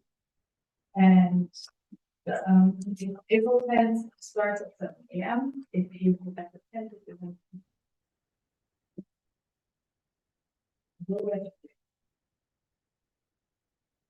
And the last correspondence item 3.5 on page 204 is an invitation to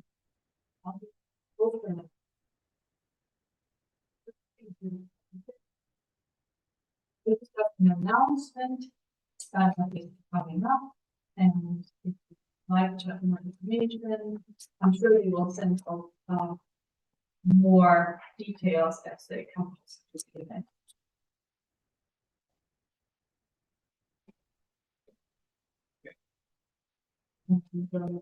We can, a motion to accept that as information, somebody would please.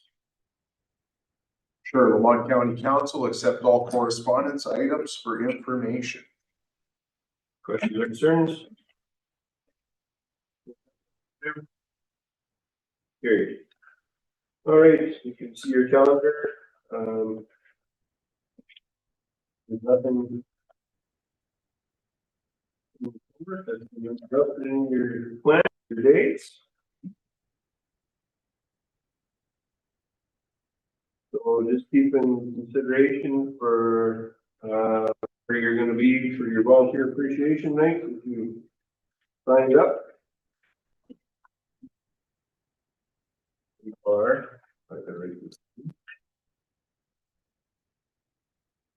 Well, two application events are in the third week of April, and from 20th to 23rd.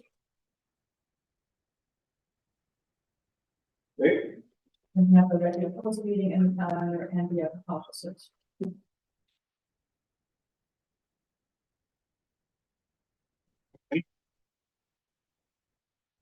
and just, you know, on here too, just to clarify that you don't have your committee meetings on there, so fill in your committee meetings as you see fit. Now, as information, if somebody can make that report to it. The Lamont County Council accept the council calendar for April 2026 is information. All right, all in favor? Carried.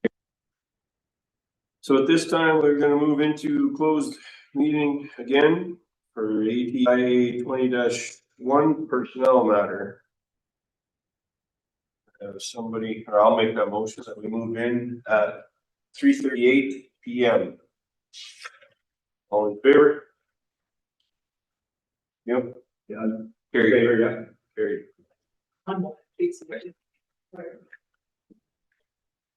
Get everything.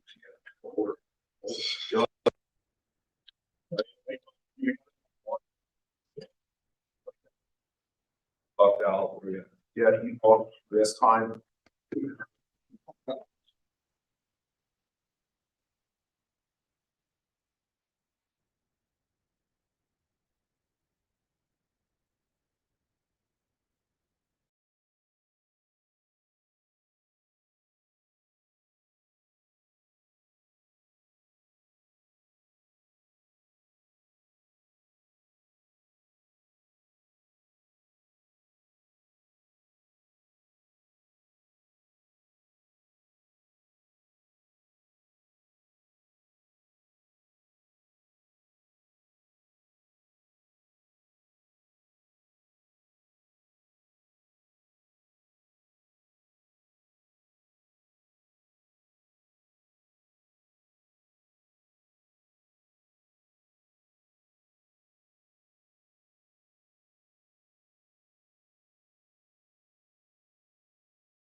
Just to.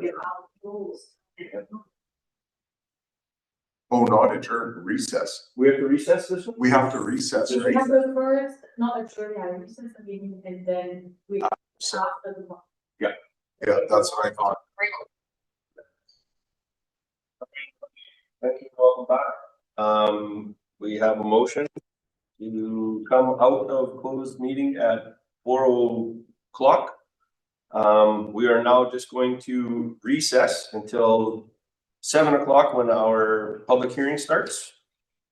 And we will adjourn after the public hearing. So 7:00, it will be on, and just to get the number back out, the meeting ID number for Zoom is 851-3814-1473.